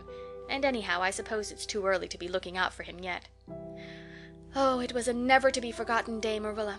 I was so tired I couldn't sleep at night. Miss Barry put us in the spare room, according to promise. It was an elegant room, Marilla, but somehow sleeping in a spare room isn't what I used to think it was. That's the worst of growing up, and I'm beginning to realize it. The things you wanted so much when you were a child don't seem half so wonderful to you when you get them. Thursday the girls had a drive in the park, and in the evening Miss Barry took them to a concert in the Academy of Music, where a noted prima donna was to sing. To Anne the evening was a glittering vision of delight. Oh, Marilla, it was beyond description. I was so excited I couldn't even talk, so you may know what it was like. I just sat in enraptured silence. Madame Selitsky was perfectly beautiful and wore white satin and diamonds. But when she began to sing, I never thought about anything else. Oh, I can't tell you how I felt, but it seemed to me that it could never be hard to be good anymore. I felt like I do when I look up to the stars. Tears came into my eyes, but oh, they were such happy tears. I was so sorry when it was all over, and I told Miss Barry I didn't see how I was ever to return to common life again. She said she thought if we went over to the restaurant across the street and had an ice cream it might help me. That sounded so prosaic, but to my surprise I found it true. The ice cream was delicious, Marilla, and it was so lovely and dissipated to be sitting there eating it at 11 o'clock at night. Diana said she believed she was born for city life. Miss Barry asked me what my opinion was, but I said I would have to think it over very seriously before I could tell her what I really thought. So I thought it over after I went to bed. That is the best time to think things out. And I came to the conclusion, Marilla, that I wasn't born for city life, and that I was glad of it. It's nice to be eating ice cream at brilliant restaurants at 11 o'clock at night once in a while, but as a regular thing, I'd rather be in the East Gable at 11, sound asleep, but kind of knowing, even in my sleep, that the stars were shining outside and that the wind was blowing in the firs across the brook. I told Miss Barry so at breakfast the next morning, and she laughed. Miss Barry generally laughed at anything I said, even when I said the most solemn things. I don't think I liked it, Marilla, because I wasn't trying to be funny, but she is a most hospitable lady and treated us royally.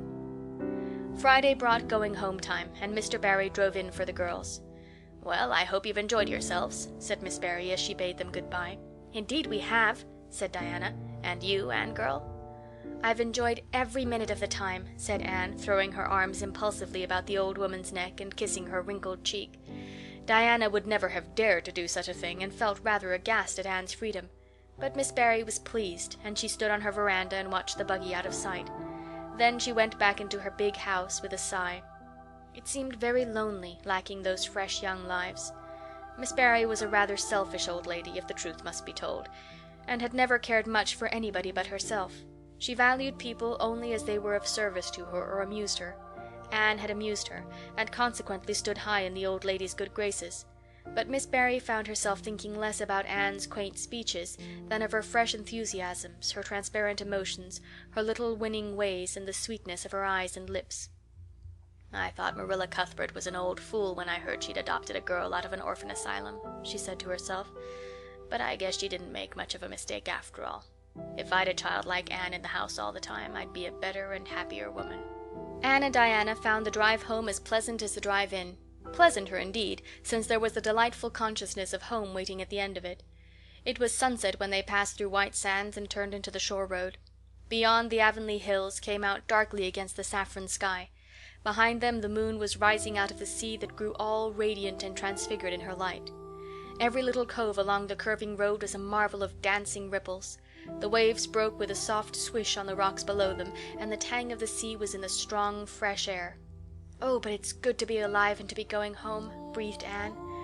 When she crossed the log bridge over the brook, the kitchen light of Green Gables winked her a friendly welcome back, and through the open door shone the hearth fire, sending out its warm red glow athwart the chilly autumn night.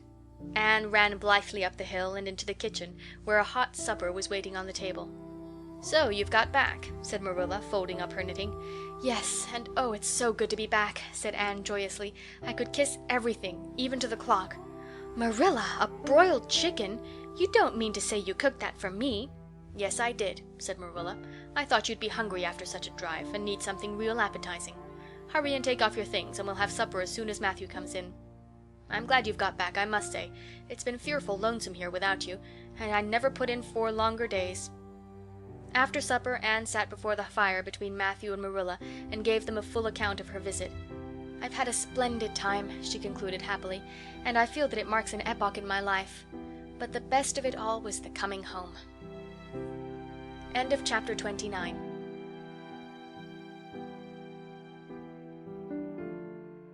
Marilla laid her knitting on her lap and leaned back in her chair. Her eyes were tired, and she thought vaguely that she must see about having her glasses changed the next time she went to town, for her eyes had grown tired very often of late. It was nearly dark, for the full November twilight had fallen around Green Gables, and the only light in the kitchen came from the dancing red flames in the stove.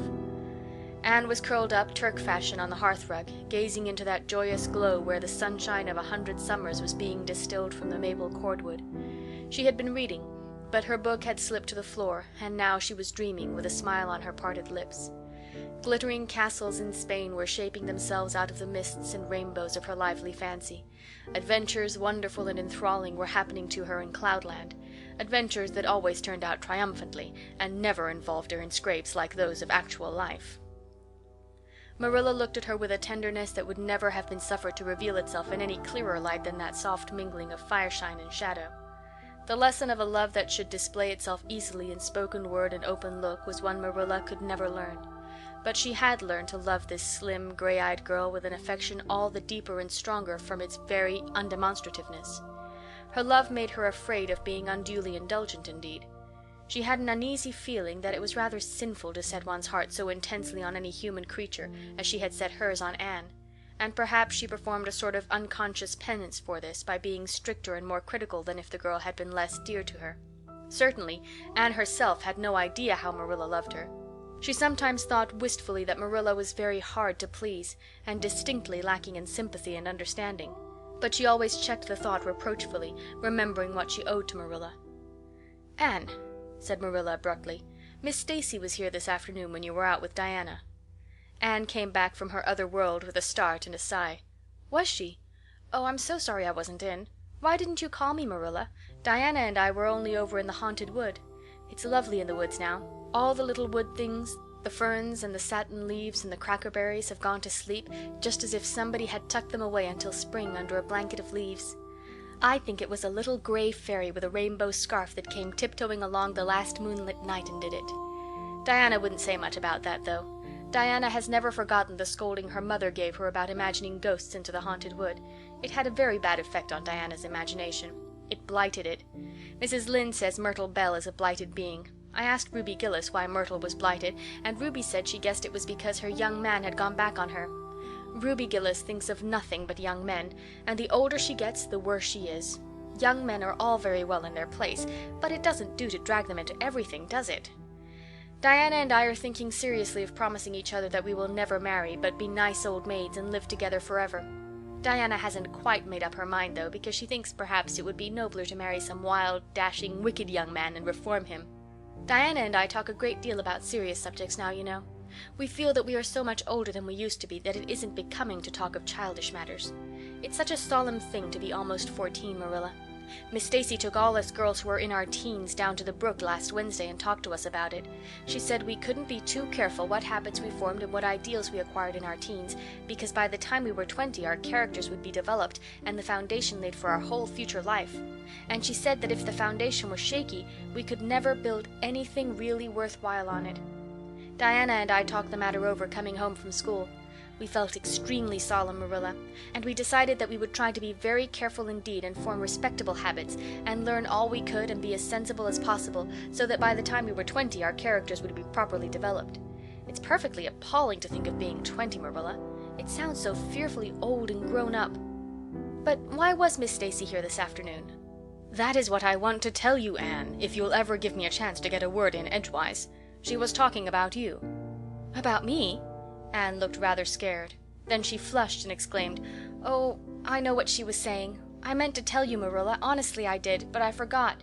Miss Stacy caught me reading Ben-Hur in school yesterday afternoon when I should have been studying my Canadian history. Jane Andrews lent it to me. I was reading it at dinner hour, and I had just got to the chariot race when school went in. I was simply wild to know how it turned out, although I felt sure Ben-Hur must win, because it wouldn't be poetical justice if he didn't. So I spread the history open on my desk lid and then tucked Ben-Hur between the desk and my knee. I just looked as if I were studying Canadian history, you know, while all the while I was reveling in Ben-Hur. I was so interested in it that I never noticed Miss Stacy coming down the aisle until all at once I just looked up, and there she was looking down at me so reproachful-like. I can't tell you how ashamed I felt, Marilla, especially when I heard Josie Pye giggling. Miss Stacy took Ben-Hur away, but she never said a word then. She kept me in at recess and talked to me. She said I had done very wrong in 2 respects. First, I was wasting time I ought to have put on my studies, and secondly, I was deceiving my teacher and trying to make it appear I was reading a history when it was a storybook instead. I had never realized until that moment, Marilla, that what I was doing was deceitful. I was shocked. I cried bitterly and asked Miss Stacy to forgive me, and I'd never do such a thing again, and I offered to do penance by never so much as looking at Ben-Hur for a whole week, not even to see how the chariot race turned out. But Miss Stacy said she wouldn't require that, and she forgave me freely, so I think it wasn't very kind of her to come up here to you about it after all. Miss Stacy never mentioned such a thing to me, Anne, and it's only your guilty conscience that's the matter with you. You have no business to be taking storybooks to school. You read too many novels anyhow.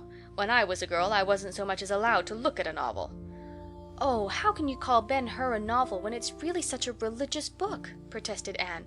"Of course it's a little too exciting to be proper reading for Sunday, and I only read it on weekdays. And I never read any book now unless either Miss Stacy or Mrs. Allan thinks it is a proper book for a girl 13 3/4 to read. Miss Stacy made me promise that. She found me reading a book one day called The Lurid Mystery of the Haunted Hall. It was one Ruby Gillis had lent me, and oh, Marilla, it was so fascinating and creepy. It just curdled the blood in my veins. But Miss Stacy said it was a very silly, unwholesome book, and she asked me not to read any more of it, or any like it. I didn't mind promising not to read any more like it, but it was agonizing to give back that book without knowing how it turned out. But my love for Miss Stacy stood the test, and I did. It's really wonderful, Marilla, what you can do when you're truly anxious to please a certain person. "Well, I guess I'll light the lamp and get to work," said Marilla. "I see plainly that you don't want to hear what Miss Stacy had to say. You're more interested in the sound of your own tongue than in anything else." "Oh, indeed, Marilla, I do want to hear it," cried Anne contritely. "I won't say another word, not one. I know I talk too much, but I'm really trying to overcome it, and although I say far too much, yet if you only knew how many things I want to say and don't, you'd give me some credit for it. Please tell me, Marilla." "Well, Miss Stacy wants to organize a class among her advanced students who mean to study for the entrance examination into Queen's. She intends to give them extra lessons for an hour after school, and she came to ask Matthew and me if we would like to have you join it. What do you think about it yourself, Anne? Would you like to go to Queen's and pass for a teacher?" "Oh, Marilla." Anne straightened to her knees and clasped her hands. "It's been the dream of my life.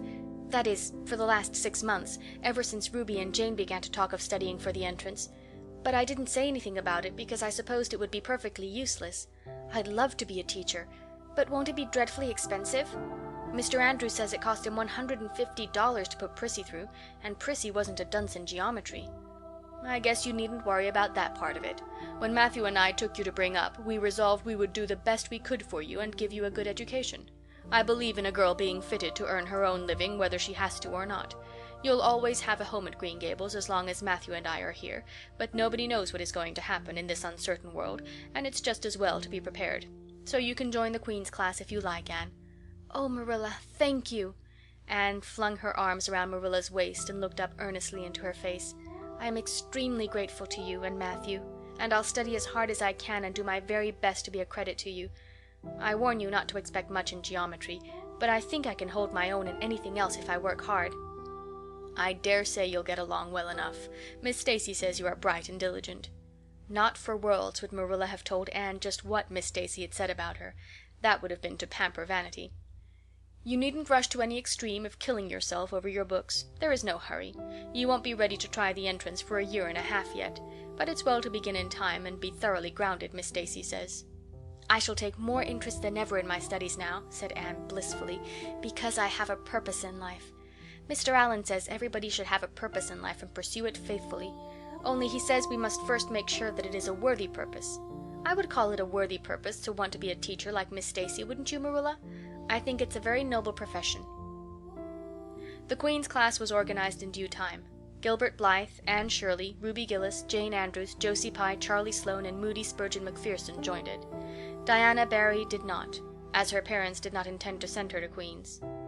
This seemed nothing short of a calamity to Anne. Never since the night on which Minnie May had had the croup had she and Diana been separated in anything.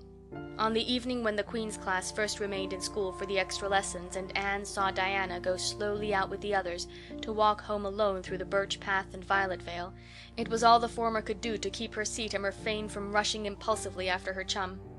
A lump came into her throat, and she hastily retired behind the pages of her uplifted Latin grammar to hide the tears in her eyes.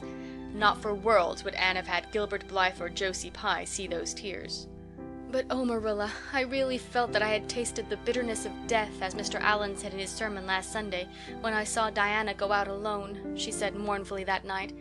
"I thought how splendid it would have been if Diana had only been going to study for the entrance too. But we can't have things perfect in this imperfect world, as Mrs. Lynde says. Mrs. Lynde isn't exactly a comforting person sometimes, but there's no doubt she says a great many very true things. And I think the Queen's class is going to be extremely interesting. Jane and Ruby are just going to study to be teachers. That is the height of their ambition. Ruby says she will only teach for 2 years after she gets through, and then she intends to be married. Jane says she will devote her whole life to teaching, and never marry, because you are paid a salary for teaching, but a husband won't pay you anything, and growls if you ask for a share in the egg and butter money. I expect Jane speaks from mournful experience, for Mrs. Lynde says that her father is a perfect old crank, and meaner than second skimmings. Josie Pye says she is just going to college for education's sake, because she won't have to earn her own living.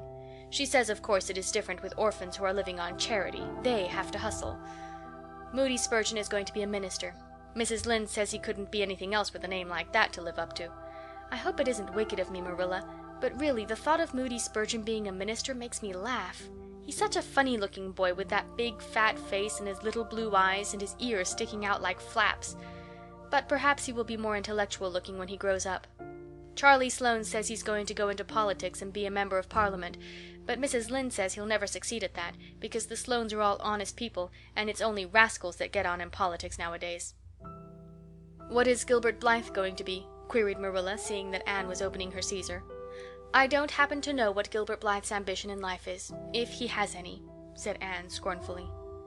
There was open rivalry between Gilbert and Anne now. Previously the rivalry had been rather one-sided, but there was no longer any doubt that Gilbert was as determined to be first in class as Anne was. He was a foeman worthy of her steel. The other members of the class tacitly acknowledged their superiority and never dreamed of trying to compete with them. Since the day by the pond when she had refused to listen to his plea for forgiveness, Gilbert, save for the aforesaid determined rivalry, had evinced no recognition whatever of the existence of Anne Shirley. He talked and jested with the other girls, exchanged books and puzzles with them, discussed lessons and plans, sometimes walked home with one or the other of them from prayer meeting or debating club. But Anne Shirley he simply ignored. And Anne found out that it is not pleasant to be ignored. It was in vain that she told herself with a toss of her head that she did not care. Deep down in her wayward, feminine little heart she knew that she did care, and that if she had that chance of the Lake of Shining Waters again she would answer very differently. All at once, as it seemed, and to her secret dismay, she found that the old resentment she had cherished against him was gone just when she most needed its sustaining power. It was in vain that she recalled every incident and emotion of that memorable occasion and tried to feel the old satisfying anger. That day by the pond had witnessed its last spasmodic flicker. Anne realized that she had forgiven and forgotten without knowing it, but it was too late. And at least neither Gilbert nor anybody else, not even Diana, should ever suspect how sorry she was and how much she wished she hadn't been so proud and horrid. She determined to shroud her feelings in deepest oblivion, and it may be stated here and now that she did it so successfully that Gilbert, who possibly was not quite so indifferent as he seemed, could not console himself with any belief that Anne felt his retaliatory scorn. The only poor comfort he had was that she snubbed Charlie Sloane, unmercifully, continually, and undeservedly. Otherwise the winter passed away in a round of pleasant duties and studies. For Anne the days slipped by like golden beads on the necklace of the year. She was happy, eager, interested. There were lessons to be learned and honor to be won, delightful books to be read, new pieces to be practiced for the Sunday school choir, pleasant Saturday afternoons at the manse with Mrs. Allan, and then, almost before Anne realized it, spring had come again to Green Gables, and all the world was abloom once more. Studies palled just a wee bit then. The Queen's class, left behind in school while the others scattered to green lanes and leafy woodcuts and meadow byways, looked wistfully out of the windows and discovered that Latin verbs and French exercises had somehow lost the tang and zest they had possessed in the crisp winter months. Even Anne and Gilbert lagged and grew indifferent. Teacher and taught were alike glad when the term was ended, and the glad vacation days stretched rosily before them. "But you've done good work this past year," Miss Stacy told them on the last evening, "and you deserve a good, jolly vacation. Have the best time you can in the out-of-door world, and lay in a good stock of health and vitality and ambition to carry you through the next year. It will be the tug-of-war, you know, the last year before the entrance." "Are you going to be back next year, Miss Stacy?" asked Josie Pye. Josie Pye never scrupled to ask questions. In this instance the rest of the class felt grateful to her. None of them would have dared to ask it of Miss Stacy, but all wanted to, for there had been alarming rumors running at large through the school for some time that Miss Stacy was not coming back the next year, that she had been offered a position in the grade school of her own home district and meant to accept. The Queen's class listened in breathless suspense for her answer. "Yes, I think I will," said Miss Stacy. "I thought of taking another school, but I have decided to come back to Avonlea. To tell the truth, I've grown so interested in my pupils here that I found I couldn't leave them. So I'll stay and see you through." "Hurrah!" said Moody Spurgeon. Moody Spurgeon had never been so carried away by his feelings before, and he blushed uncomfortably every time he thought about it for a week. "Oh, I'm so glad," said Anne with shining eyes. Dear Miss Stacy, it would be perfectly dreadful if you didn't come back. I don't believe I could have the heart to go on with my studies at all if another teacher came here." When Anne got home that night she stacked all her textbooks away in an old trunk in the attic, locked it, and threw the key into the blanket box. "I'm not even going to look at a school book in vacation," she told Marilla.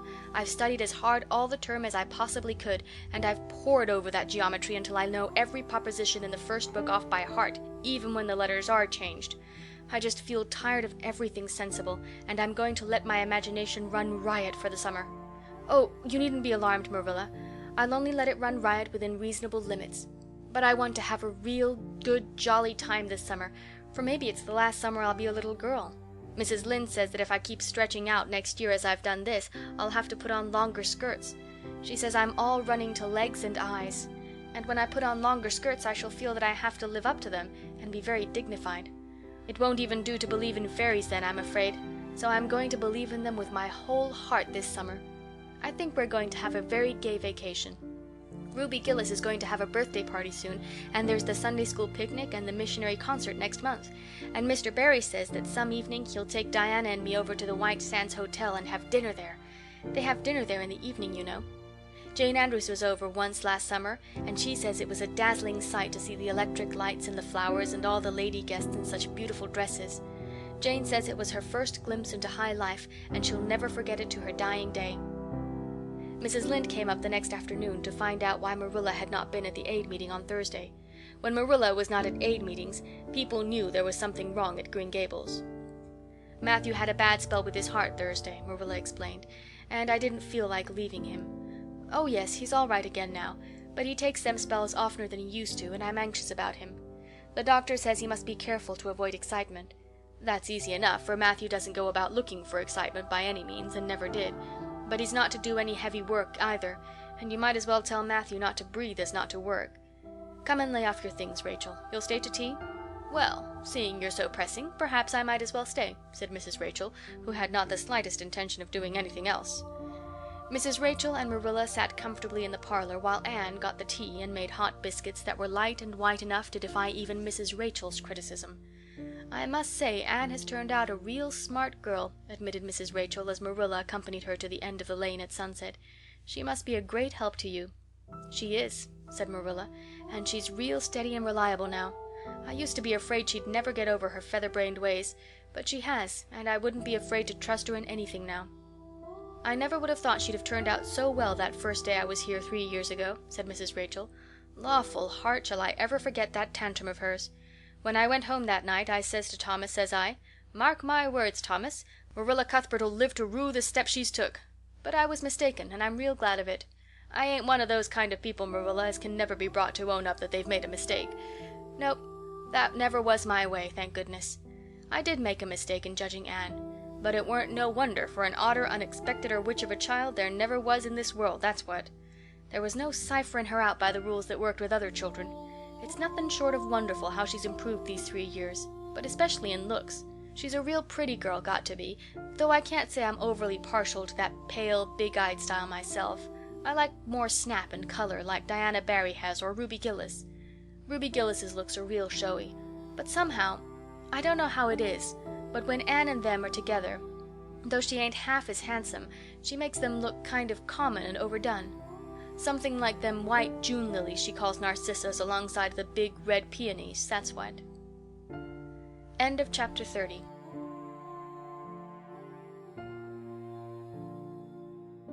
Anne had her good summer and enjoyed it wholeheartedly.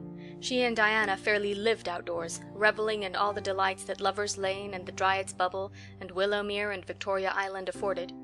Marilla offered no objections to Anne's gypsyings. The Spencervale doctor, who had come the night Minnie May had the croup, met Anne at the house of a patient one afternoon early in vacation, looked her over sharply, screwed up his mouth, shook his head, and sent a message to Marilla Cuthbert by another person. It was, "Keep that red-headed girl of yours in the open air all summer, and don't let her read books until she gets more spring into her step." This message frightened Marilla wholesomely. She read Anne's death warrant by consumption in it unless it was scrupulously obeyed. As a result, Anne had the golden summer of her life as far as freedom and frolic went. She walked, rode, berried, and dreamed to her heart's content, and when September came she was bright-eyed and alert, with a step that would have satisfied the Spencervale doctor, and a heart full of ambition and zest once more.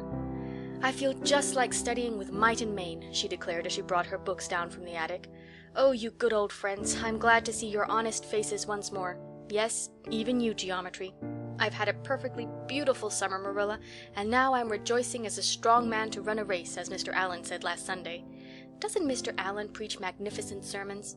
Mrs. Lynde says he is improving every day, and the first thing we know some city church will gobble him up, and then we'll be left and have to turn to and break in another green preacher. But I don't see the use of meeting trouble halfway, do you, Marilla? I think it would be better just to enjoy Mr. Allen while we have him. If I were a man, I think I'd be a minister. They can have such an influence for good, if their theology is sound, and it must be thrilling to preach splendid sermons and stir your hearers' hearts. Why can't women be ministers, Marilla?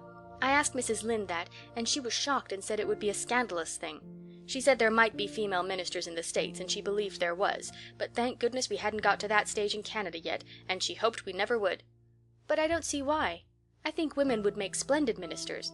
When there is a social to be got up, or a church tea, or anything else to raise money, the women have to turn to and do the work.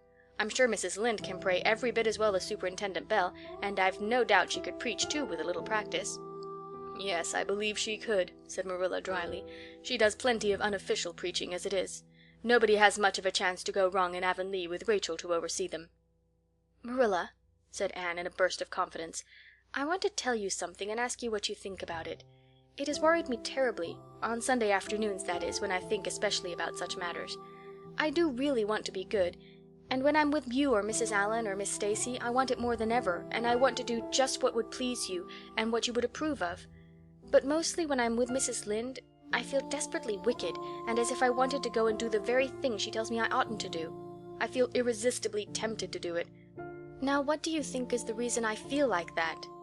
Do you think it's because I'm really bad and unregenerate? Marilla looked dubious for a moment. Then she laughed. If you are, I guess I am too, Anne, for Rachel often has that very effect on me. I sometimes think she'd have more of an influence for good, as you say yourself, if she didn't keep nagging people to do right. There should have been a special commandment against nagging.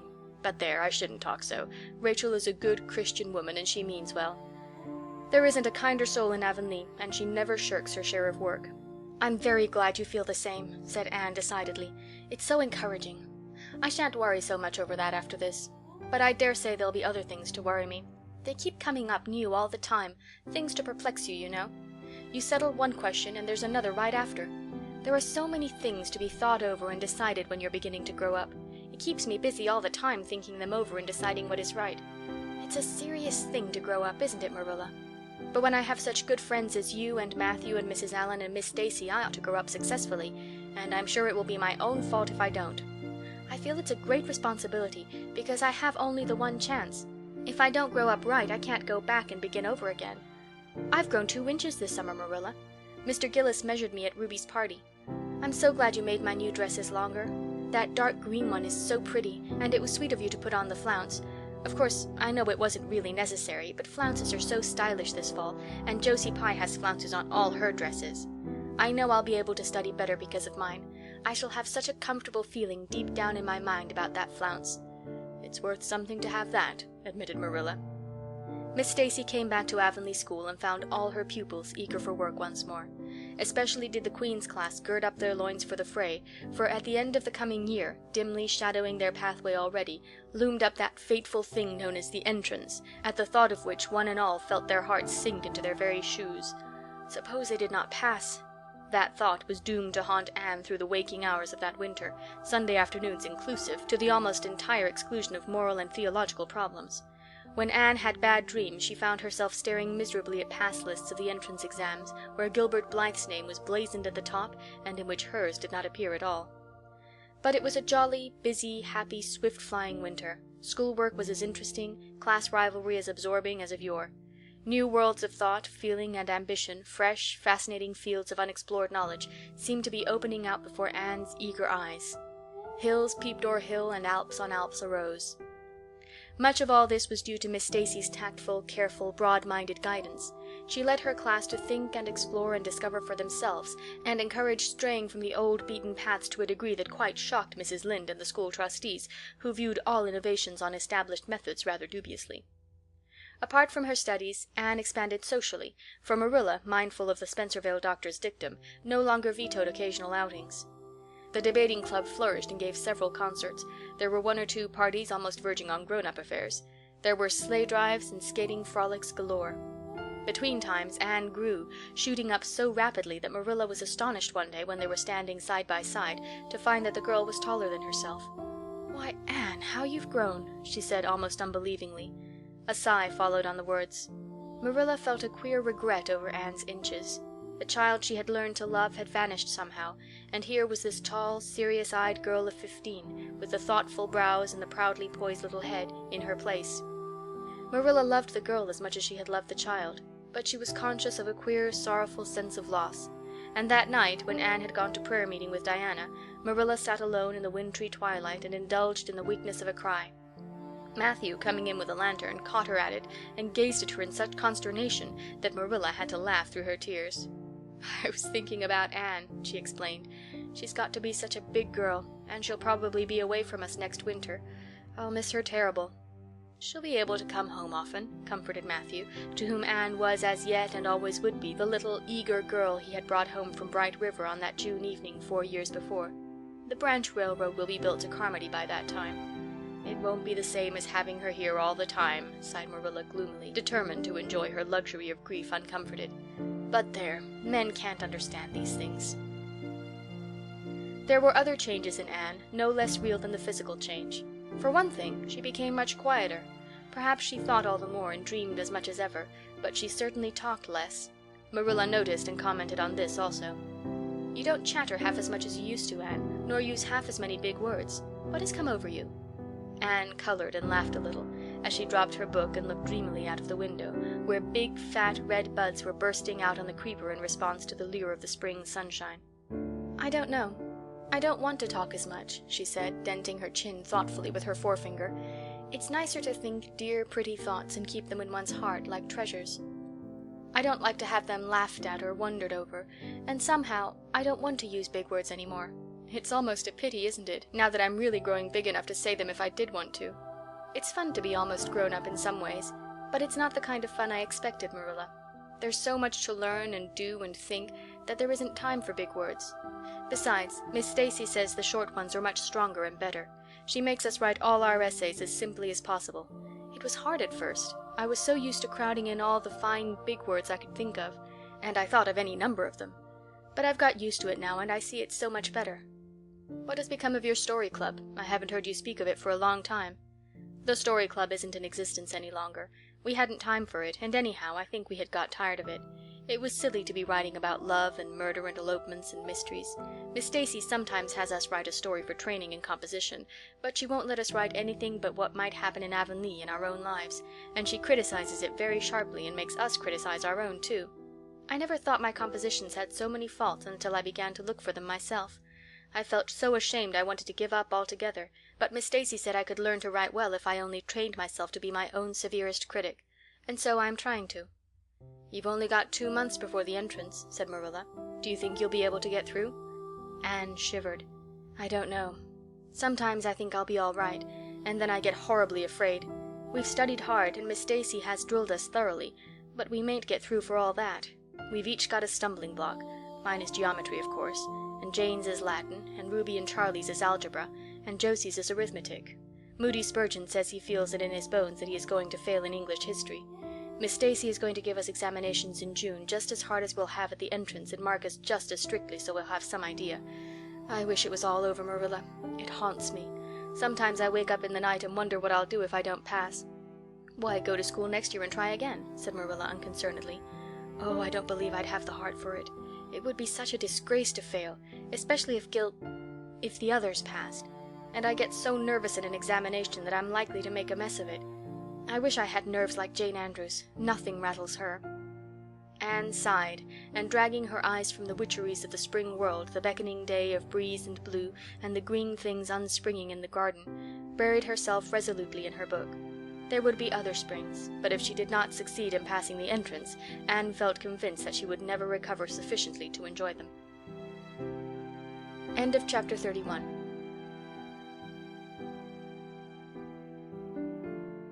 With the end of June came the close of the term and the close of Miss Stacy's rule in Avonlea school.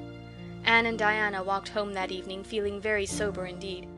Red eyes and damp handkerchiefs bore convincing testimony to the fact that Miss Stacy's farewell words must have been quite as touching as Mr. Phillips had been under similar circumstances 3 years before. Diana looked back at the schoolhouse from the foot of the spruce hill and sighed deeply. "It does seem as if it was the end of everything, doesn't it?" she said dismally. "You oughtn't to feel half as badly as I do," said Anne, hunting vainly for a dry spot on her handkerchief. "You'll be back again next winter, but I suppose I've left the dear old school forever. If I have good luck, that is. It won't be a bit the same. Miss Stacy won't be there, nor you, nor Jane, nor Ruby, probably. I shall have to sit all alone, for I couldn't bear to have another deskmate after you. Oh, we have had jolly times, haven't we, Diana? It's dreadful to think they're all over." 2 big tears rolled down by Diana's nose. "If you would stop crying, I could," said Anne imploringly. "Just as soon as I put away my hanky I see you brimming up, and that starts me off again. As Mrs. Lynde says, if you can't be as cheerful as you can. After all, I dare say I'll be back next year. This is one of the times I know I'm not going to pass. They're getting alarmingly frequent." "Why, you came out splendidly in the exams Miss Stacy gave." "Yes, but those exams didn't make me nervous. When I think of the real thing, you can't imagine what a horrid, cold, fluttery feeling comes around my heart.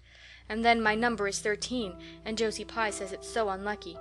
I am not superstitious, and I know it can make no difference, but I still wish it wasn't 13. "I do wish I was going in with you," said Diana. "Wouldn't we have a perfectly elegant time? But I suppose you'll have to cram in the evenings." "No. Miss Stacy has made us promise not to open a book at all.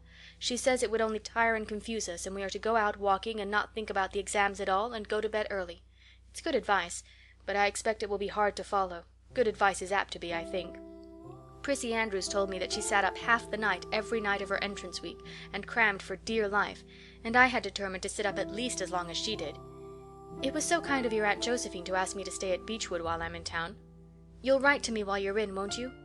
"I'll write Tuesday night and tell you how the first day goes," promised Anne. "I'll be haunting the post office Wednesday," vowed Diana. Anne went to town the following Monday, and on Wednesday Diana haunted the post office as agreed and got her letter. "Dearest Diana," wrote Anne, "here it is Tuesday night, and I'm writing this in the library at Beechwood. Last night I was horribly lonesome all alone in my room, and wished so much you were with me. I couldn't cram because I'd promised Miss Stacy not to, but it was as hard to keep from opening my history as it used to be to keep from reading a story before my lessons were learned. This morning Miss Stacy came for me, and we went to the academy, calling for Jane and Ruby and Josie on our way. Ruby asked me to feel her hands, and they were as cold as ice. Josie said I looked as if I hadn't slept a wink, and she didn't believe I was strong enough to stand the grind of the teacher's course even if I did get through. There are times and seasons even yet when I don't feel that I've made any great headway in learning to like Josie Pye. When we reached the academy there were scores of students there from all over the island. The first person we saw was Moody Spurgeon, sitting on the steps and muttering away to himself. Jane asked him what on earth he was doing, and he said he was repeating the multiplication table over and over to steady his nerves, and for pity's sake not to interrupt him, because if he stopped for a moment he got frightened and forgot everything he ever knew, but the multiplication table kept all his facts firmly in their proper place. When we were assigned to our rooms, Miss Stacy had to leave us. Jane and I sat together, and Jane was so composed that I envied her.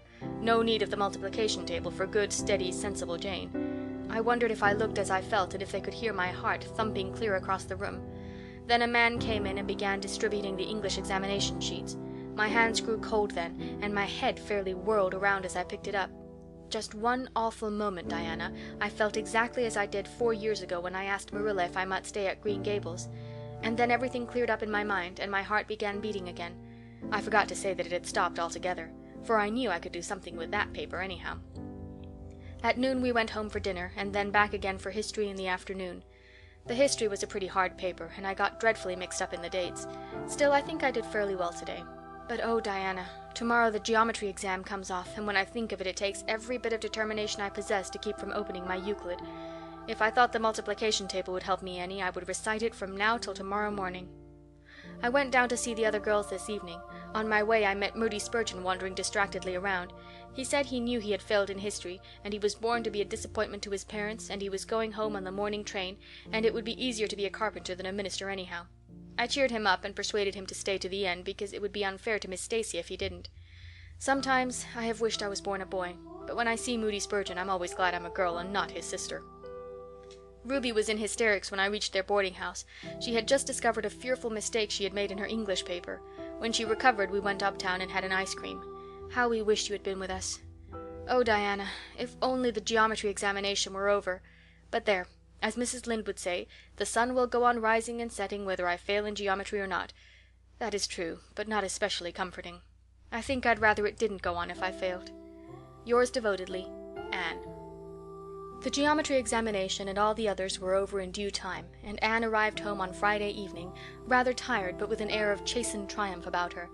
Diana was over at Green Gables when she arrived, and they met as if they had been parted for years. "You old darling, it's perfectly splendid to see you back again. It seems like an age since you went to town, and oh, Anne, how did you get along?"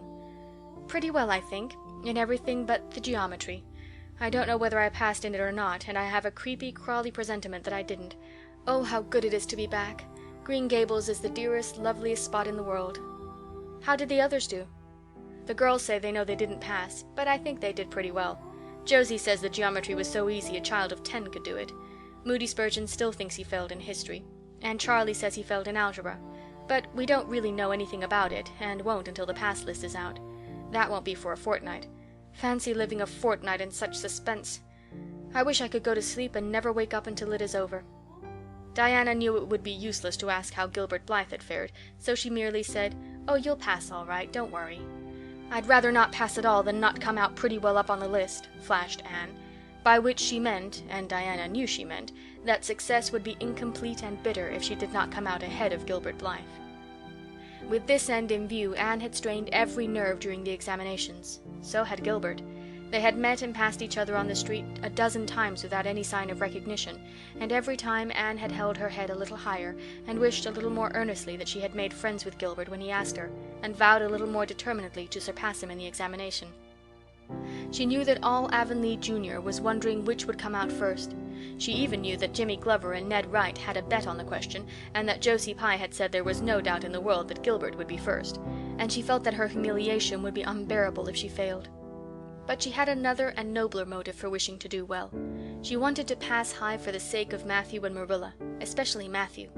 Matthew had declared to her his conviction that she would beat the whole island. That, Anne felt, was something it would be foolish to hope for, even in the wildest dreams. But she did hope fervently that she would be among the first 10 at least, so that she might see Matthew's kindly brown eyes gleam with pride in her achievement.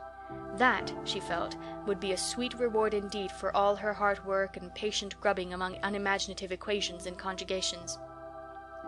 At the end of the fortnight Anne took to haunting the post office also, in the distracted company of Jane, Ruby, and Josie, opening the Charlottetown dailies with shaking hands and cold, sink-away feelings as bad as any experienced during the entrance week. Charlie and Gilbert were not above doing this too, but Moody Spurgeon stayed resolutely away. "I haven't got the grit to go there and look at a paper in cold blood," he told Anne. "I'm just going to wait until somebody comes and tells me suddenly whether I've passed or not." When 3 weeks had gone by without the pass list appearing, Anne began to feel that she really couldn't stand the strain much longer. Her appetite failed, and her interest in Avonlea doings languished. Mrs. Lynde wanted to know what else you could expect with a Tory superintendent of education at the head of affairs, and Matthew, noting Anne's paleness and indifference and the lagging steps that bore her home from the post office every afternoon, began seriously to wonder if he hadn't better vote Grit at the next election. But one evening the news came. Anne was sitting at her open window, for the time forgetful of the woes of examinations and the cares of the world, as she drank in the beauty of the summer dusk, sweet-scented with flower breaths from the garden below, and sibilant and rustling from the stir of poplars. The eastern sky above the firs was flushed faintly pink from the reflection of the west, and Anne was wondering dreamily if the spirit of color looked like that, when she saw Diana come flying through the firs, over the log bridge and up the slope with a fluttering newspaper in her hand. Anne sprang to her feet, knowing at once what that paper contained. The pass list was out. Her head whirled and her heart beat until it hurt her. She could not move a step. It seemed an hour to her before Diana came rushing along the hall and burst into the room without even knocking, so great was her excitement. "Anne, you passed!" she cried. "Passed the very first! You and Gilbert both. Your ties, but your name is first. Oh, I'm so proud!" Diana flung the paper on the table and herself on Anne's bed, utterly breathless and incapable of further speech. Anne lighted the lamp, oversetting the match safe and using up half a dozen matches before her shaking hands could accomplish the task. Then she snatched up the paper. Yes, she had passed.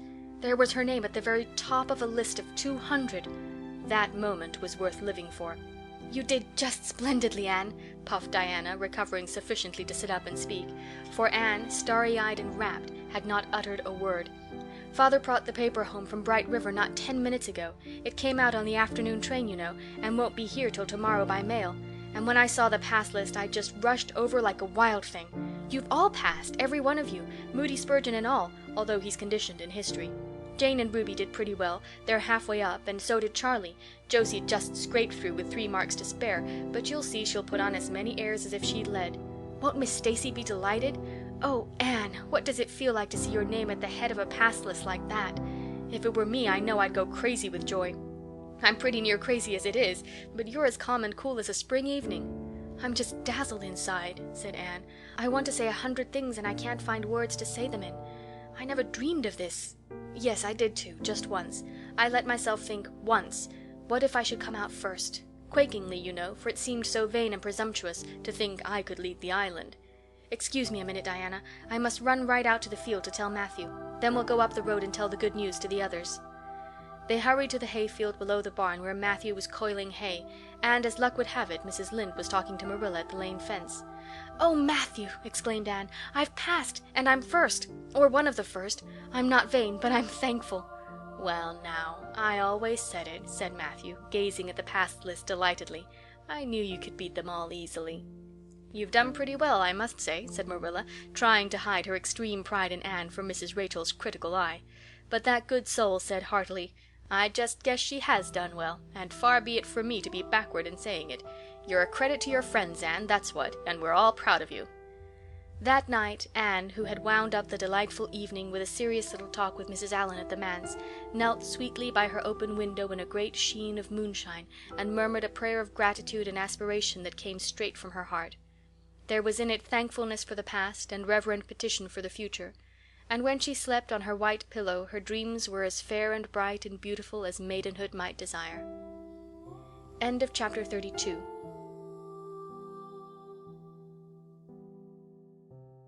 "Put on your white organdy by all means, Anne," advised Diana decidedly. They were together in the east gable chamber. Outside it was only twilight, a lovely yellowish-green twilight with a clear blue, cloudless sky. A big round moon, slowly deepening from her pallid luster into burnished silver, hung over the haunted wood. The air was full of sweet summer sounds, sleepy birds twittering, freakish breezes, faraway voices, and laughter. But in Anne's room the blind was drawn and the lamp lighted, for an important toilette was being made. The east gable was a very different place from what it had been on that night 4 years before, when Anne had felt its bareness penetrate to the marrow of her spirit with its inhospitable chill. Changes had crept in, Marilla conniving at them resignedly, until it was as sweet and dainty a nest as a young girl could desire. The velvet carpet with the pink roses and the pink silk curtains of Anne's early visions had certainly never materialized, but her dreams had kept pace with her growth, and it is not probable she lamented them. The floor was covered with a pretty matting, and the curtains that softened the high window and fluttered in the vagrant breezes were of pale green art muslin. The walls, hung not with gold and silver brocade tapestry, but with a dainty apple-blossom paper, were adorned with a few good pictures given Anne by Mrs. Allan. Miss Stacy's photograph occupied the place of honor, and Anne made a sentimental point of keeping fresh flowers on the bracket under it. Tonight a spike of white lilies faintly perfumed the room like the dream of a fragrance. There was no mahogany furniture, but there was a white painted bookcase filled with books, a cushioned wicker rocker, a toilette table befrilled with white muslin, a quaint gilt-framed mirror with chubby pink cupids and purple grapes painted over its arched top that used to hang in the spare room, and a low white bed. Anne was dressing for a concert at the White Sands Hotel. The guests had got it up in aid of the Charlottetown Hospital, and had hunted out all the available amateur talent in the surrounding districts to help it along. Bertha Sampson and Pearl Clay of the White Sands Baptist Choir had been asked to sing a duet. Milton Clark of Newbridge was to give a violin solo. Winnie Adela Blair of Carmody was to sing a Scotch ballad, and Laura Spencer of Spencervale and Anne Shirley of Avonlea were to recite.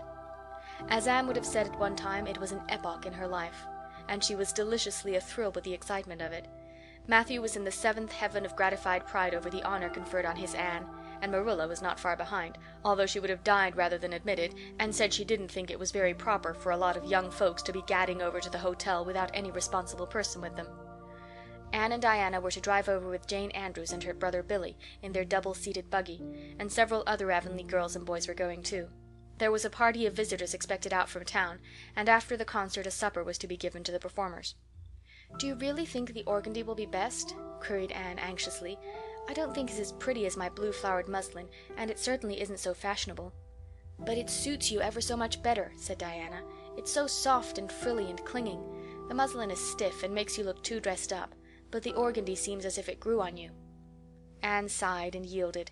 Diana was beginning to have a reputation for notable taste in dressing, and her advice on such subjects was much sought after. She was looking very pretty herself on this particular night, in a dress of the lovely wild rose pink from which Anne was forever debarred, but she was not to take any part in the concert, so her appearance was of minor importance. All her pains were bestowed upon Anne, who, she vowed, must, for the credit of Avonlea, be dressed and combed and adorned to the Queen's taste. "Pull out that frill a little more. So. Here, let me tie your sash. Now for your slippers. I'm going to braid your hair in 2 thick braids and tie them halfway up with big white bows. No, don't pull out a single curl over your forehead. Just have the soft part. There is no way you do your hair suits you so well, Anne, and Mrs. Allan says you look like a Madonna when you part it so. I shall fasten this little white house rose just behind your ear. There was just one on my bush, and I saved it for you." "Shall I put my pearl beads on?" asked Anne. "Matthew brought me a string from town last week, and I know he'd like to see them on me." Diana pursed up her lips, put her black head on one side critically, and finally pronounced in favor of the beads, which were thereupon tied around Anne's slim, milk-white throat. "There's something so stylish about you, Anne," said Diana with unenvious admiration. "You hold your head with such an air. I suppose it's your figure. I am just a dumpling. I've always been afraid of it, and now I know it is so. Well, I suppose I shall just have to resign myself to it." "But you have such dimples," said Anne, smiling affectionately into the pretty, vivacious face so near her own. "Lovely dimples, like little dents in cream. I've given up all hope of dimples. My dimple dream will never come true. But so many of my dreams have that I mustn't complain. Am I all ready now?" "All ready," assured Diana, as Marilla appeared in the doorway, a gaunt figure with grayer hair than of yore and no fewer angles, but with a much softer face. "Come right in and look at our elocutionist, Marilla. Doesn't she look lovely?" Marilla emitted a sound between a sniff and a grunt. "She looks neat and proper. I like that way of fixing her hair, but I expect she'll ruin that dress driving over there in the dust and dew with it, and it looks most too thin for these damp nights. Organdy's the most unserviceable stuff in the world anyhow, and I told Matthew so when he got it. But there is no use in saying anything to Matthew nowadays. Time was when he would take my advice, but now he just buys things for Anne regardless, and the clerks at Carmody know they can palm anything off on him. Just let them tell him a thing is pretty and fashionable, and Matthew plunks his money down for it. Mind you keep your skirt clear of the wheel, Anne, and put your warm jacket on." Then Marilla stalked downstairs, thinking proudly how sweet Anne looked with that one moonbeam from the forehead to the crown, and regretting that she could not go to the concert herself to hear her girl recite. "I wonder if it is too damp for my dress," said Anne anxiously. "Not a bit of it," said Diana, pulling up the window blind. "It's a perfect night, and there won't be any dew. Look at the moonlight." "I'm so glad my window looks east into the sun rising," said Anne, going over to Diana. "It's so splendid to see the morning coming up over those long hills and glowing through those sharp fir tops. It's new every morning, and I feel as if I washed my very soul in that bath of earliest sunshine. Oh, Diana, I love this little room so dearly. I don't know how I'll get along without it when I go to town next month." "Don't speak of your going away tonight," begged Diana. "I don't want to think of it, it makes me so miserable, and I do want to have a good time this evening. What are you going to recite, Anne? And are you nervous?" "Not a bit. I've recited so often in public I don't mind at all now. I've decided to give The Maiden's Vow. It's so pathetic. Laura Spencer is going to give a comic recitation, but I'd rather make people cry than laugh." "What will you recite if they encore you?" "They wouldn't dream of encoring me," scoffed Anne, who was not without her own secret hopes that they would, and already visioned herself telling Matthew all about it at the next morning's breakfast table. "There are Billy and Jane now. I hear the wheels. Come on." Billy Andrews insisted that Anne should ride on the front seat with him, so she unwillingly climbed up. She would have much preferred to sit back with the girls, where she could have laughed and chattered to her heart's content. There was not much of either laughter or chatter in Billy. He was a big, fat, stolid youth of 20, with a round, expressionless face and a painful lack of conversational gifts. But he admired Anne immensely, and was puffed up with pride over the prospect of driving to White Sands with that slim, upright figure beside him. Anne, by dint of talking over her shoulder to the girls, and occasionally passing a sop of civility to Billy, who grinned and chuckled and never could think of any reply until it was too late, contrived to enjoy the drive in spite of all. It was a night for enjoyment. The road was full of buggies, all bound for the hotel, and laughter, silver clear, echoed and re-echoed along it.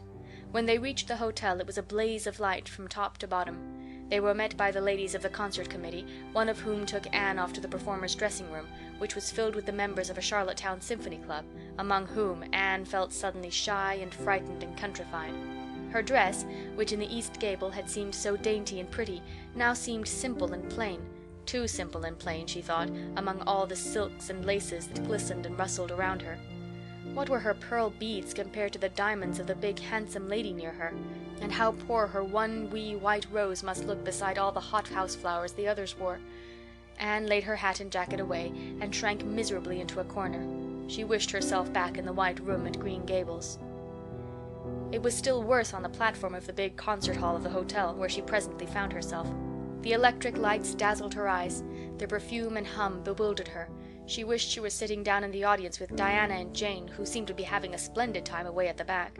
She was wedged in between a stout lady in pink silk and a tall, scornful-looking girl in a white lace dress. The stout lady occasionally turned her head squarely around and surveyed Anne through her eyeglasses until Anne, acutely sensitive of being so scrutinized, felt that she must scream aloud. And the white lace girl kept talking audibly to her next neighbor about the country bumpkins and rustic belles in the audience, languidly anticipating such fun from the displays of local talent on the program. Anne believed that she would hate that white lace girl to the end of life. Unfortunately for Anne, a professional elocutionist was staying at the hotel and had consented to recite. She was a lithe, dark-eyed woman in a wonderful gown of shimmering gray stuff like woven moonbeams, with gems on her neck and in her dark hair. She had a marvelously flexible voice and wonderful power of expression. The audience went wild over her selection. Anne, forgetting all about herself and her troubles for the time, listened with rapt and shining eyes.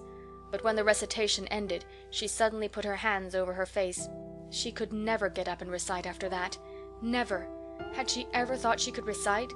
Oh, if she were only back at Green Gables! At this unpropitious moment her name was called. Somehow Anne, who did not notice the rather guilty little start of surprise the white lace girl gave, and would not have understood the subtle compliment implied therein if she had, got on her feet and moved dizzily out to the front. She was so pale that Diana and Jane, down in the audience, clasped each other's hands in nervous sympathy. Anne was the victim of an overwhelming attack of stage fright.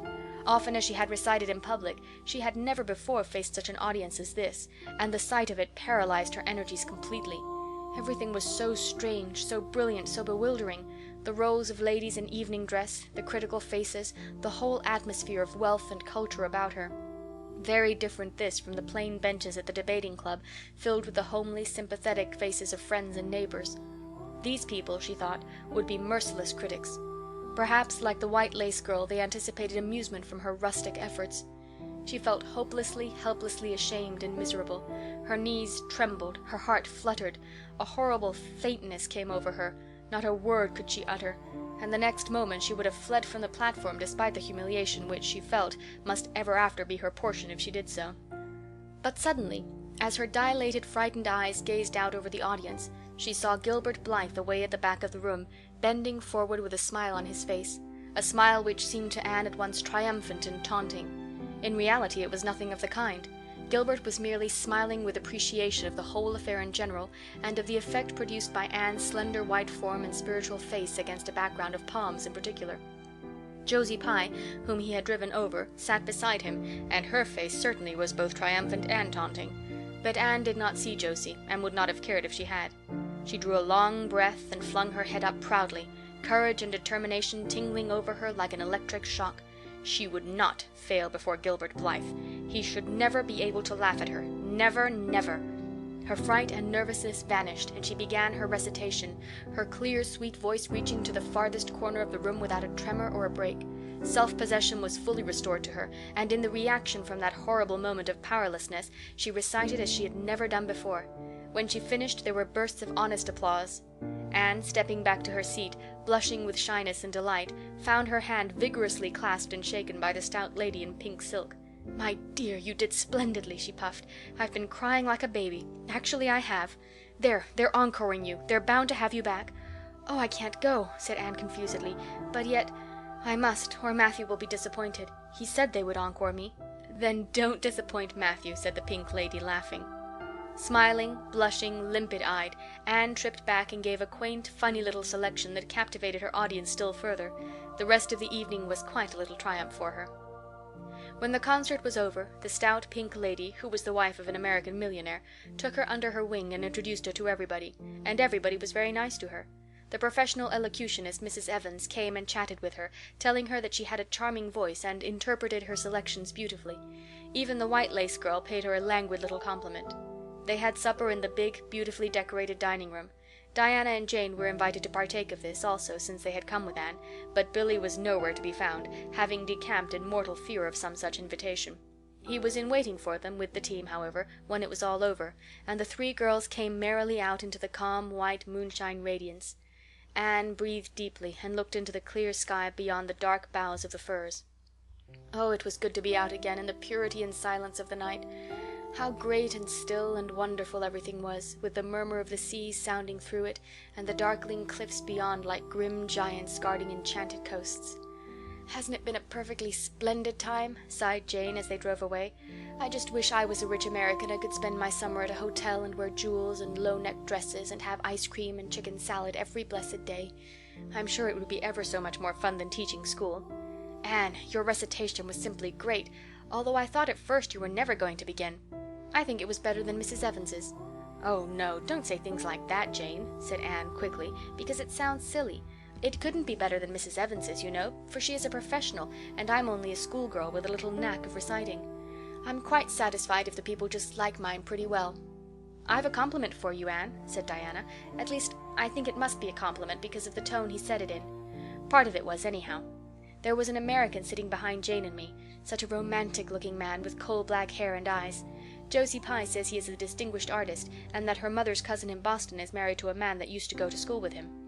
Well, we heard him say, didn't we, Jane, 'Who is that girl on the platform with the splendid Titian hair? She has a face I should like to paint.' There now, Anne. But what does Titian hair mean?" "Being interpreted, it means plain red, I guess," laughed Anne. "Titian was a very famous artist who liked to paint red-haired women." "Did you see all the diamonds those ladies wore?" sighed Jane. "It was simply dazzling. Wouldn't you just love to be rich, girls?" "We are rich," said Anne staunchly. "Why, we have 16 years to our credit, and we're happy as queens, and we've all got imaginations, more or less. Look at that sea, girls, all silver and shadow and visions of things not seen. We couldn't enjoy its loveliness any more if we had millions of dollars and ropes of diamonds. You wouldn't change into any of those women if you could. Would you want to be that white lace girl and wear a sour look all your life, as if you'd been born turning up your nose at the world? Or the pink lady, kind and nice as she is, so stout and short that you'd really no figure at all? Or even Mrs. Evans, with that sad, sad look in her eyes? She must have been dreadfully unhappy sometimes to have such a look. You know you wouldn't, Jane Andrews." "I don't know exactly," said Jane, unconvinced. "I think diamonds would comfort a person for a good deal." "Well, I don't want to be anyone but myself, even if I go uncomforted by diamonds all my life," declared Anne. "I'm quite content to be Anne of Green Gables with my string of pearl beads. I know Matthew gave me as much love with them as ever went into Madame the Pink Lady's jewels." End of chapter 33.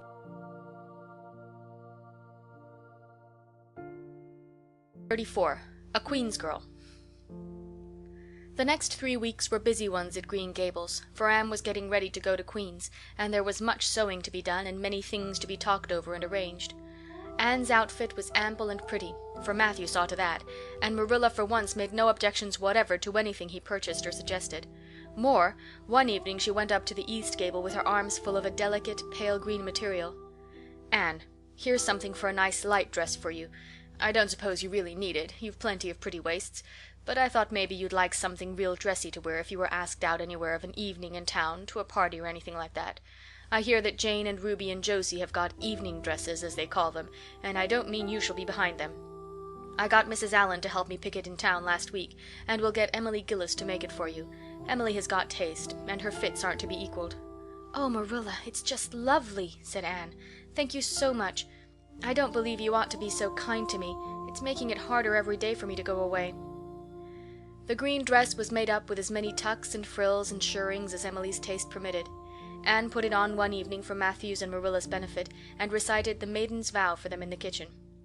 As Marilla watched the bright, animated face and graceful motions, her thoughts went back to the evening Anne had arrived at Green Gables, and memory recalled a vivid picture of the odd, frightened child in her preposterous yellowish-brown wincey dress, the heartbreak looking out of her tearful eyes. Something in the memory brought tears to Marilla's own eyes. "I declare, my recitation has made you cry, Marilla," said Anne, gaily stooping over Marilla's chair to drop a butterfly kiss on that lady's cheek. "Now I call that a positive triumph." "No, I wasn't crying over your piece," said Marilla, who would have scorned to be betrayed into such weakness by any poetry stuff.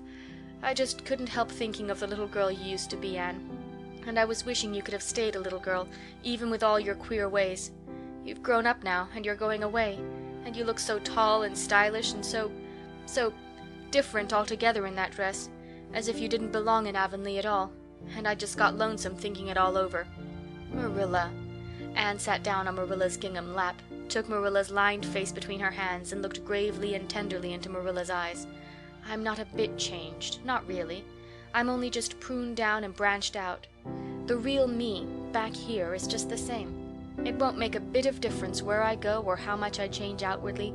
At heart, I shall always be your little Anne, who will love you and Matthew and dear Green Gables more and better every day of her life." Anne laid her fresh young cheek against Marilla's faded one, and reached out a hand to pat Matthew's shoulder. Marilla would have given much just then to have possessed Anne's power of putting her feelings into words, but nature and habit had willed it otherwise, and she could only put her arms close about her girl and hold her tenderly to her heart, wishing that she need never let her go. Matthew, with a suspicious moisture in his eyes, got up and went out of doors. Under the stars of the blue summer night he walked agitatedly across the yard to the gate under the poplars. "Well now, I guess she ain't been much spoiled," he muttered proudly. "I guess my putting my oar in occasional never did much harm after all.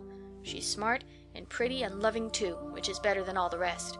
She's been a blessing to us, and there never was a luckier mistake than what Mrs. Spencer made, if it was luck.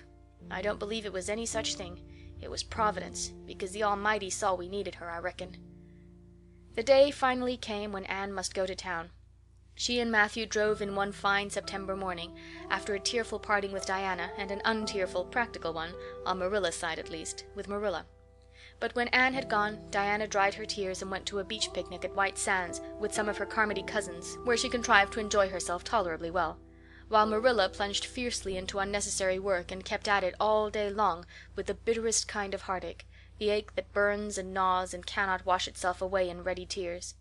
But that night, when Marilla went to bed, acutely and miserably conscious that the little gable room at the end of the hall was untenanted by any vivid young life and unstirred by any soft breathing, she buried her face in her pillow and wept for her girl in a passion of sobs that appalled her when she grew calm enough to reflect how very wicked it must be to take on so about a sinful fellow creature. Anne and the rest of the Avonlea scholars reached town just in time to hurry off to the academy.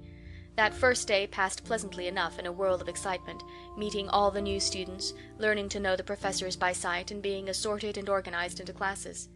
Anne intended taking up the second-year work, being advised to do so by Miss Stacy. Gilbert Blythe elected to do the same. This meant getting a first-class teacher's license in 1 year instead of 2, if they were successful. But it also meant much more and harder work. Jane, Ruby, Josie, Charlie, and Moody Spurgeon, not being troubled with the stirrings of ambition, were content to take up the second-class work. Anne was conscious of a pang of loneliness when she found herself in a room with 50 other students, not one of whom she knew, except the tall, brown-haired boy across the room, and knowing him in the fashion she did not help her much, as she reflected pessimistically. Yet she was undeniably glad that they were in the same class. The old rivalry could still be carried on, and Anne would hardly have known what to do if it had been lacking. "I wouldn't feel comfortable without it," she thought. "Gilbert looks awfully determined. I suppose he's making up his mind here and now to win the medal. What a splendid chin he has. I never noticed it before. I do wish Jane and Ruby had gone in for first class too. I suppose I won't feel so much like a cat in a strange garret when I get acquainted, though. I wonder which of the girls here are going to be my friends. It's really an interesting speculation. Of course, I promised Diana that no Queen's girl, no matter how much I liked her, should ever be as dear to me as she is, but I've lots of second-best affections to bestow. I like the look of that girl with the brown eyes and the crimson waist. She looks vivid and red-rosy. There's that pale, fair one gazing out of the window. She has lovely hair and looks as if she knew a thing or two about dreams. I'd like to know them both, know them well enough to walk with my arm about their waists and call them nicknames. But just now I don't know them, and they don't know me, and probably don't want to know me particularly. Oh, it's lonesome. It was lonesomer still when Anne found herself alone in her hall bedroom that night at twilight. She was not to board with the other girls, who all had relatives in town to take pity on them. Miss Josephine Barry would have liked to board her, but Beechwood was so far from the academy that it was out of the question. So Miss Barry hunted up a boarding house, assuring Matthew and Marilla that it was the very place for Anne.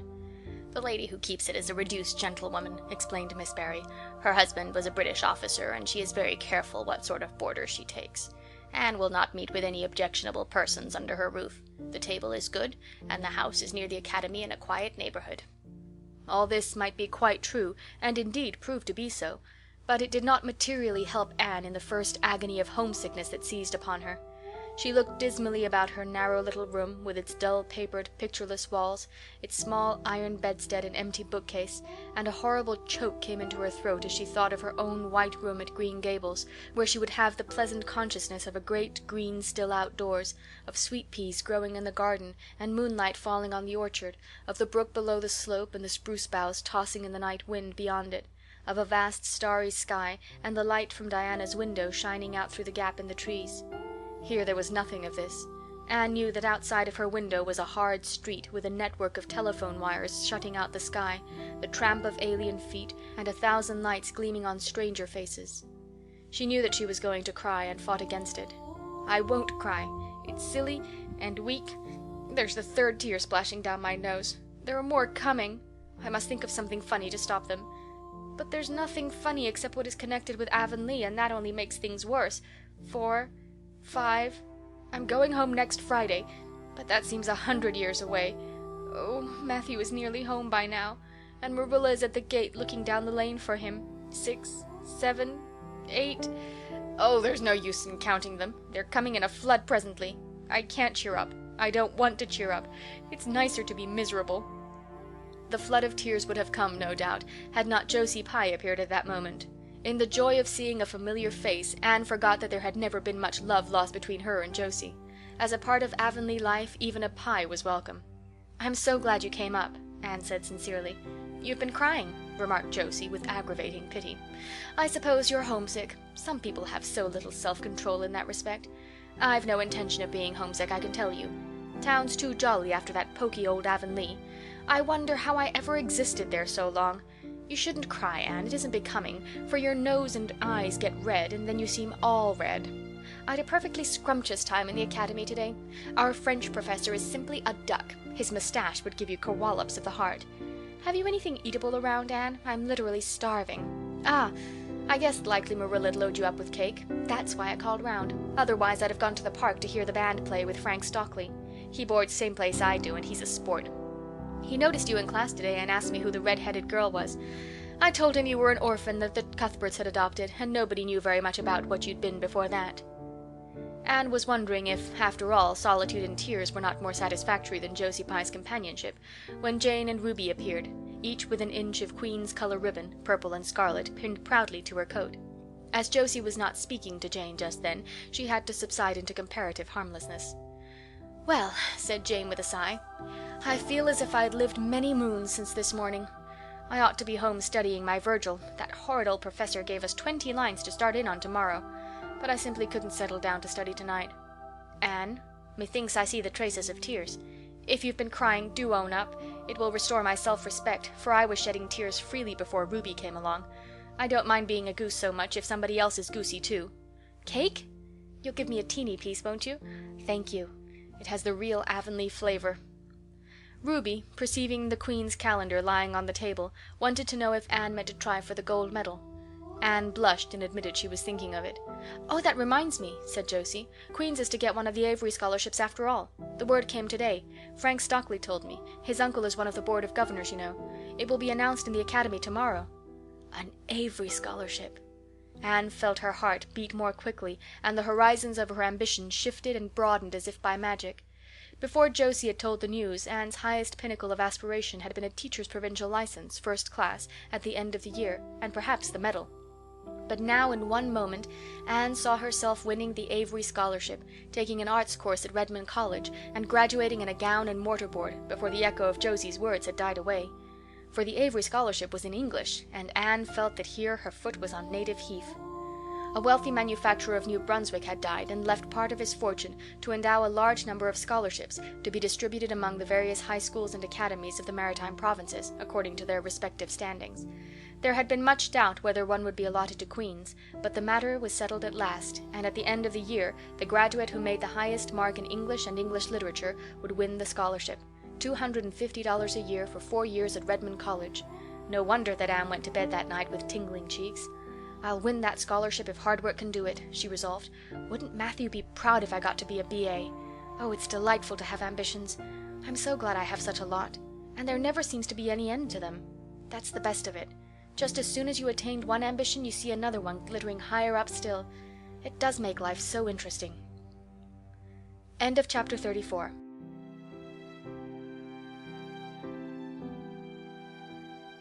Anne's homesickness wore off, greatly helped in the wearing by her weekend visits home.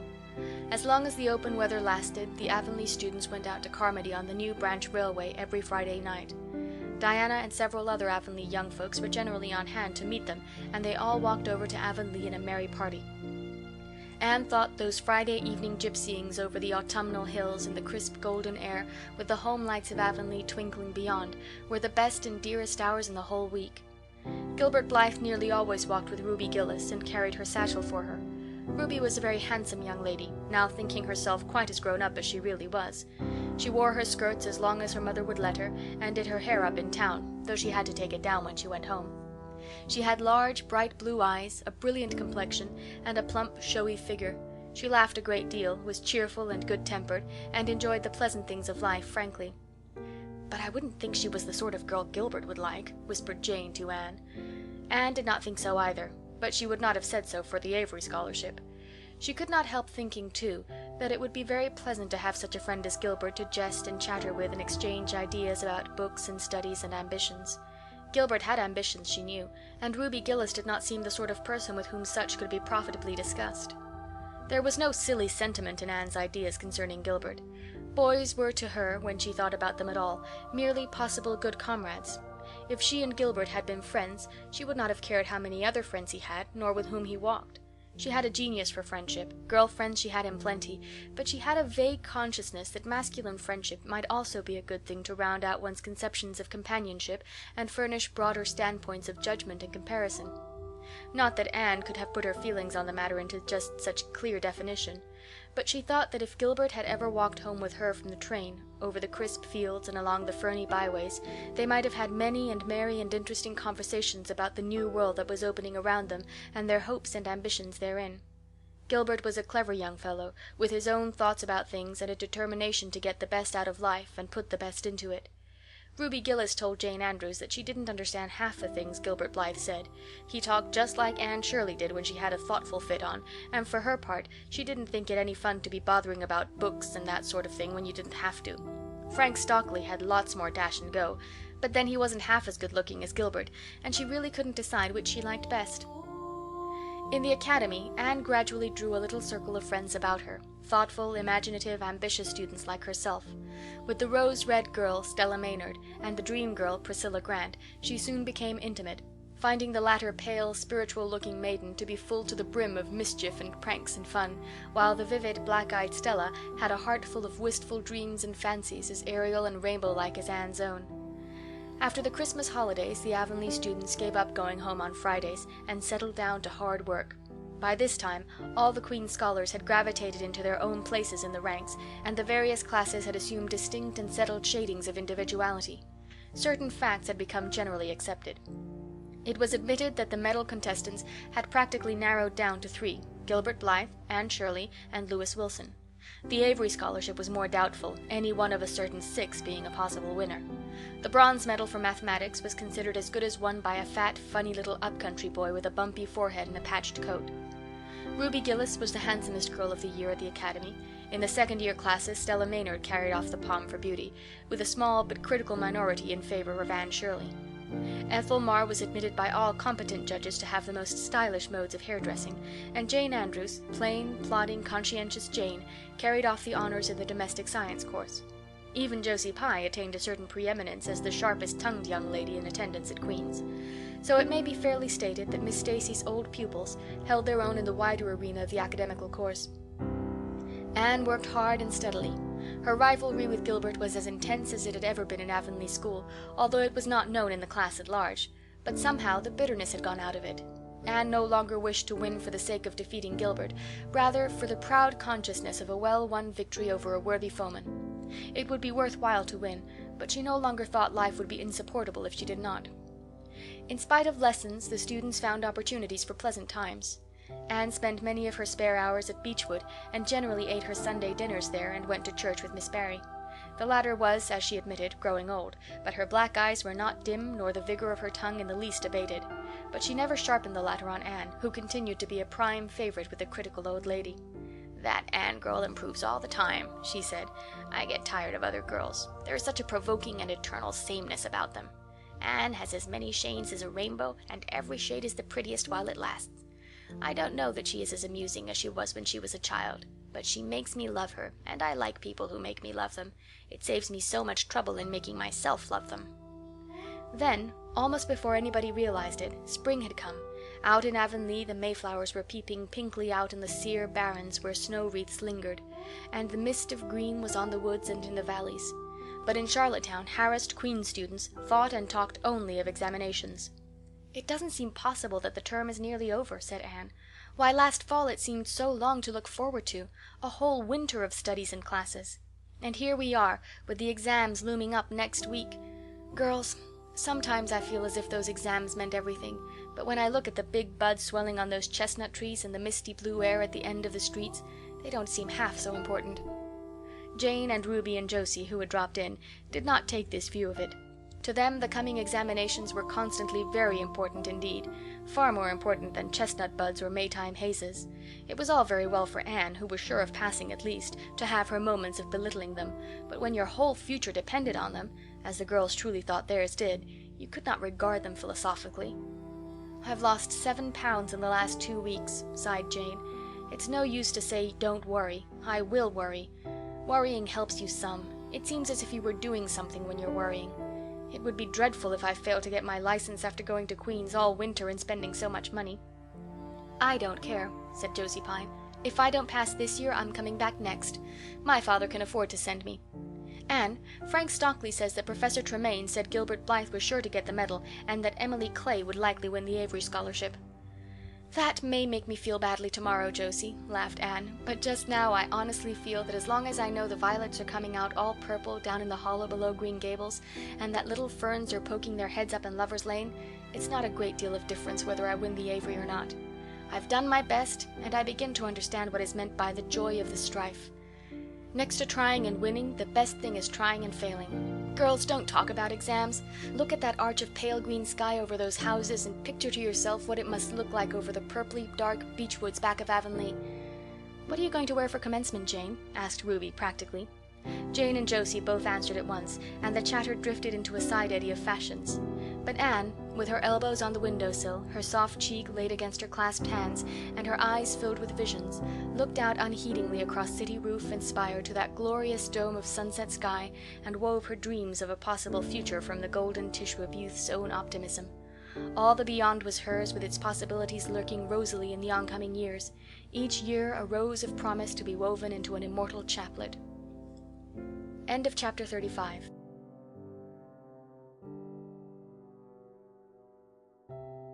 On the morning when the final results of all the examinations were to be posted on the bulletin board at Queen's, Anne and Jane walked down the street together. Jane was smiling and happy. Examinations were over, and she was comfortably sure she had made a pass at least. Further considerations troubled Jane not at all. She had no soaring ambitions, and consequently was not affected with the unrest attendant thereon. For we pay a price for everything we get or take in this world, and although ambitions are well worth having, they are not to be cheaply won, but exact their dues of work and self-denial, anxiety and discouragement. Anne was pale and quiet. In 10 more minutes she would know who had won the medal and who the Avery. Beyond those 10 minutes there did not seem just then to be anything worth being called time. "Of course you'll win one of them anyhow," said Jane, who couldn't understand how the faculty could be so unfair as to order it otherwise. "I have not hope of the Avery," said Anne. "Everybody says Emily Clay will win it, and I'm not going to march up to that bulletin board and look at it before everybody. I haven't the moral courage. I'm going straight to the girls' dressing room. You must read the announcements and then come and tell me, Jane, and I implore you in the name of our old friendship to do it as quickly as possible. If I have failed, just say so without trying to break it gently. And whatever you do, don't sympathize with me. Promise me this, Jane." Jane promised solemnly, but as it happened, there was no necessity for such a promise. When they went up the entrance steps of Queen's, they found the hall full of boys who were carrying Gilbert Blythe around on their shoulders and yelling at the tops of their voices, "Hurrah for Blythe, medalist!" For a moment Anne felt one sickening pang of defeat and disappointment. So she had failed and Gilbert had won. Well, Matthew would be sorry. He had been so sure she would win. And then somebody called out, "3 cheers for Miss Shirley, winner of the Avery!" "Oh, Anne!" gasped Jane, as they fled to the girls' dressing room amid hearty cheers. "Oh, Anne, I'm so proud. Isn't it splendid?" And then the girls were around them, and Anne was the center of a laughing, congratulating group. Her shoulders were thumped and her hands shaken vigorously. She was pushed and pulled and hugged, and among it all she managed to whisper to Jane, "Oh, won't Matthew and Marilla be pleased? I must write the news home right away." Commencement was the next important happening. The exercises were held in the big assembly hall of the academy. Addresses were given, essays read, songs sung, the public awarded diplomas, prizes, and medals made.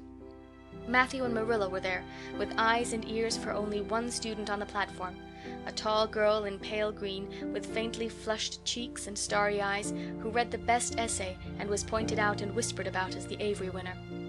"Reckon you're glad we kept her, Marilla?" whispered Matthew, speaking for the first time since he had entered the hall, when Anne had finished her essay.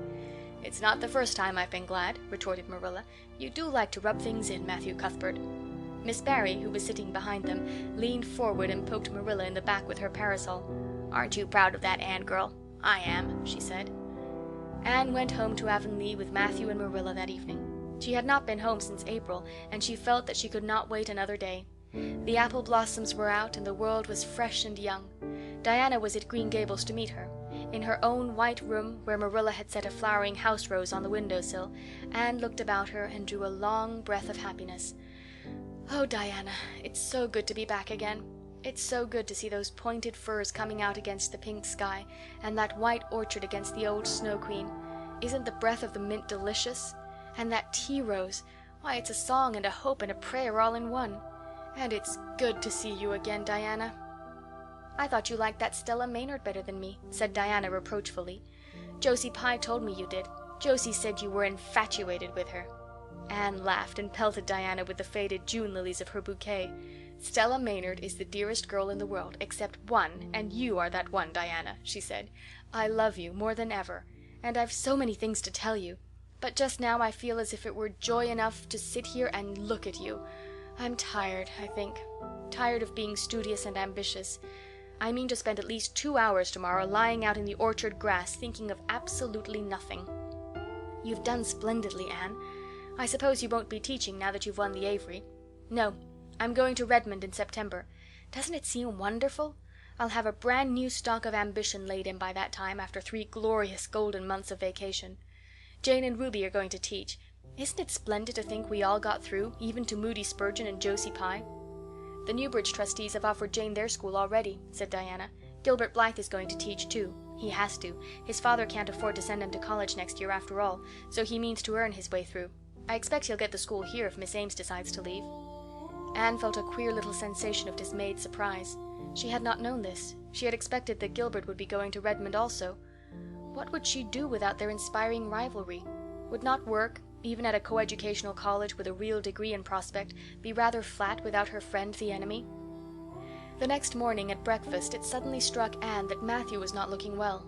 Surely he was much grayer than he had been a year before. "Marilla," she said hesitatingly when he had gone out, "is Matthew quite well?" "No, he isn't," said Marilla in a troubled tone. He's had some real bad spells with his heart this spring, and he won't spare himself a mite. I've been real worried about him, but he's some better this while back, and we've got a good hired man, so I'm hoping he'll kind of rest and pick up. Maybe he will now you're home. You always cheer him up." Anne leaned across the table and took Marilla's face in her hands. "You're not looking as well yourself as I'd like to see you, Marilla. You look tired. I'm afraid you've been working too hard. You must take a rest now that I'm home. I'm just going to take this one day off to visit all the dear old spots and hunt up my old dreams, and then it will be your turn to be lazy while I do the work." Marilla smiled affectionately at her girl. "It's not the work, it's my head. I've got a pain so often now behind my eyes. Dr. Spencer's been fussing with glasses, but they don't do me any good.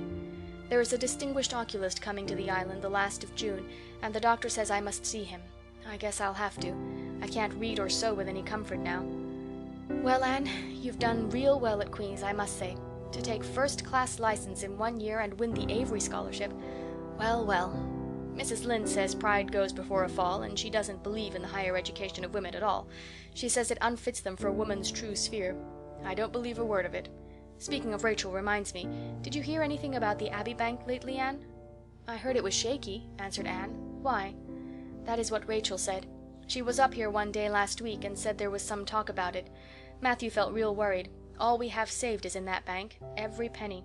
I wanted Matthew to put it in the savings bank in the first place, but old Mr. Abbey was a great friend of Father's, and he'd always banked with him.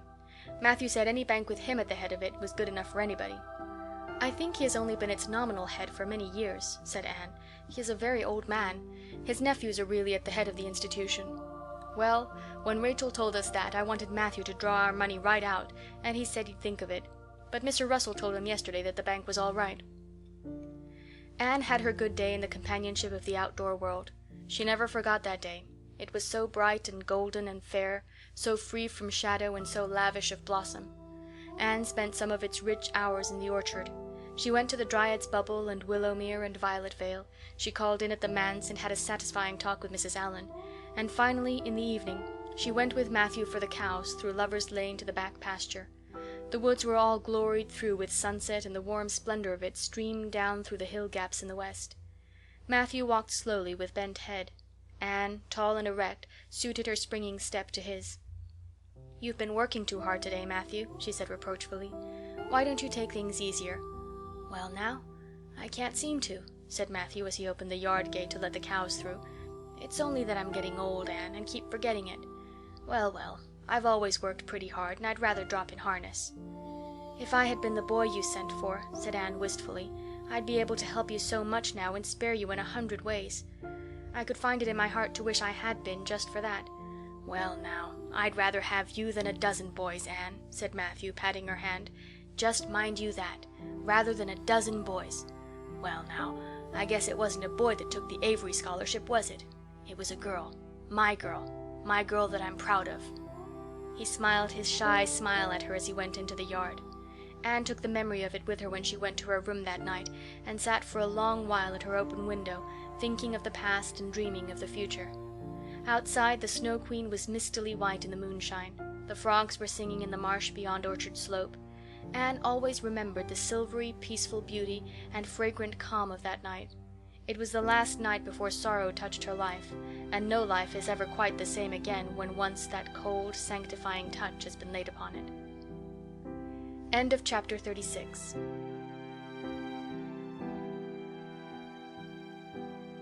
"Matthew? Matthew! What is the matter? Matthew, are you sick?" It was Marilla who spoke, alarm in every jerky word. Anne came through the hall, her hands full of white narcissus. It was long before Anne could love the sight or odor of white narcissus again, in time to hear her and to see Matthew standing in the porch doorway, a folded paper in his hand, and his face strangely drawn and gray. Anne dropped her flowers and sprang across the kitchen to him at the same moment as Marilla. They were both too late. Before they could reach him, Matthew had fallen across the threshold. "He's fainted," gasped Marilla. "Anne, run for Martin. Quick, quick, he's at the barn." Martin, the hired man, who had just driven home from the post office, started at once for the doctor, calling at Orchard Slope on his way to send Mr. and Mrs. Barry over. Mrs. Lynde, who was there on an errand, came too. They found Anne and Marilla distractedly trying to restore Matthew to consciousness. Mrs. Lynde pushed them gently aside, tried his pulse, and then laid her ear over his heart. She looked at their anxious faces sorrowfully, and the tears came into her eyes. "Oh, Marilla," she said gravely, "I don't think we can do anything for him." "Mrs. Lynde, you can't think Matthew is... Anne could not say the dreadful word.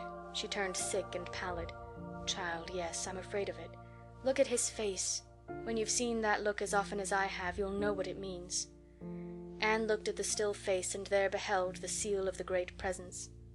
When the doctor came, he said that death had been instantaneous and probably painless, caused in all likelihood by some sudden shock. The secret of the shock was discovered to be in the paper Matthew had held, and which Martin had brought from the post office that morning. It contained an account of the failure of the Abbey Bank. The news spread quickly through Avonlea, and all day friends and neighbors thronged Green Gables and came and went on errands of kindness for the dead and living. For the first time, shy, quiet Matthew Cuthbert was a person of central importance.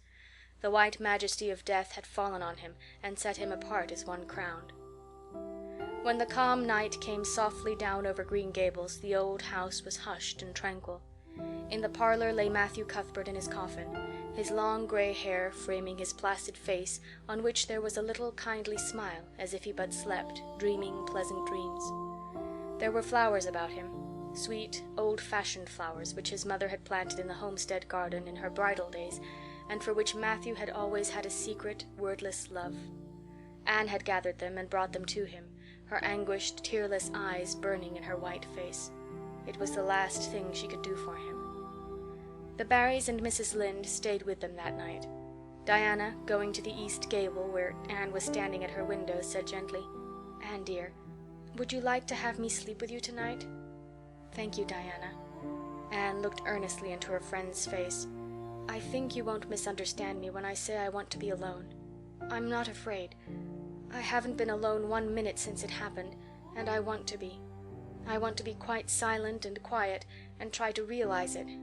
I can't realize it. Half the time it seems to me that Matthew can't be dead, and the other half it seems as if he must have been dead for a long time, and I've had this horrible dull ache ever since." Diana did not quite understand. Marilla's impassioned grief, breaking all the bounds of natural reserve and lifelong habit in its stormy rush, she could comprehend better than Anne's tearless agony. But she went away kindly, leaving Anne alone to keep her first vigil with sorrow. Anne hoped that the tears would come in solitude. It seemed to her a terrible thing that she could not shed a tear for Matthew, whom she had loved so much and who had been so kind to her. Matthew, who had walked with her last evening at sunset, and was now lying in the dim room below with that awful peace on his brow. But no tears came at first, even when she knelt by her window in the darkness and prayed, looking up to the stars beyond the hills. No tears, only the same horrible dull ache of misery that kept on aching until she fell asleep, worn out with the day's pain and excitement. In the night she awakened, with the stillness and the darkness about her, and the recollection of the day came over her like a wave of sorrow. She could see Matthew's face smiling at her as he had smiled when they parted at the gate the last evening. She could hear his voice saying, my girl that I'm proud of." Then the tears came, and Anne wept her heart out. Marilla heard her and crept in to comfort her. There, don't cry so, dearie. It can't bring him back. It isn't right to cry so. I knew that today, but I couldn't help it then. He'd always been such a good, kind brother to me. But God knows best." "Oh, just let me cry, Marilla," sobbed Anne. "The tears don't hurt me like that ache did. Stay here for a little while with me and keep your arm around me so. I couldn't have Diana stay. She's good and kind and sweet, but it's not her sorrow. She's outside of it, and she couldn't come close enough to my heart to help me. It's our sorrow, yours and mine. Oh, Marilla, what will we do without him?" "We've got each other, Anne. I don't know what I'd do if you weren't here, if you'd never come. Oh, Anne, I know I've been kind of strict and harsh with you maybe, but you mustn't think I didn't love you as well as Matthew did for all that. I want to tell you now when I can. It's never been easy for me to say things out of my heart, but at times like this it's easier. I love you as dear as if you were my own flesh and blood, and you've been my joy and comfort ever since you came to Green Gables." 2 days afterwards they carried Matthew Cuthbert over his homestead threshold, and away from the fields he had tilled, and the orchards he had loved, and the trees he had planted. And then Avonlea settled back to its usual placidity, and even at Green Gables affairs slipped into their old groove, and work was done and duties fulfilled with regularity as before, although always with the aching sense of loss in all familiar things. Anne, new to grief, thought it almost sad that it could be so, that they could go on in the old way without Matthew. She felt something like shame and remorse when she discovered that the sunrises behind the firs and the pale pink buds opening in the garden gave her the old inrush of gladness when she saw them, that Diana's visits were pleasant to her, and that Diana's merry words and ways moved her to laughter and smiles, that, in brief, the beautiful world of blossom and love and friendship had lost none of its power to please her fancy and thrill her heart, that life still called to her with many insistent voices. "It seems like disloyalty to Matthew somehow to find pleasure in these things now that he is gone," she said wistfully to Mrs. Allan one evening when they were together in the manse garden. "I miss him so much, all the time. And yet, Mrs. Allan, the world and life seem very beautiful and interesting to me for all. Today Diana said something funny and I found myself laughing. I thought when it happened I could never laugh again, and it somehow seems as if I oughtn't to." "When Matthew was here, he liked to hear you laugh, and he liked to know that you found pleasure in the pleasant things around you," said Mrs. Allan gently. "He is just away now, and he likes to know it just the same. I am sure we should not shut our hearts against the healing influences that nature offers us. But I can understand your feeling. I think we all experience the same thing. We resent the thought that anything can please us when someone we love is no longer here to share the pleasure with us, and we almost feel as if we were unfaithful to our sorrow when we find our interest in life returning to us." "I was down to the graveyard to plant a rose bush on Matthew's grave this afternoon," said Anne dreamily. "I took a slip of the little white Scotch rose bush his mother brought out from Scotland long ago. Matthew always liked those roses the best. They were so small and sweet on their thorny stems. It made me feel glad that I could plant it by his grave, as if I were doing something that must please him in taking it there to be near him. I hope he has roses like them in heaven. Perhaps the souls of all those little white roses that he has loved so many summers were all there to meet him. I must go home now. Marilla is all alone and she gets lonely at twilight." "She will be lonelier still, I fear, when you go away again to college," said Mrs. Allan. Anne did not reply. She said good night and went slowly back to Green Gables. Marilla was sitting on the front door steps, and Anne sat down beside her. The door was open behind them, held back by a big pink conch shell, with hints of sea sunsets in its smooth inner convolutions.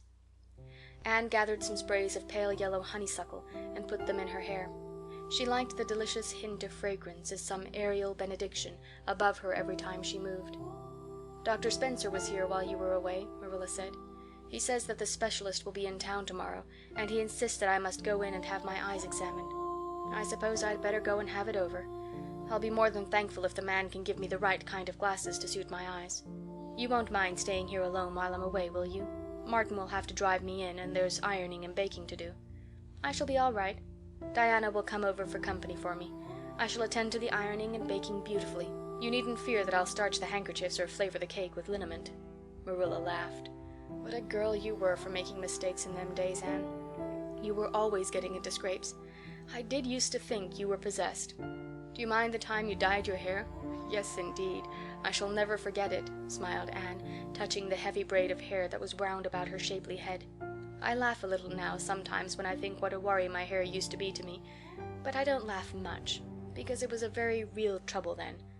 I did suffer terribly over my hair and my freckles.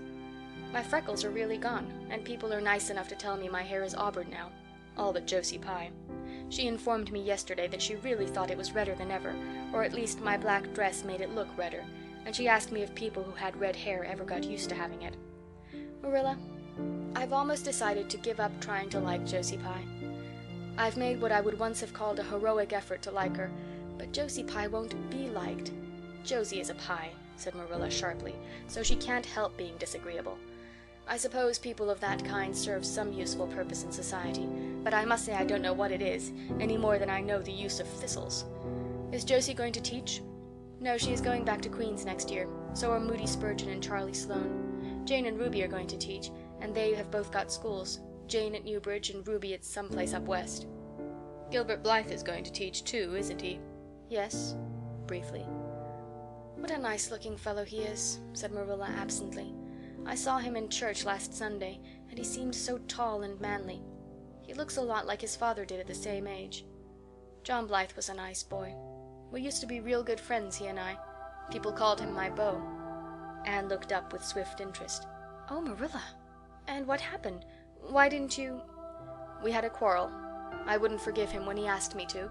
I meant to after a while, but I was sulky and angry, and I wanted to punish him first. He never came back. The Blythes were all mighty independent. But I always felt rather sorry. I've always kind of wished I'd forgiven him when I had the chance. So you've had a bit of romance in your life, too, said Anne softly. Yes, I suppose you might call it that. You wouldn't think so to look at me, would you? But you never can tell about people from their outsides. Everybody has forgotten about me and John. I'd forgotten myself. But it all came back to me when I saw Gilbert last Sunday. End of chapter 37.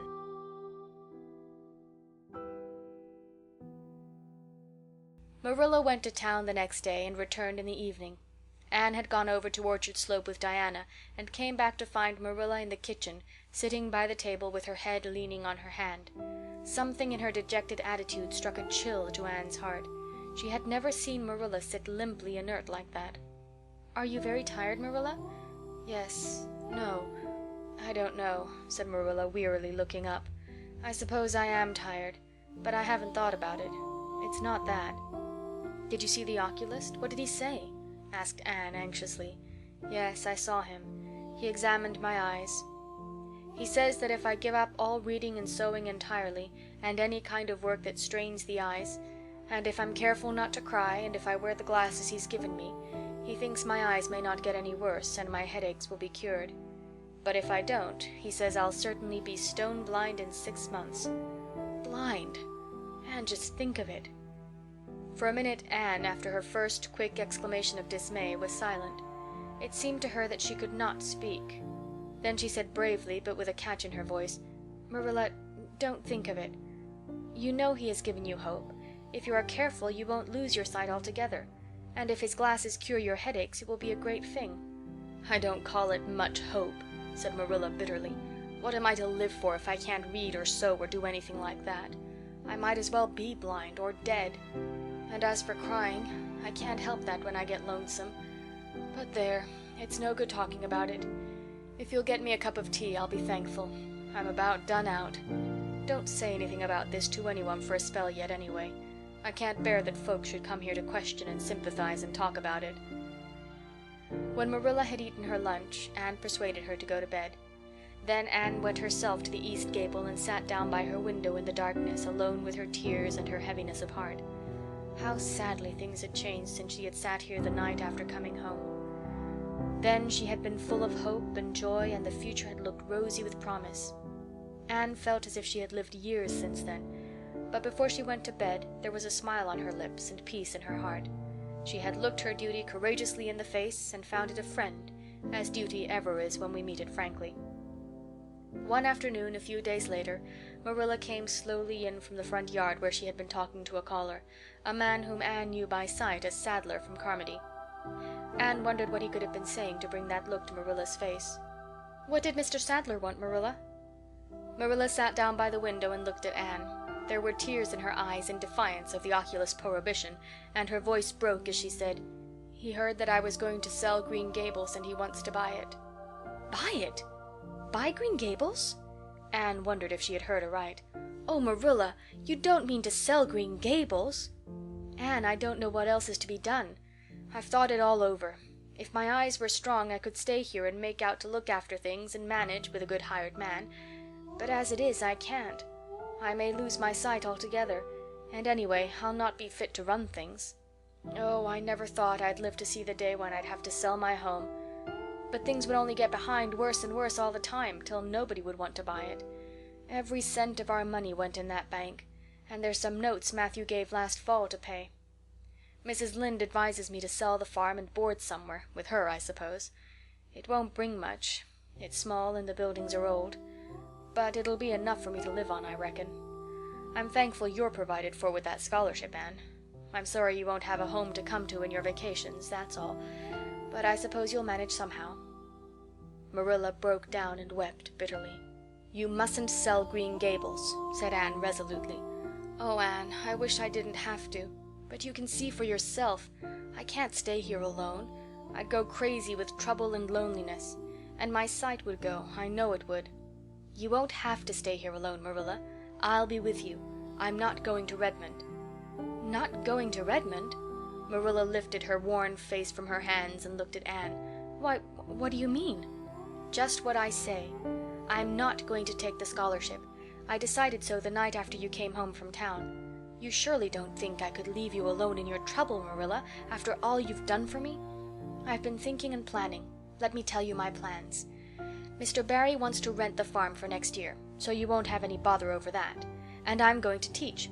I've applied for the school here, but I don't expect to get it, for I understand the trustees have promised it to Gilbert Blythe. But I can have the Carmody school. Mr. Blair told me so last night at the store. Of course, that won't be quite as nice or convenient as if I had the Avonlea school, but I can board home and drive myself over to Carmody and back, in the warm weather at least. And even in winter I can come home Fridays. We'll keep a horse for that. Oh, I have it all planned out, Marilla. And I'll read to you and keep you cheered up. You shan't be dull or lonesome. And we'll be real cozy and happy here together, you and I." Marilla had listened like a woman in a dream.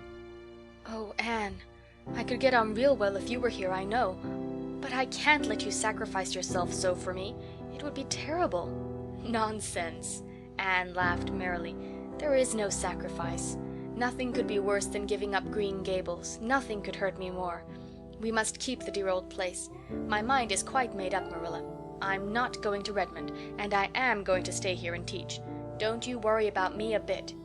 "But your ambitions and—" "I'm just as ambitious as ever, only I've changed the object of my ambitions. I'm going to be a good teacher, and I'm going to save your eyesight. Besides, I mean to study at home here and take a little college course all by myself.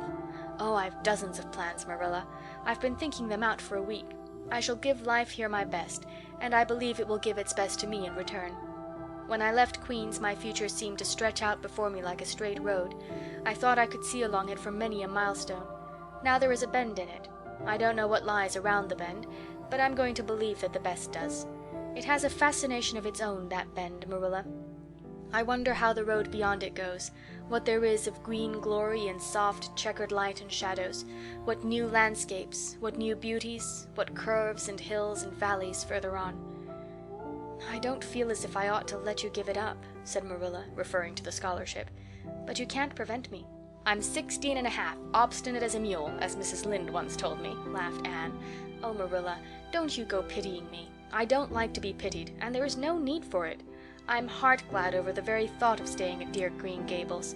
Nobody could love it as you and I do, so we must keep it." "You blessed girl," said Marilla, yielding. "I feel as if you'd given me new life. I guess I ought to stick out and make you go to college, but I know I can't, so I ain't gonna try. I'll make it up to you, though, Anne." When it became noised abroad in Avonlea that Anne Shirley had given up the idea of going to college and intended to stay home and teach, there was a good deal of discussion over it. Most of the good folks, not knowing about Marilla's eyes, thought she was foolish. Mrs. Allan did not. She told Anne so in approving words that brought tears of pleasure to the girl's eyes. Neither did good Mrs. Lynde. She came up one evening and found Anne and Marilla sitting at the front door in the warm, scented summer dusk. They liked to sit there when the twilight came down and the white moths flew about in the garden, and the odor of mint filled the dewy air. Mrs. Rachel deposited her substantial person upon the stone bench by the door, behind which grew a row of tall pink and yellow hollyhocks, with a long breath of mingled weariness and relief. "I declare I'm getting glad to sit down. I've been on my feet all day, and 200 pounds is a good bit for 2 feet to carry round. It's a great blessing not to be fat, Marilla. I hope you appreciate it. Well, Anne, I hear you've given up your notion of going to college. I was real glad to hear it.